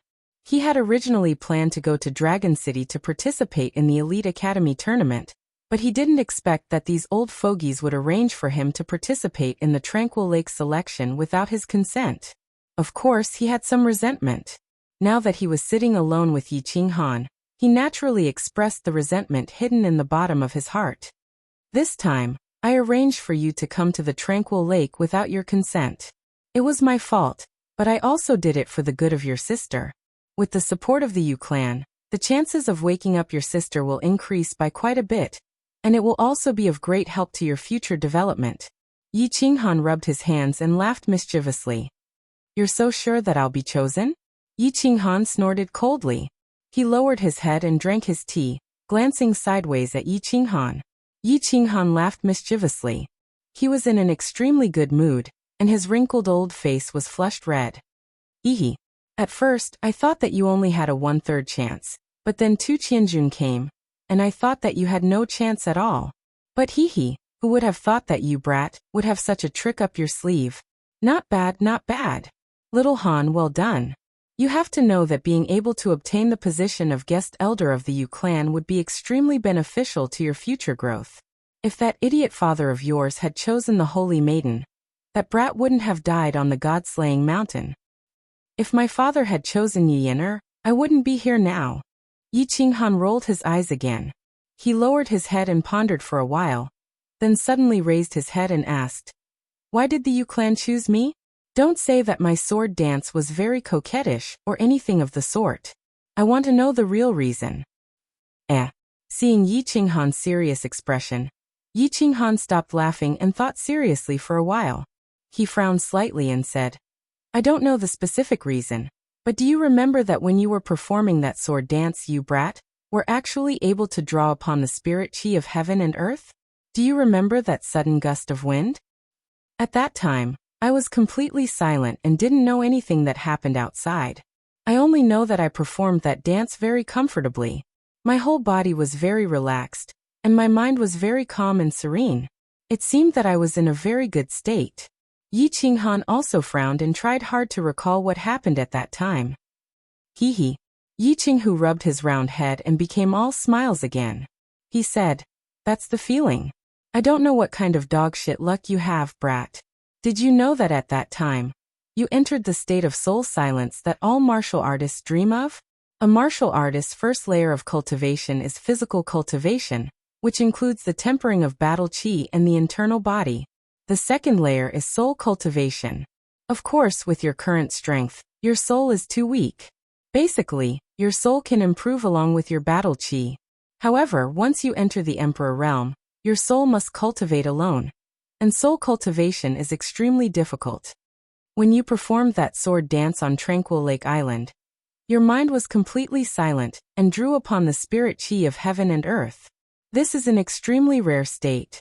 The martial artists of our level call it the state of soul silence. As long as you can enter this state often, your cultivation will definitely advance by leaps and bounds.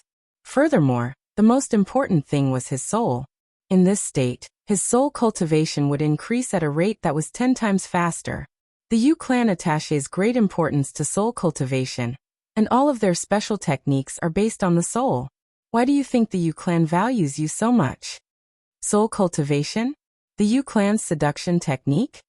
Yi Qinghan was a bit confused and blurted it out subconsciously. *T. The Yu clan's special technique is a spiritual attack, and they are most famous for their illusion attacks. Back in the day, the Moon Queen's illusion could make experts at the peak of the Sage realm directly commit suicide. The Moon Queen was the only martial artist at that time who could enter the state of soul silence. Her soul cultivation could be said to be at the peak. The Yu clan's seduction technique is just something that the younger generation of the Moon Queen created to make money. You have to remember, in the future, you have to try your best to enter the feeling you had when you were dancing on Tranquil Lake Island. That state will be correct. This time, you have only been in there for a short time, so you might not be able to feel the benefits to your cultivation. You will understand in the future. Remember, you have to try more and try to find a way to control this state. You have to be able to control the state of soul silence. With the help of the Yu clan, you will be the second Moon Queen, or even surpass her. Yi Qinghan stood up and said cautiously. His eyes did not seem to hide the admiration and love he had for Yi Qinghan. Tranquil Lake Island, North Court. In an elegant room, Yu Qingqing looked respectfully at a white figure in front of her. Her eyes were filled with respect and adoration. The white figure's back was facing Yu Qingqing, leaving behind a curvy back and a head full of black hair. Qingqing, I want you to choose Yi Qinghan. You won't blame me, right? The white figure did not turn around. He only spoke lightly. His voice was cold, but it was very pleasant to the ears. Clan leader, of course Qingqing won't blame you.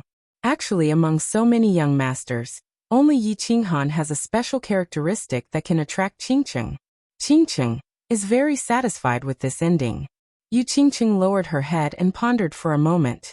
Suddenly, she raised her hand. Her black and shiny eyes flashed, and a hint of gentleness appeared at the corner of her mouth as she spoke softly. That's good. I can tell you that in the entire continent's thousands of years, Yi Qinghan is the second person to enter the soul silence state. The Moon Queen said in her last words that she entered this state for the first time in her 30s. And how old is Yi Qinghan now? This child's future is limitless. It is very likely that he will be the first person to walk out of the Fire Dragon continent. Therefore, the Yu clan must seize this opportunity. Since you also like him, and he doesn't hate you, then tomorrow, you should go with him to Dragon City. For the sake of the Yu family and your future, do your best to capture his heart. The white figure's voice was still cold, but her words revealed a bit of emotion and excitement. Yes. Yu Qingqing nodded lightly. Her eyes were filled with joy and longing for the future.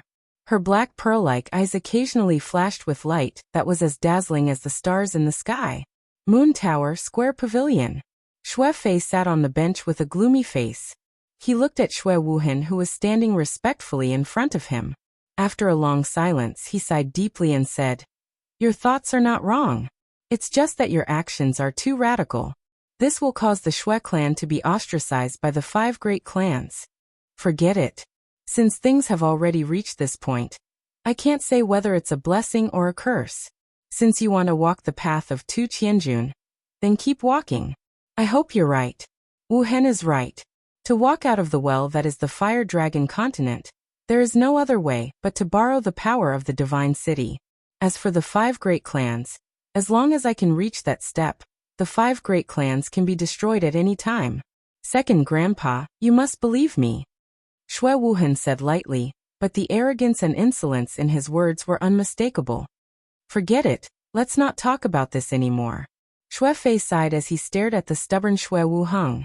Suddenly, a vicious glint flashed across his eyes as he scanned his surroundings. His lips trembled as he spoke in a low voice. Yi Qinghan, since you've already formed a grudge with this person, then, you must protect yourself in the sect battle, and think of a way to secretly eliminate him. Yes. Xue Wuhan's eyes flashed with a trace of ruthlessness, and he nodded heavily. Chapter 70. The next day, before dawn, a row of luxurious carriages appeared in front of the Moon Tower. The pedestrians who had woken up early were shocked to see such a long line of carriages. Luxurious carriages were not rare in Ecstasy City, but it was the first time they had seen such a long line of luxurious carriages. However, when they saw the flags of the 5 major families fluttering on the carriages, they thought of the upcoming elite mansion battle, and suddenly realized that it was not so strange. 30th night, 17th night, and the Grim Reaper squad were in a good mood. They had stayed in the Moon Tower of Ecstasy City for a few days, and enjoyed the warm hospitality of the Yu family, which ordinary guests could not enjoy. Anyone would be in a good mood. Most importantly, the top-notch hospitality was paid for by the Yu family. Therefore, when they saw Yi Qinghan's delicate and pretty little face, they all smiled at the same time, a little coquettishly and a little fawning. The carriages were already slowly moving toward the north gate of Ecstasy City. Everyone looked at the tall loft of the Moon Tower and the huge plaque through the curtain. Their hearts echoed with the promise that Yi Qinghan had made when he boarded the carriage. They could not help but feel excited. As long as you can come back alive, I will let you stay in the Moon Tower for a month. And whoever contributes the most in the Elite Mansion battle will be given a month's special package. Now let's go kill. A month's special package. 30th night and 17th night thought of Yi Qinghan's words and could not help but feel excited. Special package.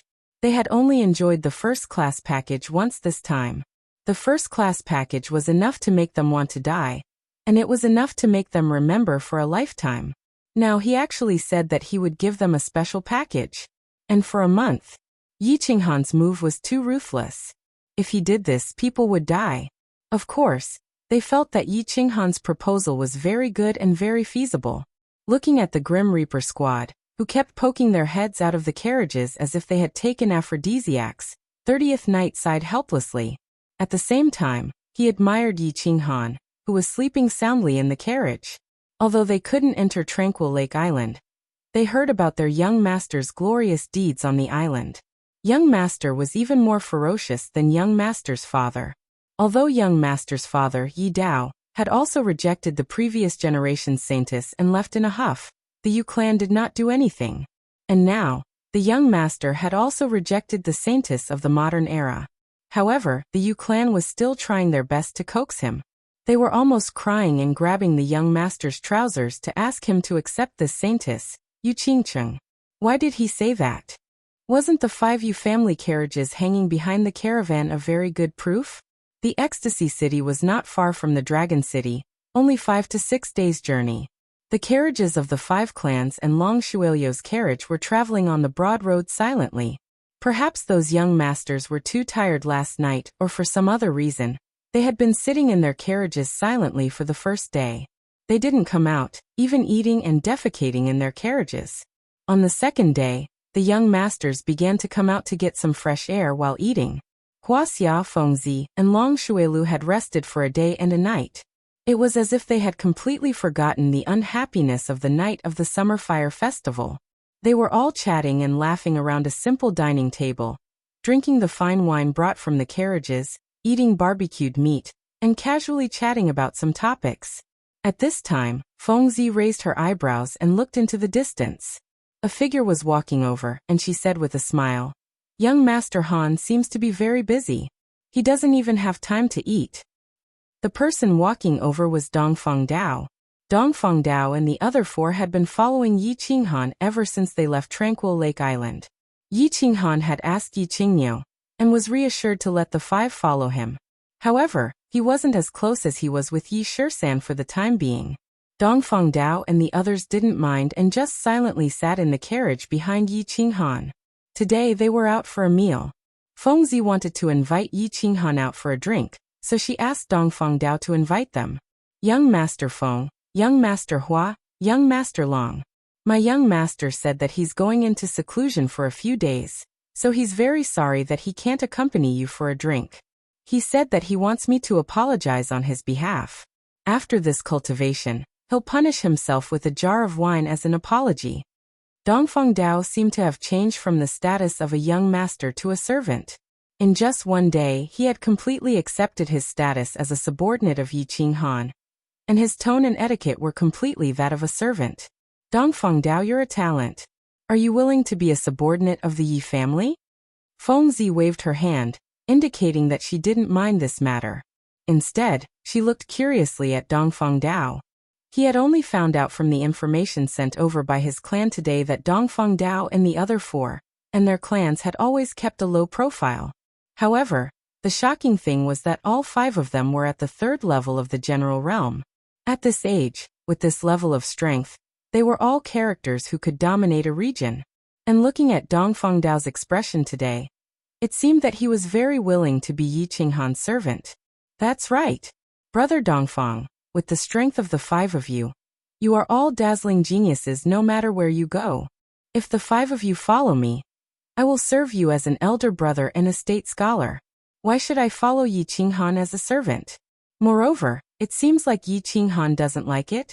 Long Shuilu also said in confusion. He chuckled and tried to poach someone from the wall. Thank you for your favor, young Master Feng, but young Master Long, I don't want to hear such words ever again. The fathers of Dongfang Dao and the other four were all saved by Master Yi Dao, and they have already sworn to serve Master's family for generations.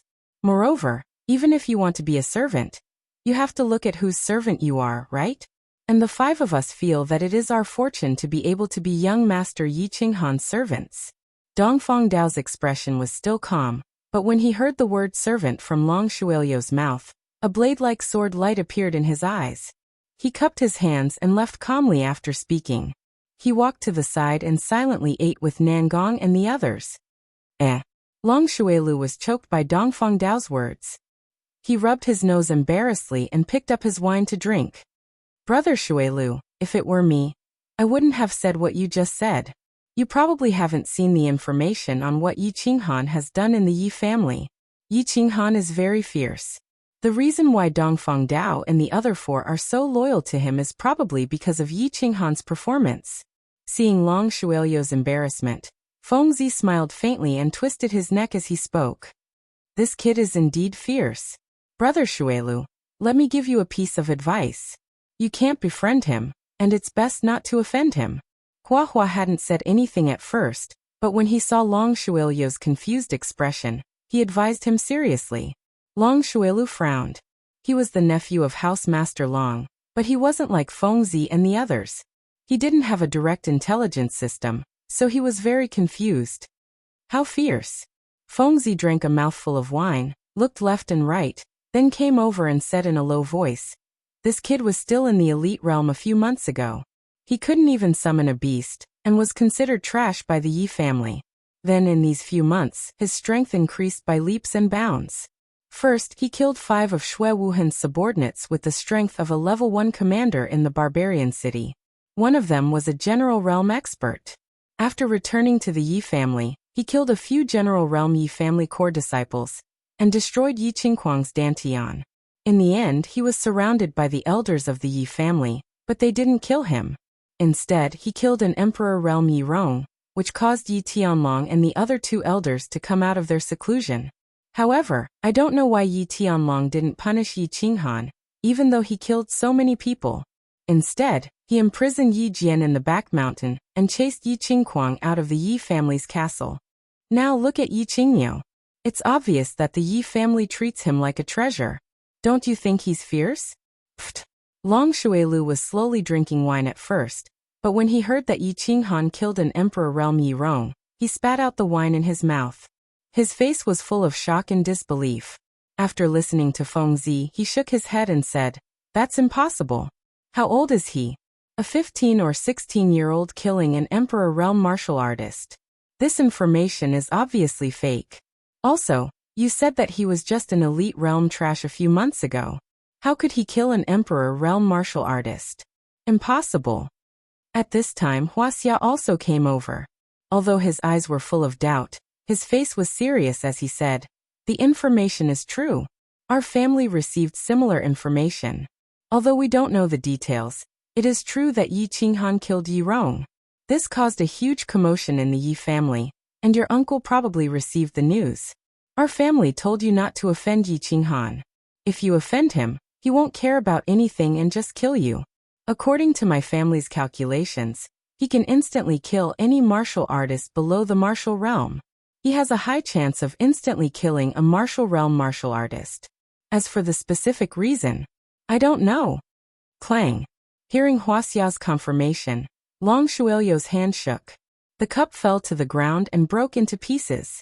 His palms were sweaty. He recalled how arrogantly he challenged Yi Qinghan to a duel in the Yu building. In the end, Yi Qinghan knocked him out with one punch. He didn't believe Dragon Fifth when he said that Yi Qinghan held back. Now, it seemed like he was back from the Grim Reaper.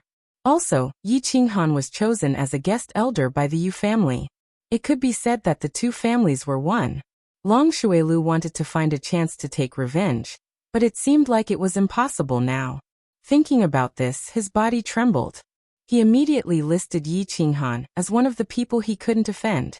Of course, Yi Qinghan wasn't showing off. He was cultivating. Dragon City was getting closer and closer, so he had to seize the time to cultivate.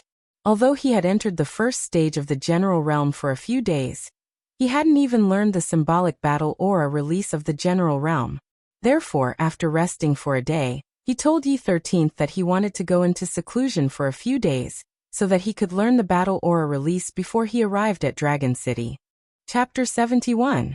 Actually, the principle of releasing battle chi was very simple. Any warrior who could cultivate would know how to do it. Of course, Yi Qinghan knew how to do it. Additionally, Yi Tianlong had given him a pile of secret books before he came here, including the fastest and fiercest way to release battle chi. Battle chi was transformed by absorbing the spiritual chi from the sky and the earth through a special method. Before human beings broke through their meridians, they could only slowly run their battle chi through their cells. Therefore, they could run their battle chi to all parts of their bodies through their cells, and release battle chi through their cells.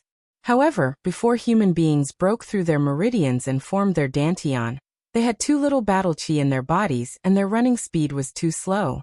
Therefore, even if they released battle chi, they could only release weak battle chi energy, which could not be condensed at all, not to mention injuring people. After a martial artist opened up his meridians and condensed his dantian. Additionally, the 12 meridians and dantian would form a perfect circulation. Therefore, battle chi could constantly run to all parts of the body through the meridians. Therefore, it would be easier to release battle chi. Additionally, the released battle chi could be constantly replenished and condensed into terrifying energy crystals, which could injure the enemy or cause severe damage through energy explosion.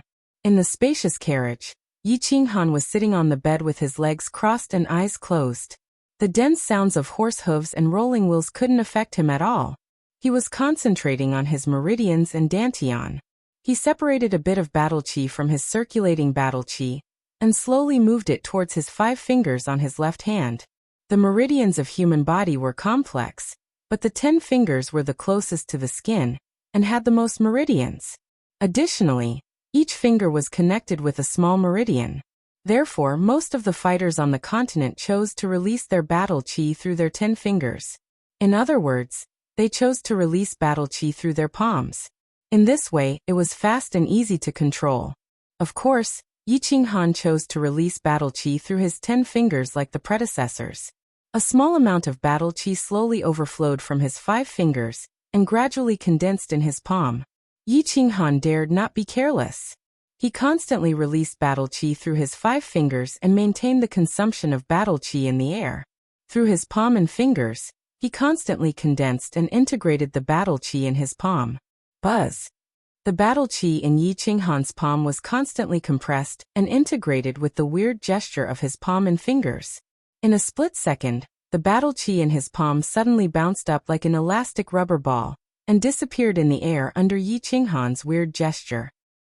It seems that the most difficult part of releasing battle chi is to control it. Yi Qinghan slightly opened his eyes and looked at his empty palms as he muttered inside. He didn't feel discouraged at all even though he failed in releasing his battle chi for the first time.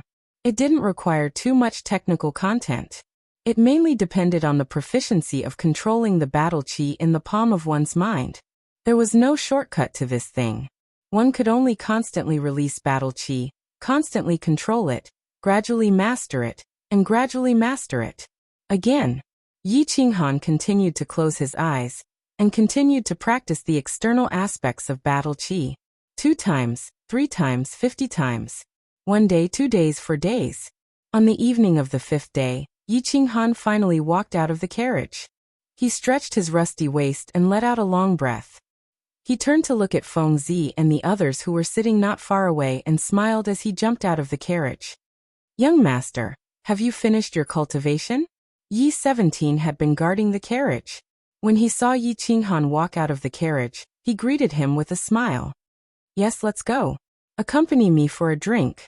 Yi Qinghan finally mastered the external release of battle chi after a few days of boredom. He was in a good mood as he waved his hand and walked towards the fire cart in the distance. Young Master Han. Sit here. Young Master Han is really diligent in cultivation." "Greetings, young master." Greetings, young master. The people sitting in the distance saw Yi Qinghan walking over. Fengzi and Huahua hurriedly stood up and greeted him. The members of the Reaper squad stood up neatly and shouted in a deep voice. Dongfang Dao, Nangongchang, and the others hurriedly dropped the food in their hands and greeted him. What are you doing? I said there's no need to be so polite. Go back and eat and drink. I'm going to have a chat with young Master Feng and the others. Yi Qinghan's eyes widened as he stopped Dongfang Dao and the others. He waved his hand and signaled for Yi 17 to do as he pleased. He then walked towards Fengzi and Huahua. Fengzi, Huahua, Long Shuelu, prepare some wine. I'm here to apologize. Okay. I old Feng, like young Master Han's personality. Let's drink until we're drunk. Fengzi slammed the table and laughed, signaling for the servants to prepare wine. Lunatic, be gentle. This isn't your marble table. If you break it, you'll have to eat on the floor in 2 days. Huahua glared at Fengzi, then turned around and smiled at Yi Qinghan. You're right. Yes, young Master Feng, you slammed the table when you saw young Master Han. You should punish yourself with a jug. Although Long Shuelu didn't stand up to greet Yi Qinghan, his tone was slightly ingratiating. A jug? Who's afraid of who? Do you think I won't flirt with you tonight? Fengzi's eyes widened, and he wanted to slap the table again. However, he remembered Huahua's words and slapped his thigh embarrassedly. Hee, you all seem to be in high spirits. I wonder if Qingqing will have the honor of drinking with you all? A crisp voice like that of an oriole sounded from afar. They all looked over and saw a white figure floating over with a faint fragrance. They all had an awkward expression on their faces. What? Young masters don't like me coming. Yu Qingqing was dressed in a white dress with a white scarf covering her face. Her pearl-black eyes twinkled like a fairy that came out of the forest. How could that be? Look at what you're saying. Sister-in-law, we're so happy that you can come. Fengzi was the first to react. He quickly pulled out a stool from the side and patted it, gesturing for Yu Qingqing to sit down. A row of black lines appeared on Yi Qinghan's face. He glared at Fengzi and rubbed his hands even more awkwardly. He forced a smile at Yu Qingqing and said, Miss Qingqing, have a seat. Yes, sister-in-law, please sit. Huahua and Long Shuelu also reacted. They suppressed their disappointment and said with a smile. Compared to Yi Qinghan's awkwardness, Yu Qingqing was much more natural. She ignored the gazes from the side and the distance and sat down. She smiled and said softly, Hee, I'll just call you Qingqing.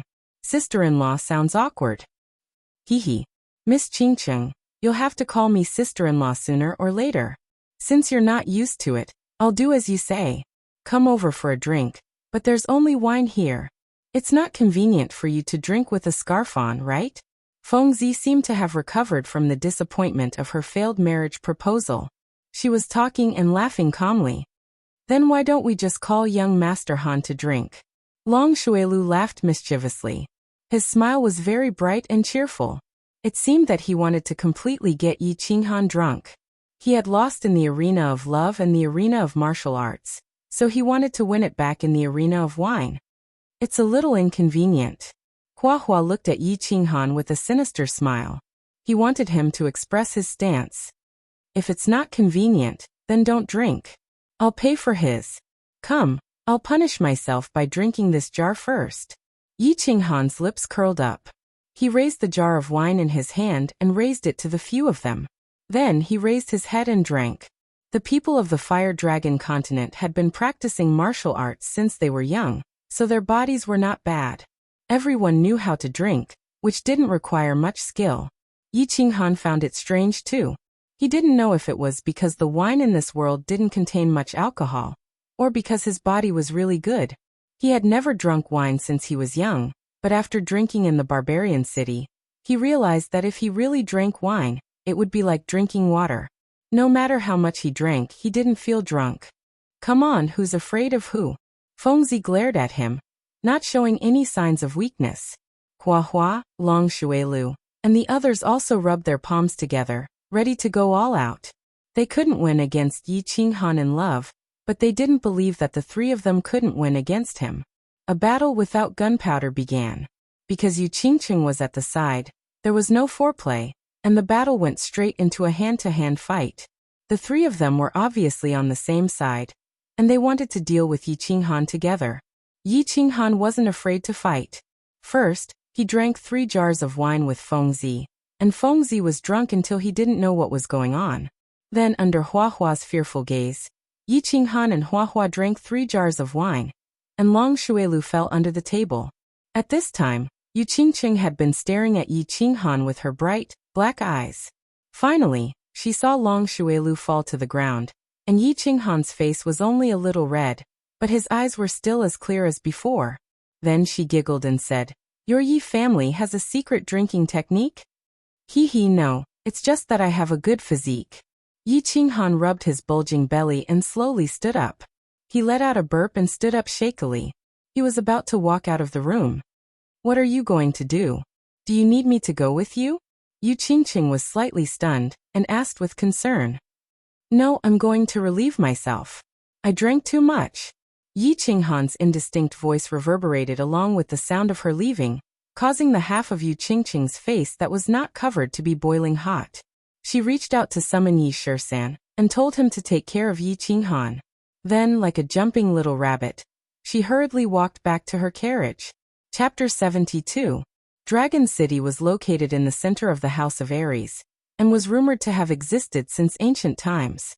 According to the legends, in ancient times, there weren't 3 major prefectures, and the 3 clans all lived together in a chaotic manner.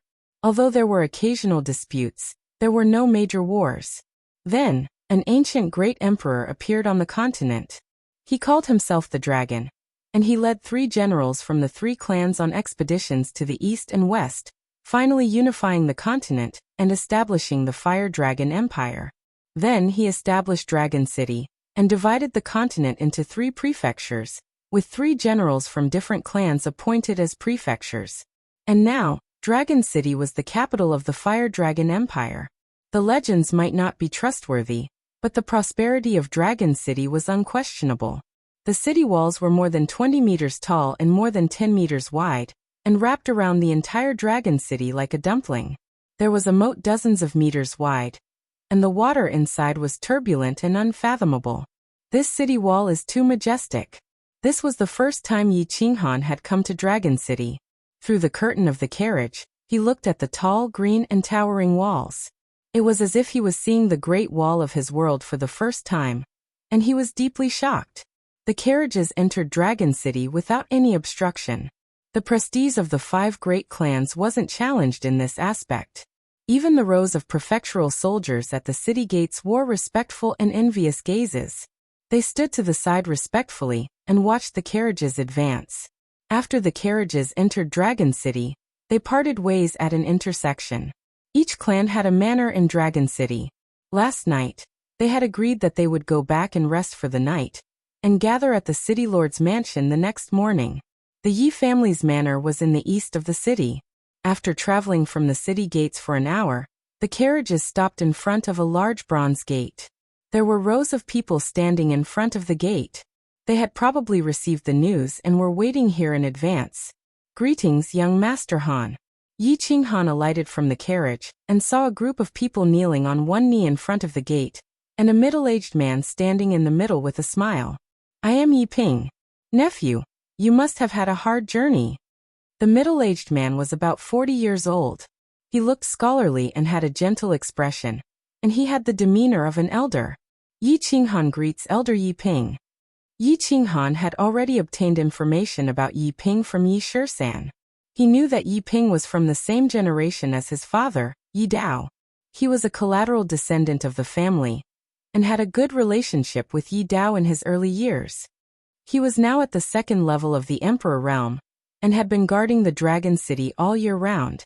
He was one of the elders who held real power in the family. He wasn't at the same level as the city lord like Night Rod. He was one of the true higher-ups in the family. Therefore, when he saw that Yi Ping had expressed enough sincerity and personally came to the entrance of the manor to welcome him, he was too embarrassed to be so cold, so he politely bowed. When Yi Ping saw Yi Qinghan bowing respectfully to him, the smile on his face deepened. Didn't the family report say that this kid didn't have any manners? He even dared to scold the patriarch? Look, aren't you being very polite to me? Yi Ping's mood became even better when he thought of this. He held Yi Qinghan's hand affectionately and said, "Come, let's talk inside. I thought you had prepared a banquet to welcome you." "Elder is too polite." Yi Qinghan nodded indifferently and nodded at Yi Shisan, Dongfeng Dao, and the others behind him. Then they walked into the manor.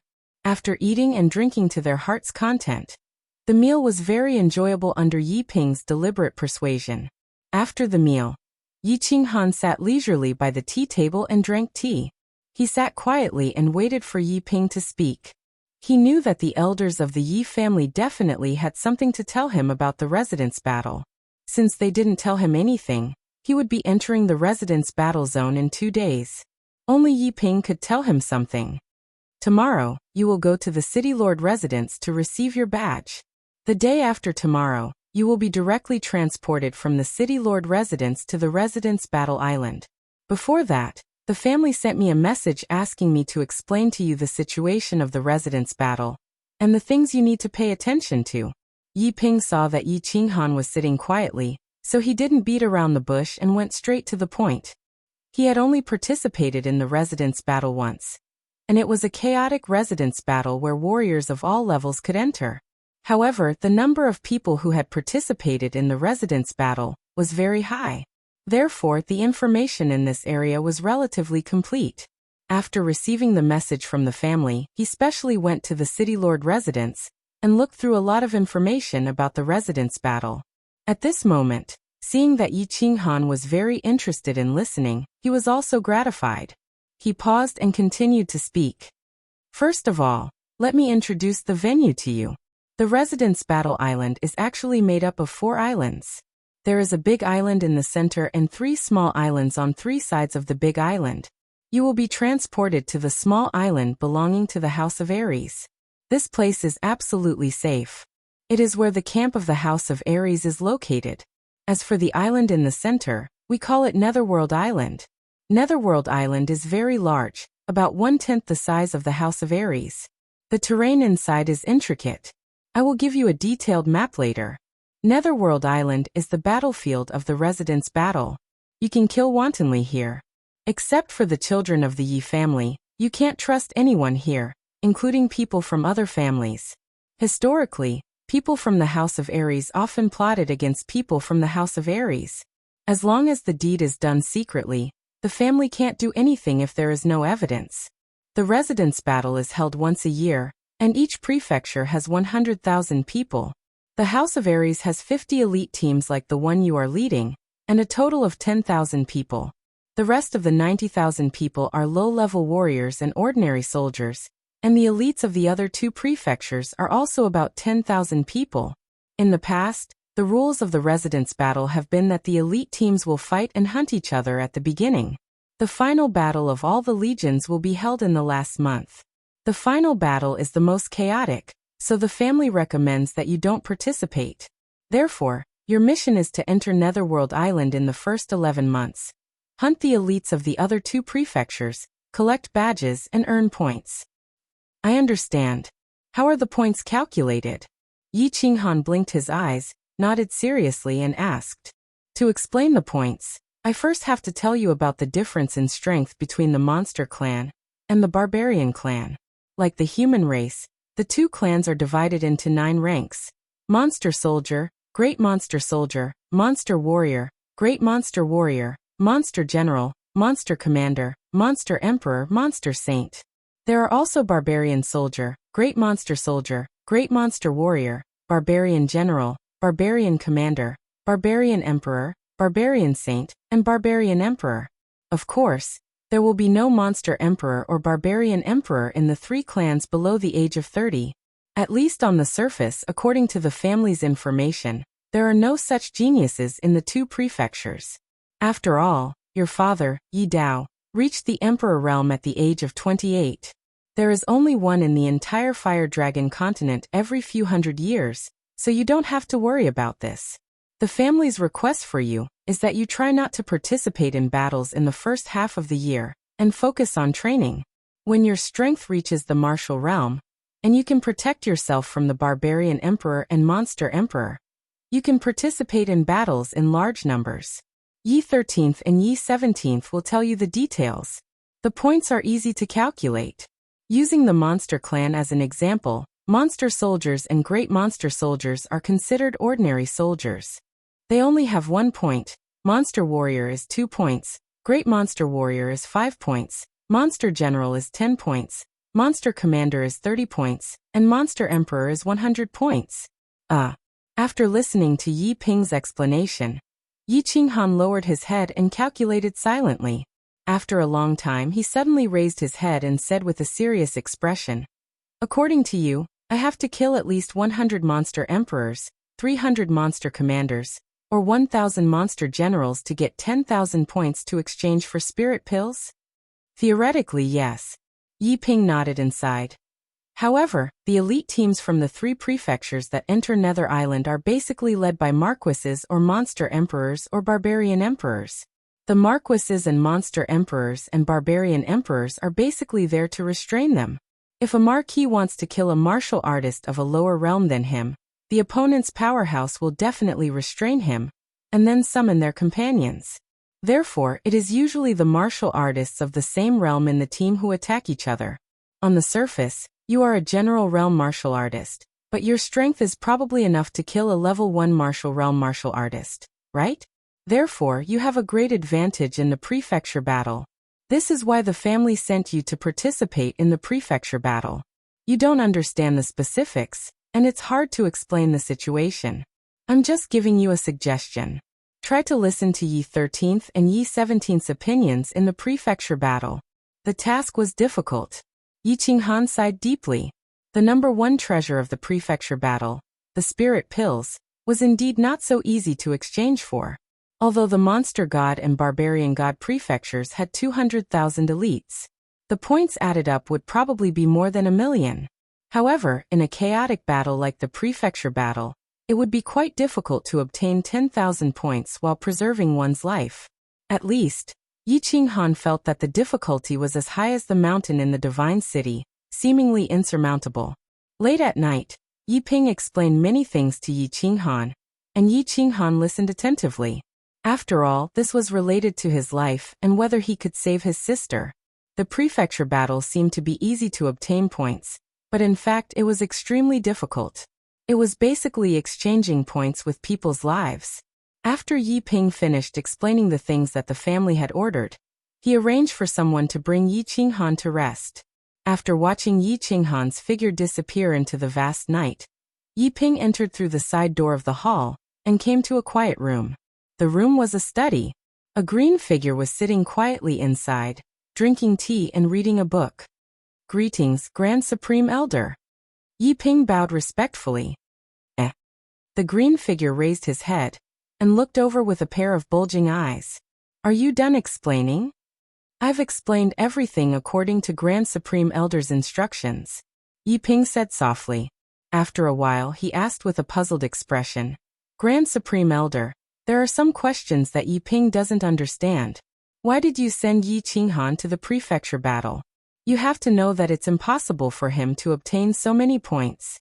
Moreover, the prefecture battle is so dangerous. If anything happens, the family can't afford to lose." Yi Qingyo heard Yi Ping's question and revealed an expression that he knew he would ask. After a moment of silence, he sighed and said, "Both the patriarch and I know this. In fact, we don't expect him to obtain 10,000 points. The family has also arranged a few secret teams and experts to secretly obtain points. Moreover, this kid has been chosen by the Yu family's scientists. After a discussion with Yuji, the Yu family has also sent 3 super elite teams to help him obtain the spirit pills. As for why we sent Yi Qinghan to the prefecture battle, I get angry just thinking about it. Isn't it all because of that idiot Yi Jian? If he hadn't caused so much trouble, would the situation be so troublesome now? You don't know how much Yi Qinghan resisted the family after that incident. It could even be said that he completely disliked the family. The patriarch and I had no choice but to use him to save his sister to slowly ease the gap between him and the family. As for the danger, the patriarch said that martial artists who don't experience life and death battles will never become strong. Moreover, 13, 17, and the Death God team will follow him. As long as they don't act rashly, it shouldn't be a big problem. Moreover, the family has other arrangements, so you don't have to worry too much. Since Grand Supreme Elder and the family have arrangements, Yi Ping is naturally assured. I hope that this kid will have a smooth journey in the prefecture battle. I hope so. Later, let 13 and 17 come in. I'll explain to them.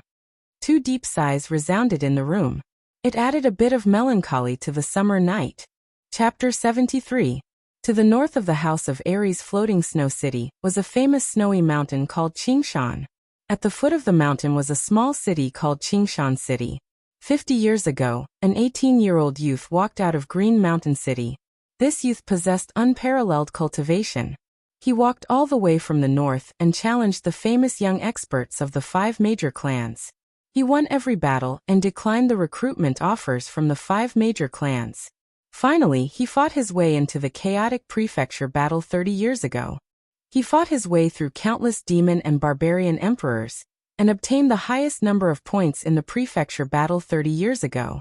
After that, he went into seclusion for 5 years and came out again to challenge the previous generation's prefecture master of Divine Battle Prefecture. After fighting for a day and a night, he won and became the house master of the House of Aries with unquestionable strength. He was the current house master of the House of Aries, and the number 1 expert of the House of Aries in the continent, Long Bofu. Standing in front of the palace-like castellan's mansion, Yi Qinghan listened to Yi Shisan's brief introduction of House Master Long. He couldn't help but feel excited. He couldn't help but look forward to meeting the legendary number 1 expert of the House of Aries. Today he got up early in the morning.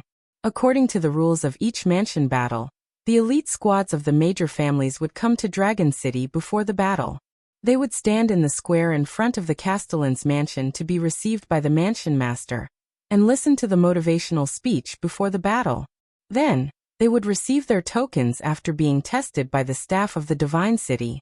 Rows of elite squads were already lined up neatly on the square, and there were people everywhere. As time passed, more and more squads were pouring in from all directions, and there were also countless spectators nearby. The entire front gate of the city lord's mansion had become a scene of tens of thousands of soldiers parading. Brother Qinghan, you came so early. We went to the Yi family's mansion early in the morning, but found nothing. At this moment, a group of people walked over from the left. The 2 people in front were Fengzi and Hua Hua. Behind them were 2 neat teams. They were the elite teams of their clans. Well, I woke up a little earlier today. Since I have nothing to do, I came over to take a look. Yi Qinghan was not surprised by the arrival of Fengzi and the flowers. Although both of them were likely to be the successors of their clan's patriarchs, Yi Ping's introduction of the mansion battle yesterday was enough to prove that Yi Ping was right. He knew that as long as he didn't leave War God Island, where the House of Aries was, his safety was guaranteed. Even if he left War God Island, as long as he didn't go deeper into Nether Island, he wouldn't be in too much danger. Therefore, it wasn't strange for the 2 precious young masters to participate in the mansion battle. Let's wait together. You guys can line up with the Yi family brothers. Fengzi waved his hand behind him, signaling his clan's team to stand together with Yi Qinghan's Reaper team. Flora nodded and waved his hand behind him. The 2 squads at the back stood side by side with the Reaper squad in silence. Hua. Suddenly, there was a low cry from the side of the crowd, which caused a commotion among the crowd. Yi Qinghan and the rest were attracted by it too. They lifted their heads and looked over, only to see the crowd parting to form a path. A group of women in purple with their faces covered walked over in an orderly manner. Before they even arrived, a faint fragrance had already greeted them. Brother Han, your wife is here. Fengzi chuckled and straightened his muscular body. He blinked and said to Yi Qinghan. Looking at the woman in the middle of the group, a hint of disappointment flashed across Flora's beautiful phoenix eyes, but he recovered in an instant and teased her. We're brothers, don't tease me like this in the future. You know, I resisted this marriage before but it didn't work. Yi Qinghan shrugged and said helplessly. Damn you, show off all you want. Flora and Fengzi raised their middle fingers and cursed softly. What are you guys chatting about? Just then, Yu Qingqing walked over and blinked her bright eyes as she spoke. Her expression was natural, as if the few people in front of her were good friends for many years. She did not look awkward at all. Nothing much. Greetings, Miss Qingcheng. Also, it's time for Master Long to appear, right? Fengzi laughed and changed the topic. Isn't he here? Yu Qingcheng smiled. She did not expose Fengzi's lie, but turned to look at the city lord's mansion and said. When they heard that, they subconsciously turned to look at the city lord's mansion. Just then, the main gate of the city lord's mansion slowly opened, and the noisy square shut their mouths at the same time when they saw the city lord's mansion slowly open. They looked at the small figure slowly walking out of the main gate of the city lord's mansion with passionate eyes. He's Dragon Man? Yi Qinghan looked at the small and monotonous figure in front of him, and thought to himself. He had heard of Dragon Man's name since he was young, and he had always fantasized about his handsome appearance. Even if he was not 7 feet tall and had 3 heads and 6 arms, he should at least be tall and mighty with a domineering aura. However, it was difficult for the figure in front of him, who looked like an old man sweeping the streets, to match the image in his mind. Master Long. Master Long. Yi Qinghan thought this way, but it did not mean that others would think the same way. They followed Dragon Man and walked out. Suddenly, there was an earth-shattering roar from the crowd, and people kept joining in the roar. In an instant, the roar in the square shook the heavens. Countless martial artists, who had never seen him before, roared with their heartfelt respect for the strong, waving their arms to welcome the #1 expert of the House of Aries. Master Long kept a smile on his face, like an amiable old man sweeping the streets. He just stood quietly in front of the city lord's mansion. There were no guards or followers behind him. He stood there alone. The crowd slowly felt that his figure was becoming taller and taller, like a tall mountain that they could not look up to. After the crowd roared a few times, he gently raised his hand, and his body slowly rose into the air. It was as if there was a mysterious force under his feet that was constantly lifting him up. The scene was strange and silent for a moment. Emperors and sages could fly in the air. This was something everyone knew. However, the short and skinny Master Long in front of them did not seem to be using any strength in his body. He could actually fly slowly. It should be known that there were countless Duke Realm experts in the training field. They did not feel the slightest aura of battle aura being released, but Dragon Man just rose into the air. Master Long. Master Long. The square became noisy again. Countless people looked up at the high and mighty Dragon Man, who was as gentle as the old man next door. He roared once more. Palace Master Long nodded, raised his hand again, and then pressed it down. Only when the entire area had returned to silence did he speak again. His voice wasn't loud, but his steady and slightly magnetic voice rang clearly in everyone's ears. Hello everyone, I am Dragon Man. Tomorrow is the Elite Mansion Battle, which is held once every 60 years. I have nothing to say, I just want to ask you one thing. Are you all ready? We are ready. The sound was like a tidal wave, instantly drowning the entire square.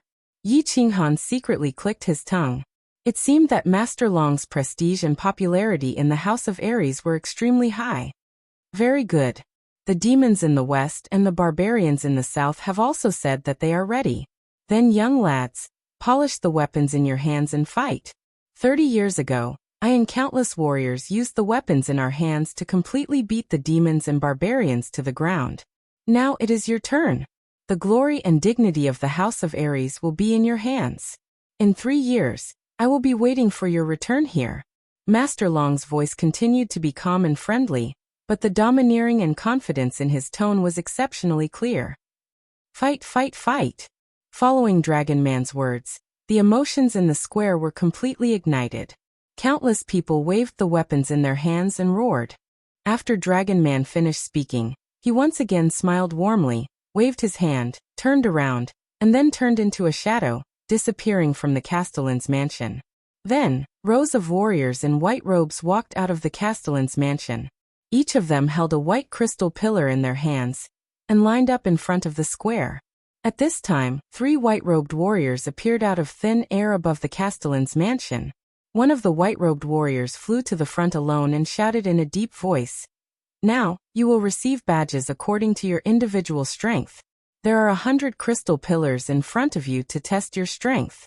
As long as you activate the battle chi in your body and attach it to the crystal pillar, you will be able to test your strength. Then you will receive the badge and activate it with a drop of blood. Now warriors who want to enter the mansion battle, line up to receive it. Fengzi nodded and took the lead to walk towards the white crystal pillar. He stretched out his left hand, and battle chi slowly appeared in his palm. Then he touched the white crystal pillar, and the white crystal pillar suddenly changed color, turning a deep yellow. Third layer general realm, dark yellow badge. Activate it with a drop of blood. The white-robed man next to the white crystal pillar said coldly. He took out a dark yellow ring and handed it over. Fengzi took the ring and put it on. Then he squeezed a drop of blood from his other hand. The ring lit up, and a faint battle character appeared on the dark yellow ring.